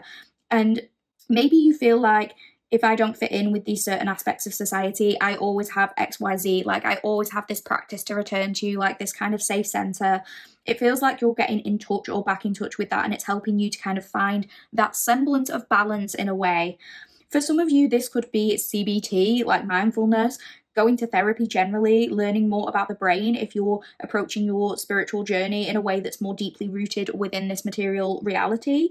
For others of you, it is spell work or divination. It could be tarot or scrying or Reiki, being more in touch with the divine through prayer, etc. And whatever works for you is neither right or wrong. It's about what brings you peace and balance and a deeper understanding of yourself and the world around you. It's this sense of like, whatever's going on around me, I have this. This is my safe space that I can return to. So for many of you, your understanding of other people and their motivations is deepening also in this very huge way. It feels like you have profound insight in terms of the psychology of other people. For some of you, you could want to go into this field of understanding the human mind more. I'm getting like pulling the strings as well. Like, you are the kind of person who, with this imagery on the card, I'm looking at that and I'm like, you understand people so well that if you wanted to, you will be very capable of pulling the strings. But I don't think you're like that. It's just you understand how people operate, and I don't know, you know that if you just pulled this thread or you pulled this string, you could get people to operate in a certain way. Something like that is coming through here, and I feel like it's to do with your education, like whether that's a formal education in psychological matters or whether that is just the fact you have educated yourself or due to your own experiences or due to you being an empathetic person. A lot of that is coming through right now. Some of you could have been reading books about the brain, about our thoughts, why we are the way we are as humans. And it's like you've been using this to your benefit in terms of your interactions with the world around you. I don't think you're doing it to manipulate anyone, even if you have that deep sense of like, I could manipulate someone if I wanted to. I don't think you're doing that. I think it's more to try and teach yourself about how to react, or like it's like you knowing that if certain people react a certain way, you have a deeper understanding of that, and in turn you're like, I get why they're doing that, but it doesn't mean that I have to react to it. It's that kind of thing. You've been implementing this knowledge that you've learned, and you've been getting to grips with new terminology, is something that I'm getting. This could even be deep dives regarding things you've seen in passing on the internet. Like, obviously, a lot of therapists, a lot of psychologists, people within the clinical field do use social media these days, and they create content talking about some of these things, like to do with mental health and attachment styles, relationship dynamics. They talk about things that years ago we didn't talk about, or we didn't even know the names for, like we didn't have access to that. And obviously, like, not everything on the internet is to be taken at face value, you know that. Even if somebody has the credentials, it's always possible that certain individuals are like grifting, they're trying to sell you something, so obviously be mindful of that. It's not taking every message you see at face value, but it could be like you saw something in passing that gave you new insight, and then you went and actually like did your research and studied this thing, or it allowed you to develop understanding about you or some of the people in your life, some of the situations. It's like you educated yourself, and that's given you this broader perspective. Some of you could do counselling work yourself, or that's what you want to be in the future. It doesn't have to be like traditional counselling, but you're very good at understanding others. This has always been a natural talent of yours, but it's like you're expanding on that currently and learning to incorporate some of the things you've taken on board and use these things to navigate your environment. It could be that you do identify as being highly sensitive, and maybe you've been told you're too sensitive for the world around you. Maybe you have struggled with criticism in the past, or you've been worried when people react a certain way around you, something like that. But yeah, I keep getting this message through. It's like, because you're getting this deeper understanding of yourself and others, I'm getting the sense you're feeling more confident, because you know that sometimes the way people act is none of your business. So maybe if someone lashes out at you at work or whatever, whereas once you would take that very personally, or you would feel hurt by it, or it would play on your mind, you're now not letting it affect you that way, because you understand their reason for lashing out has nothing to do with you. Obviously, that's just one example. It doesn't mean like you're going to tolerate negative behavior either, but I think you're going to be internalizing some of these things much, much less. You have this wisdom and knowledge and insight where you're viewing these situations from a more objective lens, and when people behave a certain way towards you, you've almost become this like master psychologist overnight, where you're like, oh, you're not actually mad at me, you're just acting out your mummy issues or your daddy issues or something like that. You're not viewing as many situations through this lens of like, you know, this person just shouted at me out of the blue and that is so unfair, what did I do? You're not like ruminating on it as much. You're not thinking like, why does this person not like me? It's like you're realizing it's not about you, and that comes with a lot of power because it's not occupying all the space in your brain. With this right card, I'm thinking of someone levitating, and I'm getting light as a feather, stiff as a board. Some of you could have experimented with that growing up, like you were always curious to test the limits of human abilities in some way. Maybe you'd be the one telling ghost stories at sleepovers or experimenting with paranormal games. Some of you could have used a Ouija board in the past and had an experience where now like you kind of want to leave that alone or something, but you're also like still sort of curious about that kind of thing. Some of you could have done these little like games with friends growing up where you tried to read each other's minds. I keep getting imagery from The Craft where the pencil is moving on the desk, so that kind of thing. But also that film could have like been your witch awakening if the witch stuff applies in any way, because now I'm getting the scene where Chris is like, you're a witch, they were right, and Nancy is like, they usually are. So this is you kind of accepting some of these gifts because you've always sort of known, but now you're tapping into them and feeling unapologetic for believing or for practicing. Some of you could identify with being like green witches, or having a strong connection with animals, to herbs, to mushrooms, to the earth generally, like to trees and plants. Maybe some of you are like, fuck it, I'm buying a cauldron. I don't care if anyone thinks it's silly or it's pointless. I want this safe space to do my rituals.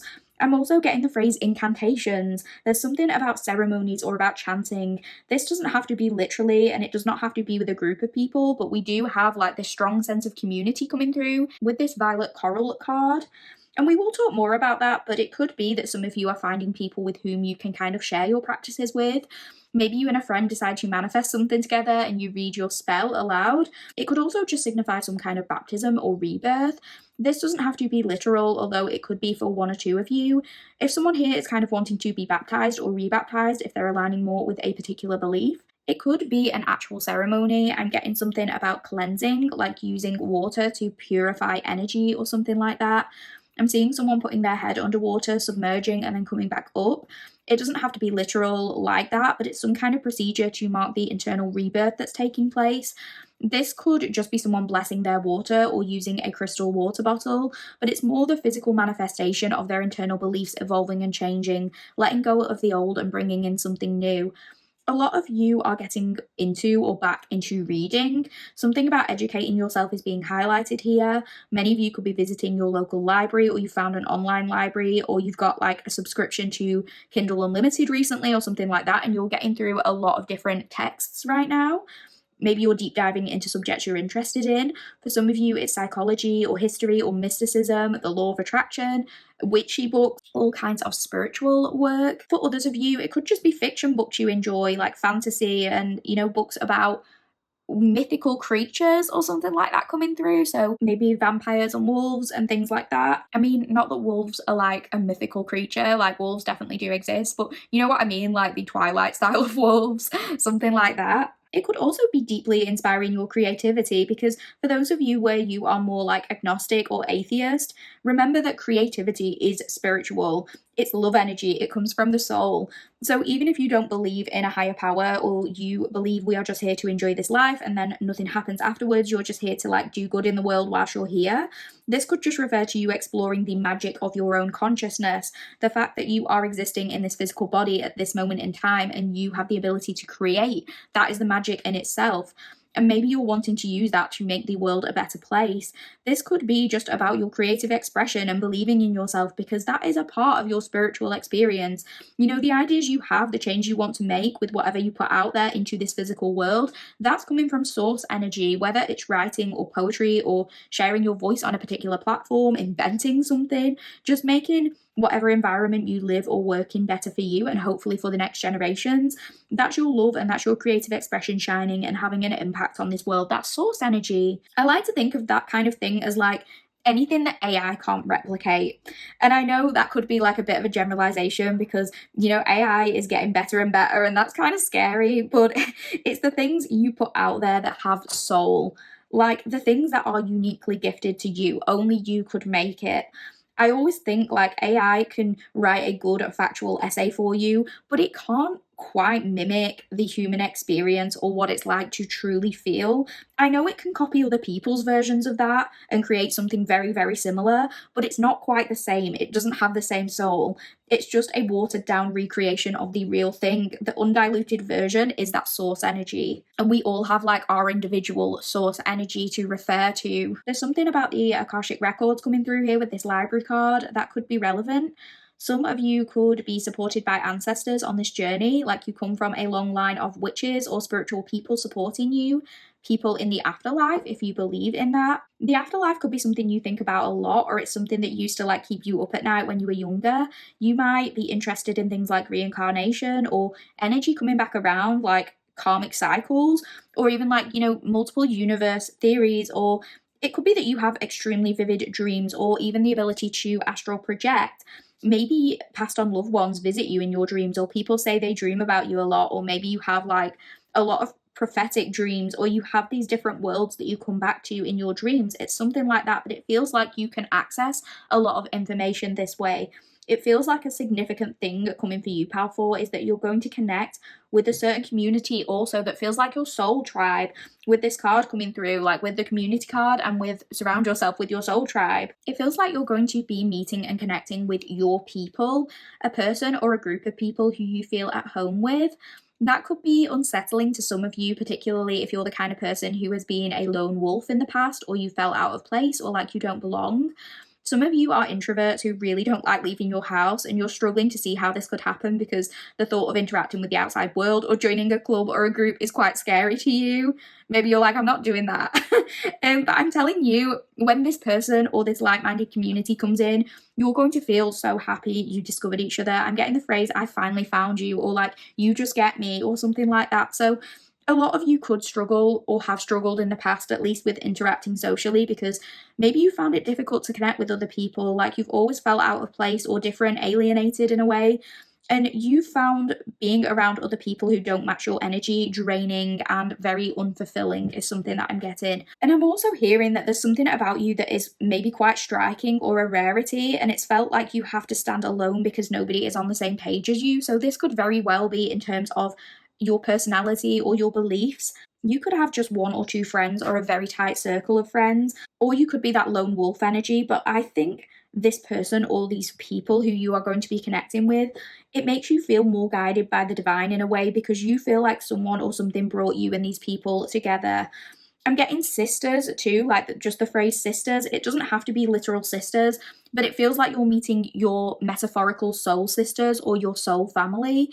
I mean, it is possible that maybe just one person listening to this reading like has half siblings or something like that who they aren't really in touch with, and they're meeting their half siblings for the first time, and it could be a sister, or some of you are like getting a new sister if one of your parents is capable of having a pregnancy, or it could be like gaining step siblings and they're going to be part of your soul family. That could apply to like one person maybe listening, but I think it's more metaphorically like a soul family and soul sisters. It doesn't even have to be women, but people who will stand alongside you and kind of be part of your team. It'll feel like these people are on your side. Some of you could be quite unique actually in terms of your appearance, and you've always felt out of place, or maybe you have in the past like been picked on for some of these things. Some of you are more alternative. Some of you could be Aquarius rising as well, or like you have Uranus in the first house. There's something about like Uranian energy coming through. Some of you could have tattoos or piercings, or you could stand out in some significant way. You could tower above people even. That doesn't have to apply, but it could be like you're super tall or ethereal looking. Or even for some of you, it could be you experiment with gender fluidity, or you're non-binary or trans. That might just apply to one person, so please don't take that if it doesn't resonate. But what I'm getting again is like that scene from The Craft coming through where Nancy says something like, "We are the weirdos, mister." So it's like you're going to find your group of weirdos, but they don't make you feel weird, they make you feel at home. With this autumn card coming through, it's making me think of the autumn equinox or Mabon being significant for you, but it's also making me think of, the symbolism of autumn and the leaves falling off the trees, shedding. It's like a letting go of something for new things to grow in that place. That message is coming through pretty strongly. So I think for some of you, you've become quite disconnected or apathetic even towards a person or a particular group of people or an environment you're in, but you're kind of clinging onto it because you feel bad letting go, or you feel like you have to keep space for it. Many of you are entering this autumn season of your life where you want to go inwards, maybe go into more of a hermit mode, and you want to spend more time focusing on your interests or your spiritual practices. You don't want to invest as much energy socializing with the wrong group of people. And I know that seems like a bit of a contradiction because we spoke about you finding your soul tribe, which presumably involves some socializing. But I think that's the thing. It's like you're recognizing that certain people or certain situations aren't deserving of as much as your attention, and you're wanting to invest your energy elsewhere. You're wanting to be by yourself, but maybe also connect with different kinds of people who are more on the same page as you. But a part of you really does feel bad over letting the other situations or people go. There could be a need to let something fall away here. And you could find that this is the case if, let's say, you've been friends with somebody or a group of individuals for a long time, since childhood even for some of you, or school years, and you have grown apart from this person or group. You both have different priorities now, your values are different, it feels like you're no longer aligned. It could be that there's a sense of obligation on your end or both ends to keep that friendship alive and keep clinging on to something that is just no longer there. Because I'm getting that phrase, it's something like, one sec, I'm going to look it up to get the accurate quote because it could be relevant here. Right, I'm not sure where the original quote came from because there seems to be different variations of the same thing, but one that felt significant for this pile is, People enter our lives for a reason, a season, or a lifetime. We only get disappointed if we try to force relationships beyond their natural purpose. So, this could refer to a situation you have outgrown, a romantic relationship, this friendship group, a work environment, an old belief. It's like you're feeling bad about outgrowing this. And I think for some of you, you might feel a little bit of guilt or shame with this because you're like, me and this person haven't had a big falling out. They haven't done anything wrong or they're not a bad person, but it just feels like there's this disconnect between you and them, and you're feeling more and more like you'd rather be investing your time and energy in other things. It could be that it feels now more like an obligation or a burden or a chore to make plans or to interact with this person. I'm getting they don't spark joy. It could be that you leave feeling more drained after spending time with them and you're finding yourself just wanting to distance yourself a little bit. And the feelings associated with that can be very difficult to come to terms with because it's often easier to distance yourself from someone when they have actually done something specifically to wrong you. It's like things feel more final sometimes, but when it's just this slow sort of drifting apart and nobody has really done anything wrong, but there's just this energy of like it's not what it once was, we do sometimes have that tendency to cling on to those things that were holding us together, even if those things have now passed and this relationship or friendship is no longer serving us. Maybe we've outgrown each other, we value different things, we're no longer benefiting from keeping this going, but maybe it's only like our shared history keeping us together. Maybe it just feels like we've been through too much together to throw it away. I'm getting the phrase throw it away, but I think the thing you need to acknowledge is respecting your need to be alone or be in the company of people who you are truly thriving and bonding with isn't throwing anything away. It could be that by allowing space, you and this person are both released and given the opportunity to explore other things that really set your soul on fire. It doesn't have to always be drama. Sometimes it's just growing apart naturally, and that's okay. You shouldn't feel obligated to make plans with somebody if they're just no longer vibing with you. This could apply to some of you who you're kind of like, oh, like I really should make plans with this person. It's this special occasion coming, or it's Christmas coming soon, so I feel like I really should go and see them, but I'd much rather be doing something else. Obviously, we all go through times of feeling more socially energetic, and sometimes it is just that you need more you time. It's not necessarily to do with the other person. But if this is a feeling you are experiencing consistently when it comes to this person, but you don't experience it with other friends, for example, or other relationships in your life, maybe this is a sign that you and this person have outgrown each other or this situation. It doesn't even have to be another person. If you find yourself feeling a certain type of way when you're in a certain environment, but like no, like I don't know, like this one environment is just really, really draining. You feel tired, it depletes you of energy. You feel really depressed when you're having to go to this place or leave this place, but you don't feel like that the rest of the time. It could just be a sign that that is the thing that needs to be shed, if that is possible. And if this is a person, it doesn't even have to be like, I'm cutting this person off or this big argument. It's just about letting things unfold naturally sometimes, or creating boundaries when you have to. But sometimes that's not always necessary. Sometimes it's just a case of like, I'm not going to try as hard to make plans with this person. You don't have to be rude about it, but you don't have to keep in contact with somebody just because of a shared history. If that's not in your best interest, if it's not making you feel fulfilled, you can appreciate the time you had with them for what it was, but you don't have to be frightened of moving on because some of these people or situations are just here taking up space that you'd much rather be using on other things. If this isn't another person, it could apply to some kind of disillusionment with a work environment. Like maybe that job is no longer aligning with you, and this could apply, especially if you are in a particular vocation where initially you started wanting to help people, whether it's working with the general public or with the environment or animals or helping vulnerable people in some way. It's like maybe you went in with the very best intentions, but it's been hard to create positive change due to some kind of hostile work environment or colleagues or management who are draining your energy and being quite difficult to work with. Particularly if it is that example of you working with vulnerable people, that could apply to many, many different things. But let's just say for this specific example, you work with people with addictions or something like that. It could be that your soul is calling out for you to be a part of a community who is genuinely helping or of service to others. Life path 6 could be significant for some of you. It doesn't have to be, but that's just coming through. But whatever environment you're in, maybe it's becoming difficult to ignore other people's projections, and maybe that's been really getting you down. It doesn't have to be this exact example, but let's say it is you working with these people with addictions.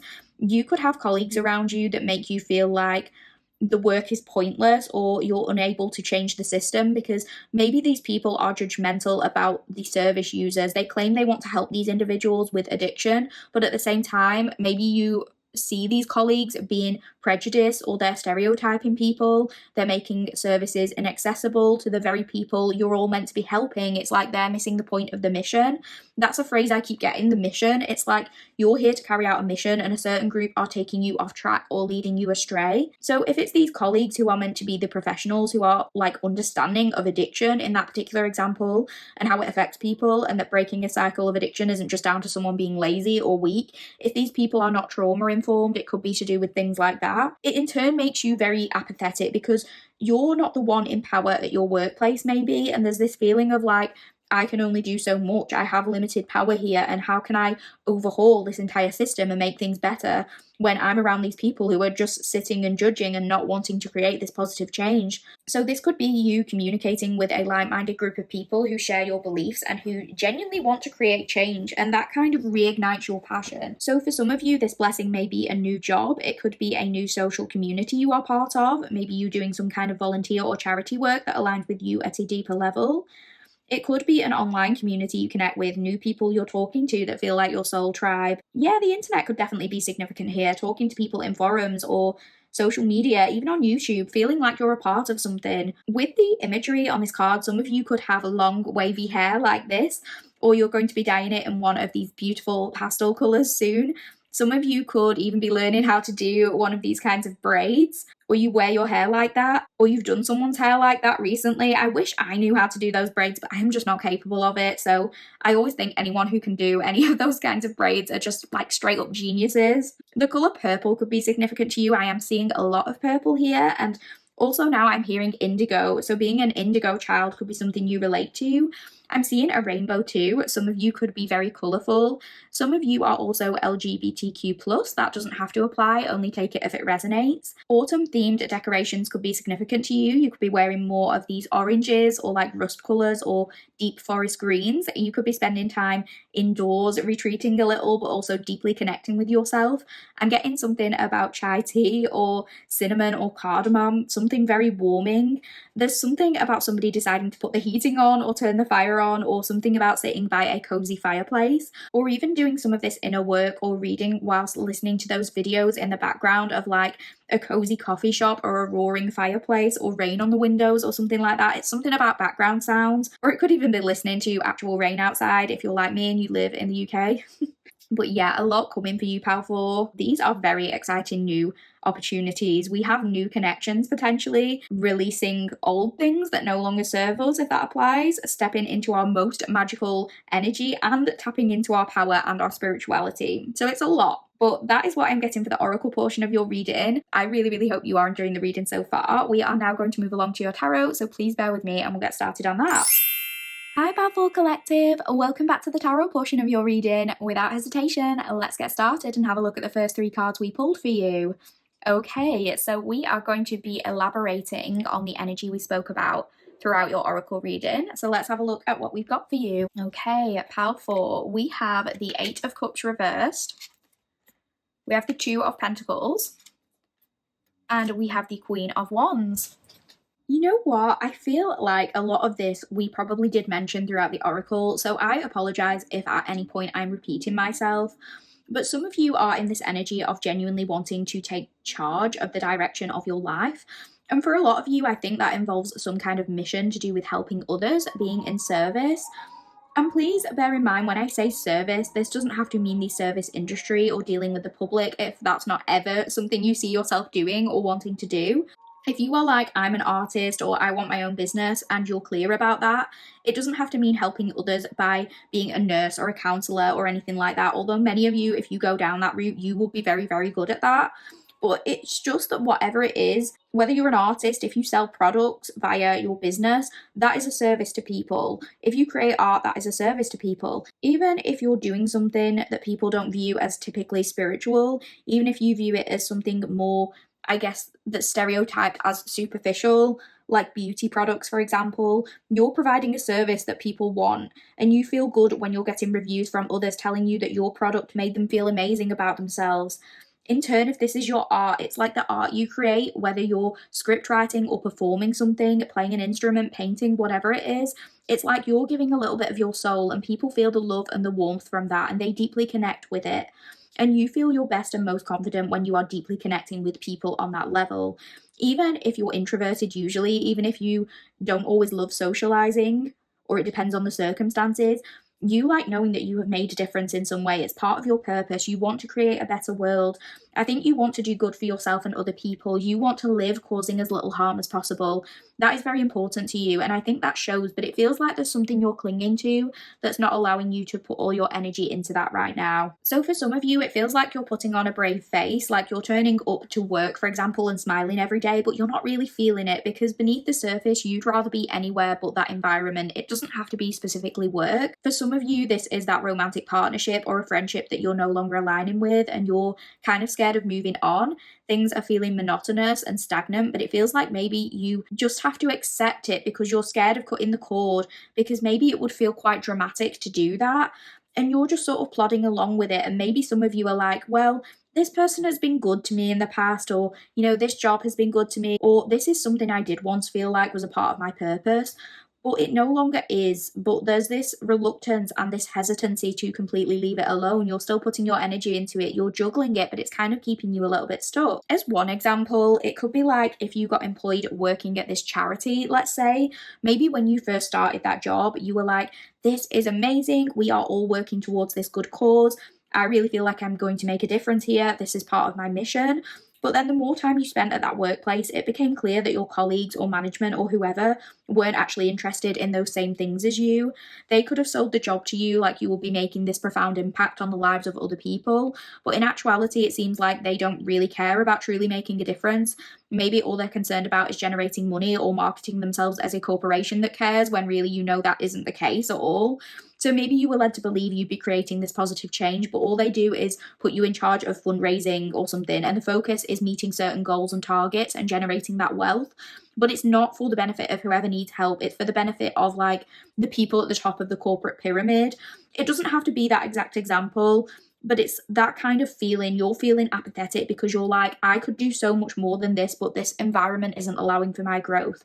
And it's hard to balance both those aspects of you at once. Maybe for some of you, you have found out what your true passion is by getting more in touch with your spirituality, what has meaning to you, what has purpose, but you're maybe only at the beginning of that journey. So what you're wanting to do is put a lot of energy into that and focus on cultivating that thing, but you're pulled in an opposing direction because whatever it is you've recently discovered or relearned is still becoming a solid part of your life, but it's probably not something that's generating material resources yet. And whilst that's not the most important thing, there's still this recognition of like, I still have to go to my day job or I still have to live in a society, when really I just want to be ... attending to this particular passion of mine all the time because you figured out what that is. Or maybe you're just in the process of discovering that, you're finding out more about yourself, but it's like maybe when you get in this certain environment, it just kind of depletes you of all your energy. So when you come home for the day, all you want to do is focus on your true passions, but it feels like you just need to sleep or you don't have the mental capacity to do all of these things at once. And it's quite frustrating. And obviously I realize it's hard. We can't just walk away from our day job if that's not financially viable. I would never encourage you to do that.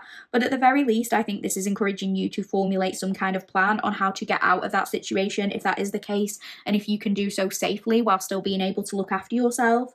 Like if you want to create your own business, it's a case of working out how much you need to start making before it would be viable to quit your day job and just solely focus on that business. Doesn't have to be that example, but it's all about you prepping and organizing your life. I think it's something you're really considering because it's getting to this stage where the people you're surrounded by or this environment, it's just not for you. I think you're feeling as though a lot of people around you lack awareness, maybe lack social awareness or empathy, and you feel like certain things are just so obvious to you, but it's like you can't talk to the people in your vicinity about these things because they just wouldn't understand. You've gotten much more in touch with yourself, but it feels like you've become alienated in the process from these other people around you. And it feels like you sort of have to fake a smile all the time or engage in trivial small talk with certain people because that's all they can process. And I don't think this is in the way of you feeling like superior to others or like better than others. It's not giving me like, I'm not like other girls vibes. It's not putting people down for enjoying certain things or anything like that. It's just the season you're in of your life right now. It feels like you're requiring this deeper connection or these deeper conversations, and the environment you're in, whoever you're with, they're not able to give you this. You're not like, oh, I'm so much smarter than everyone else. There are people out there on your wavelength, but it's just the people in this environment right now, you've just outgrown them. Maybe all the conversations seem shallow or superficial or trivial, or they don't share your morals. You can't bounce ideas off this person or people. It doesn't make these people bad people either. Some of them might not be the nicest. Some could have toxic traits, and that's why they are quite draining to be around. But for others, it's more just like they're just not on your wavelength, and it's no one's fault, but they're not giving you the stimulation you need. So this could be like in a romantic relationship, for example. Maybe you want to have these deeper philosophical conversations, and this person just isn't giving back to you in any way. I don't know if it's you trying to like initiate something, but it could be you asking, like, what do you think about the afterlife? Like, what do you think happens after we die? And this person is just like, I've never really thought about it. And that's the end of the discussion. And it feels like you can't really go any further with them. You're not getting a lot back, and it becomes quite tedious to you. Or another example is like, let's say at work or something like that, if you've done a lot of personal work on, maybe healing your body image, or you practice intuitive eating, it could be that colleagues around you are always talking about losing weight or counting calories. And maybe that's draining for you because you've worked hard to get out of that mindset of like not being obsessed with the number on the scale or a dress size or that kind of thing. But it's like around these people, you can't voice your feelings about intuitive eating in this example because people just look at you like you're weird or they dismiss it. They don't see the point in it because their only focus is fitting into a certain dress size. It's all about how things look rather than how things feel emotionally.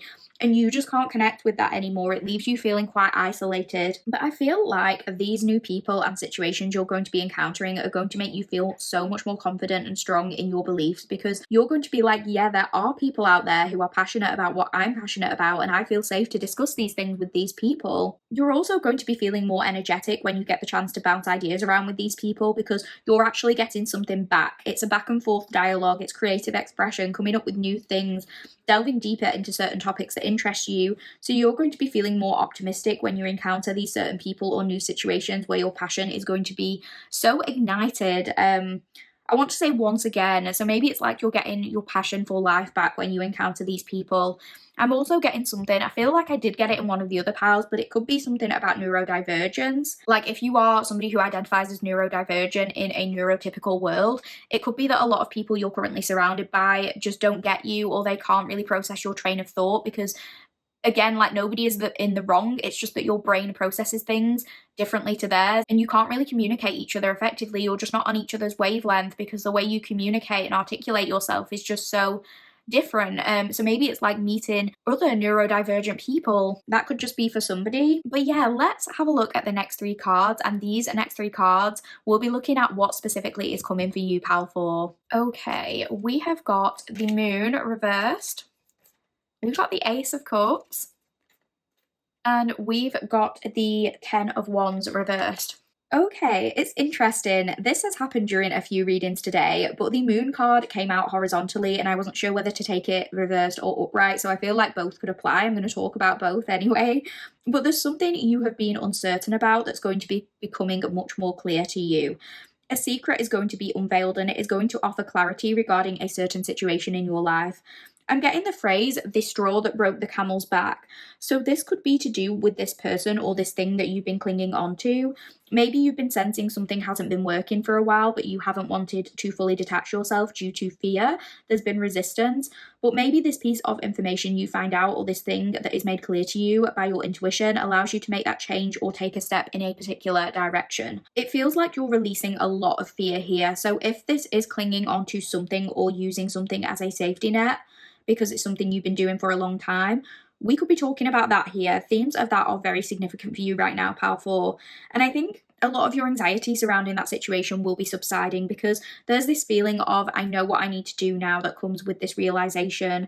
The next full moon could be significant to you in some way, a clearing of something. Maybe you're working on some kind of ritual of letting go of a person, a relationship, a friendship, a belief, a toxic workplace. Whatever it is, there's this focus on cleansing and clearing the energies here. Sage cleansing could be significant for some of you, but with this focus on the moon, it's making me think of the difference between the new moon and the full moon. Like if we give that as an example, like with a new moon, you can't see it. It's not visible to the naked eye. Whereas a full moon, it stands out. Unless, the sky's cloudy or whatever, it's this bold, clear, full picture. And that's what I'm getting. It's like you're seeing the full picture of something, and it's allowing you to feel this sense of certainty. The Ten of Wands reversed can sometimes refer to a person shirking responsibilities, but with you, I'm getting the sense that it's like something is going to cause you to realize that certain things just simply aren't your responsibility and you're not going to be feeling bad about that. That is the overall sense that I'm getting. This could be coming to terms with other people's emotions not being your problem. If you were, say, that person who always wanted to maintain the peace, or you always wanted other people to feel good, or you didn't set up boundaries with people, this is you detaching from the idea that the way they feel is your responsibility. That makes so much sense too, because we got the Queen of Wands earlier, and it's making me think like maybe you were once a person who you always second guess your opinion, or you weren't assertive with people, you didn't always say what you wanted to say because you were like, are they going to take this the wrong way? Will my words be misinterpreted? Some of you could have got used to being misinterpreted in terms of the way you articulate yourself throughout your life. And that could apply specifically if you are neurodivergent and you communicated things in a different way to other people, or, like if you live in an English speaking country, let's say, but English is not your first language. So you feel like you're not always perfect or fluent or something like that. So you could doubt what you say or say something like, did I say that right? How are they going to take this? Is this too blunt?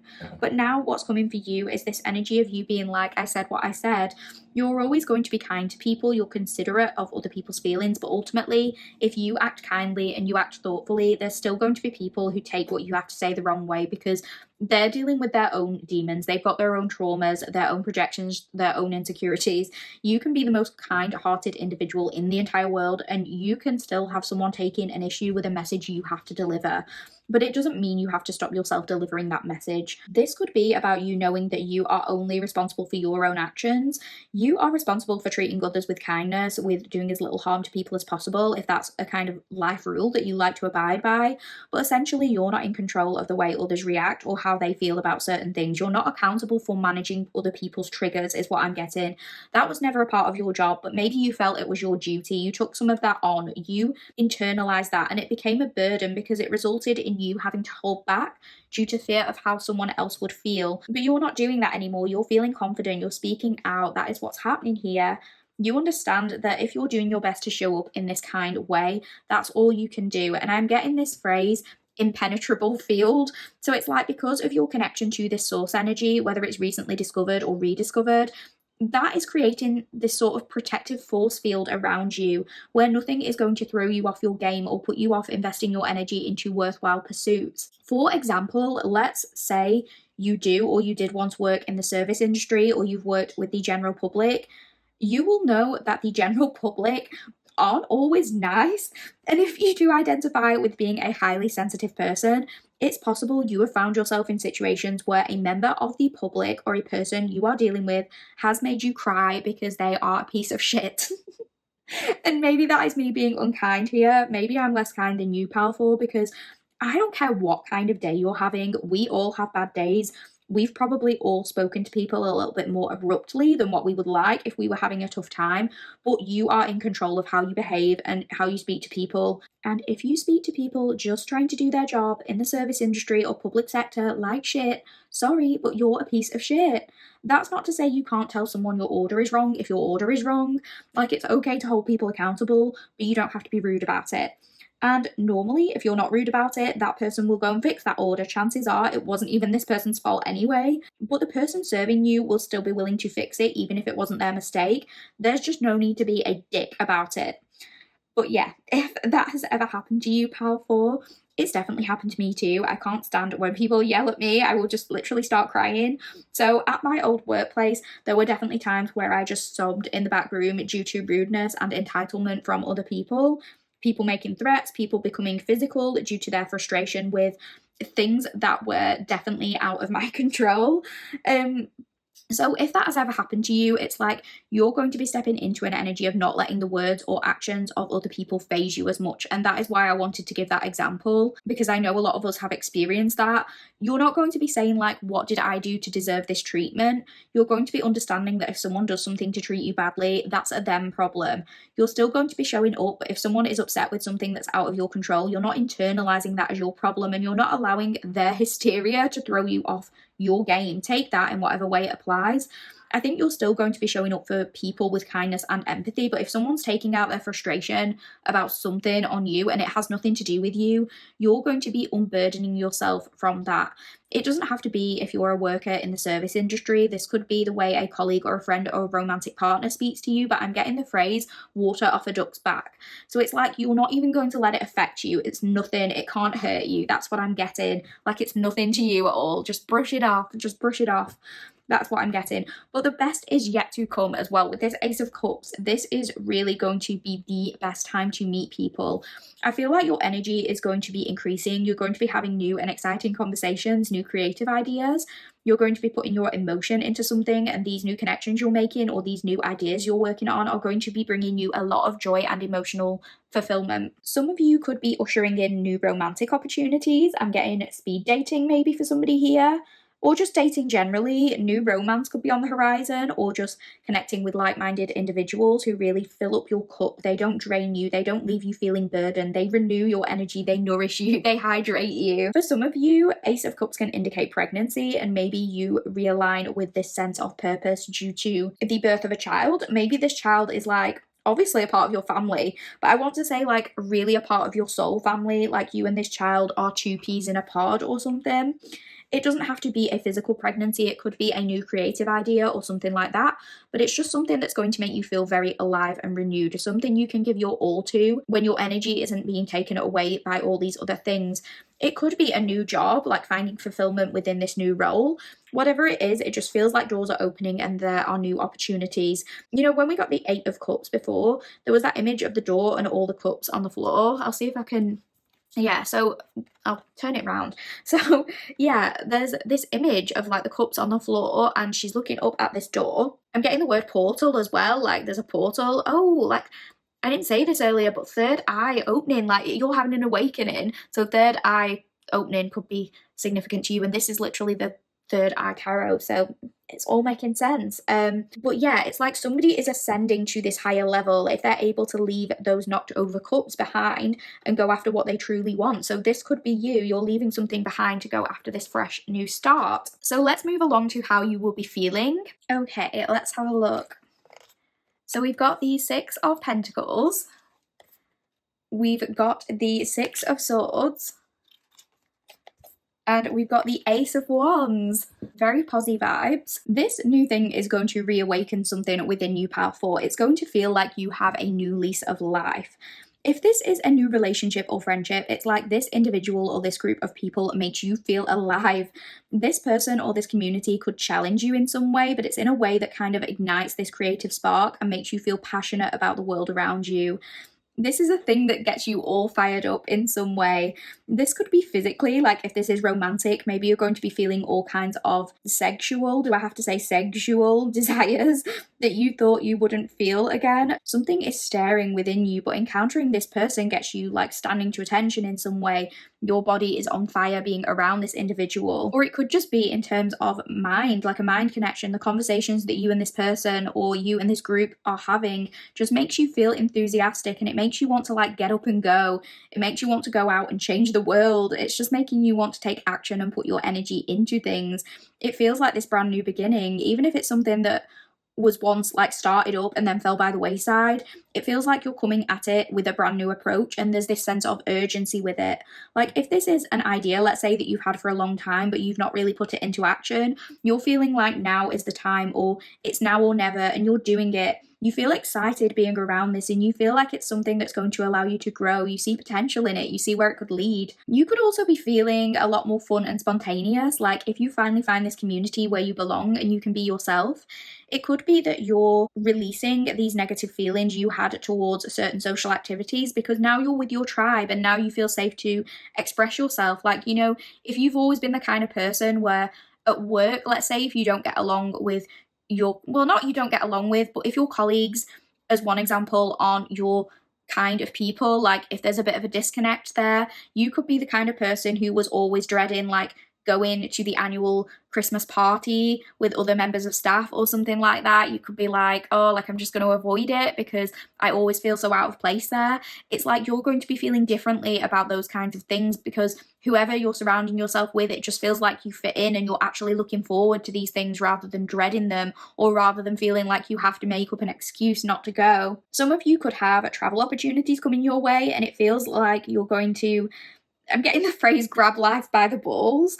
This Six of Swords indicates moving on, though, so it's going to feel like you've unburdened yourself. You've released whatever it is you need to release. You've overcome some kind of hardship and now you're making progress. Some of you could be leaning on these new friendships for guidance and support when it comes to this, and you're going to be receiving some advice that really benefits you and genuinely helps with your situation. If this is in more of a spiritual way, it could be that there's this reliance on your spirit team, that you're doing the right thing. It's like you're seeking them out for guidance. You could be connecting with your ancestors to sort of help you go down the right path. You're asking for advice from the universe and it feels like you're getting it. For some of you, you could be receiving a gift. You could have a birthday coming up and people are being very generous with you. They're treating you. Some of you could be getting a pay rise or a promotion, like you're going to be getting paid what you're actually worth. It's going to feel fair. It's going to feel in line with all the hard work that you've put in. For some of you, this could be in the form of support via government assistance, you getting some good news about that.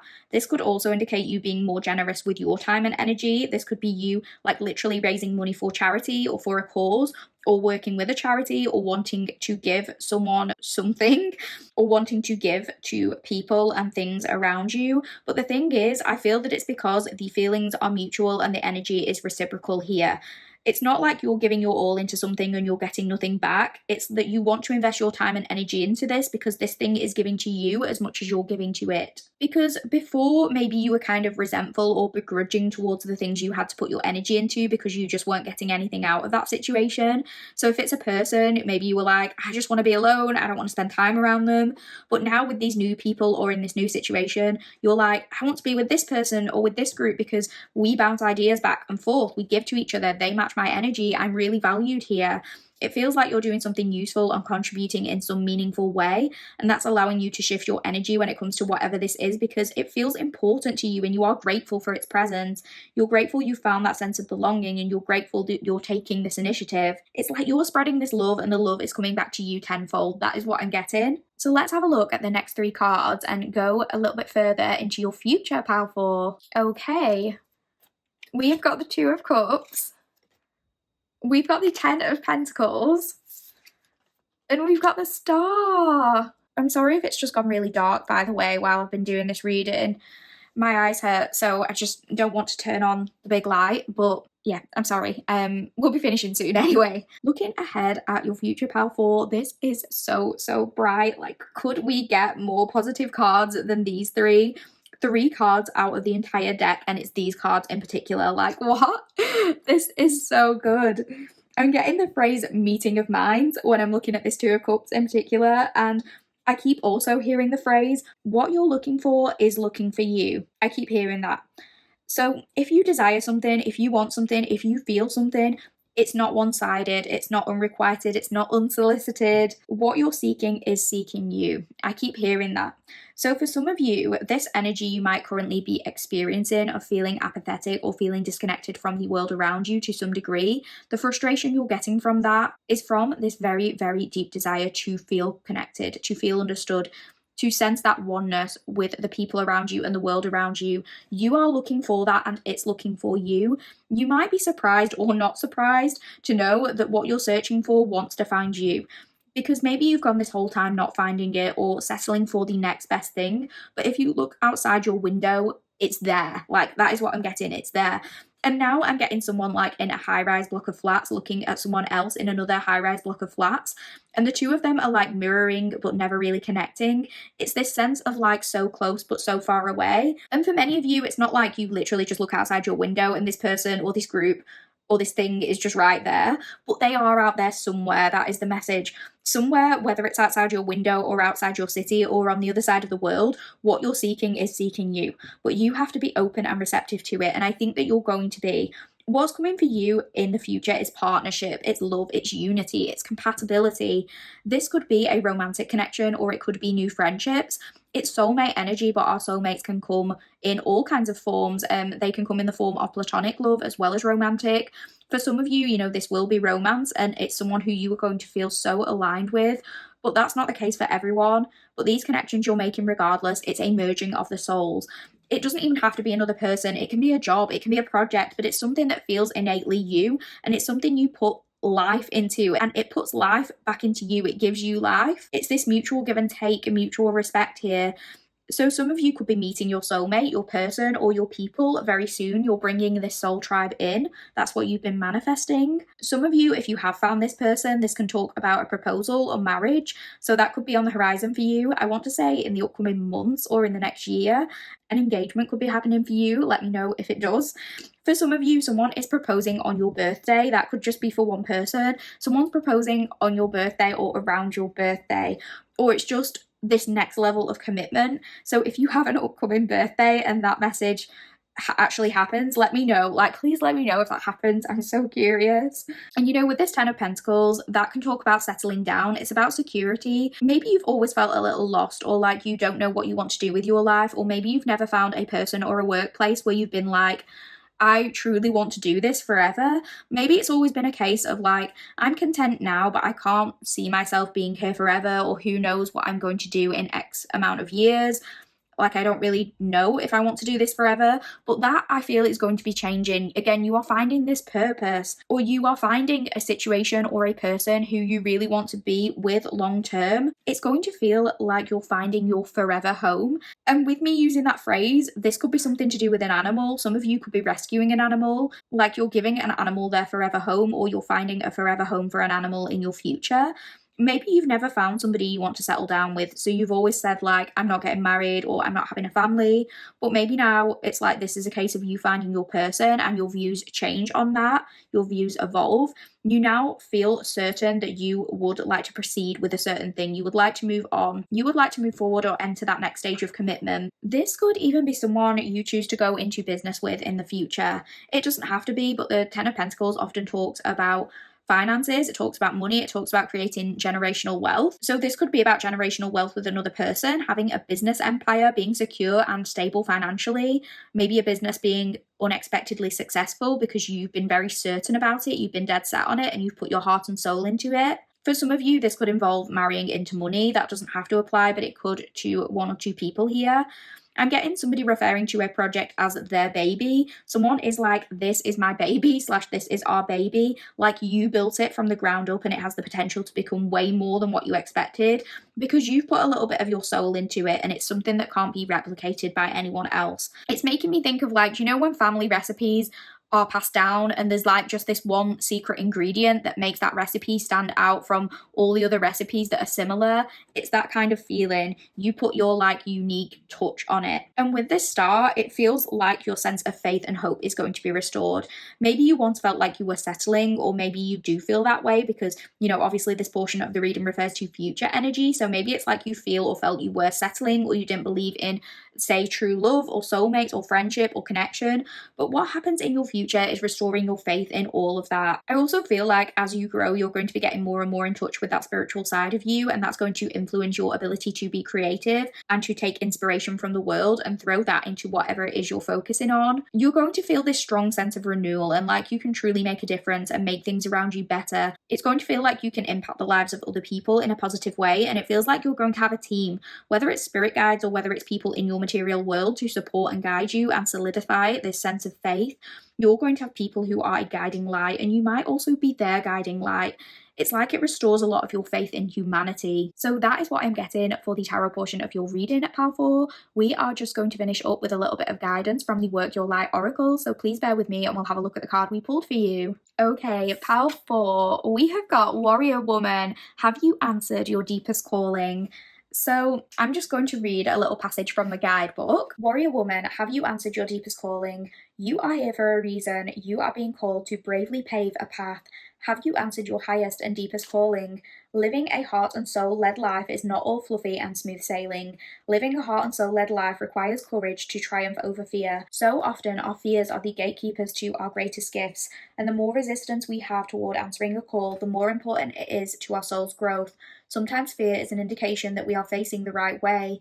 Joan of Arc was known for her courage and her famous line, "I'm not afraid, I was born to do this."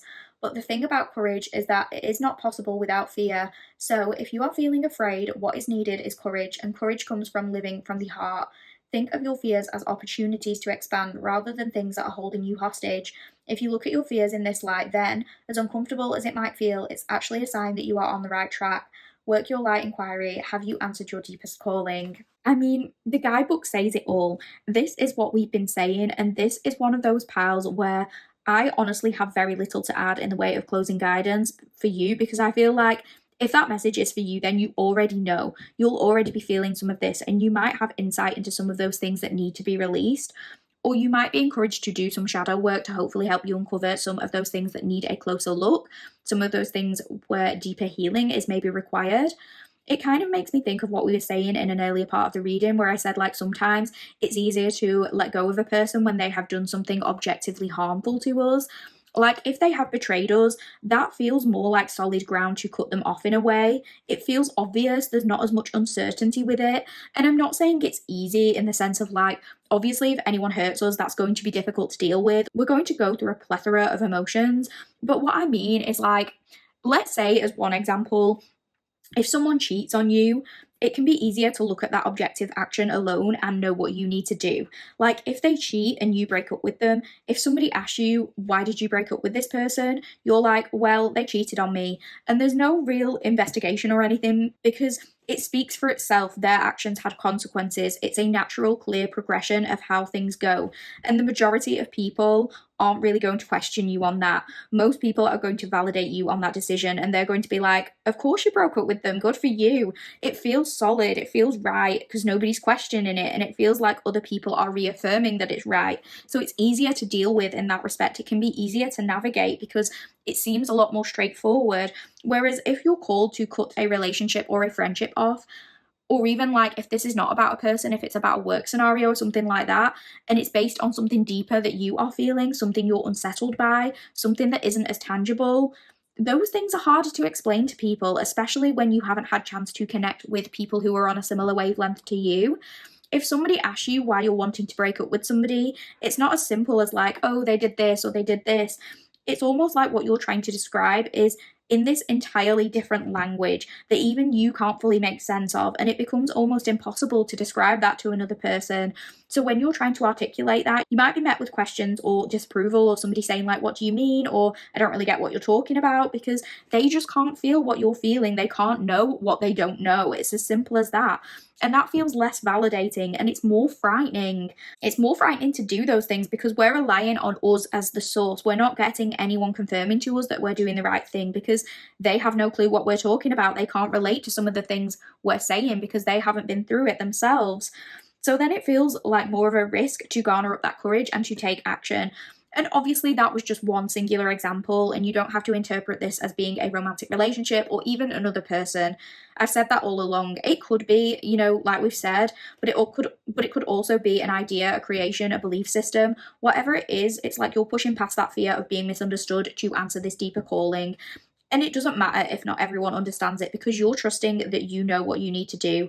And the people who do understand will meet you where you're at. And the ones that don't just don't see your vision. And that's okay. You don't need their approval. You're doing it anyway. So that is what I'm getting for the tarot portion of your reading, powerful. I really, really hope you enjoyed this reading today. If you did enjoy the reading, please do me a massive favour by liking the video. Please comment, even if it's just to let me know what pile you picked. That all just means a lot to me. It is the best way to support me and this channel, and I would just really appreciate it. And if you haven't done so already, please consider subscribing, because that would mean the world to me if you haven't done so already. But with all of that said, I really, really hope you enjoyed this. Thank you so much for being here. Thank you so much for listening, and I will see you in the next one. Take care, powerful.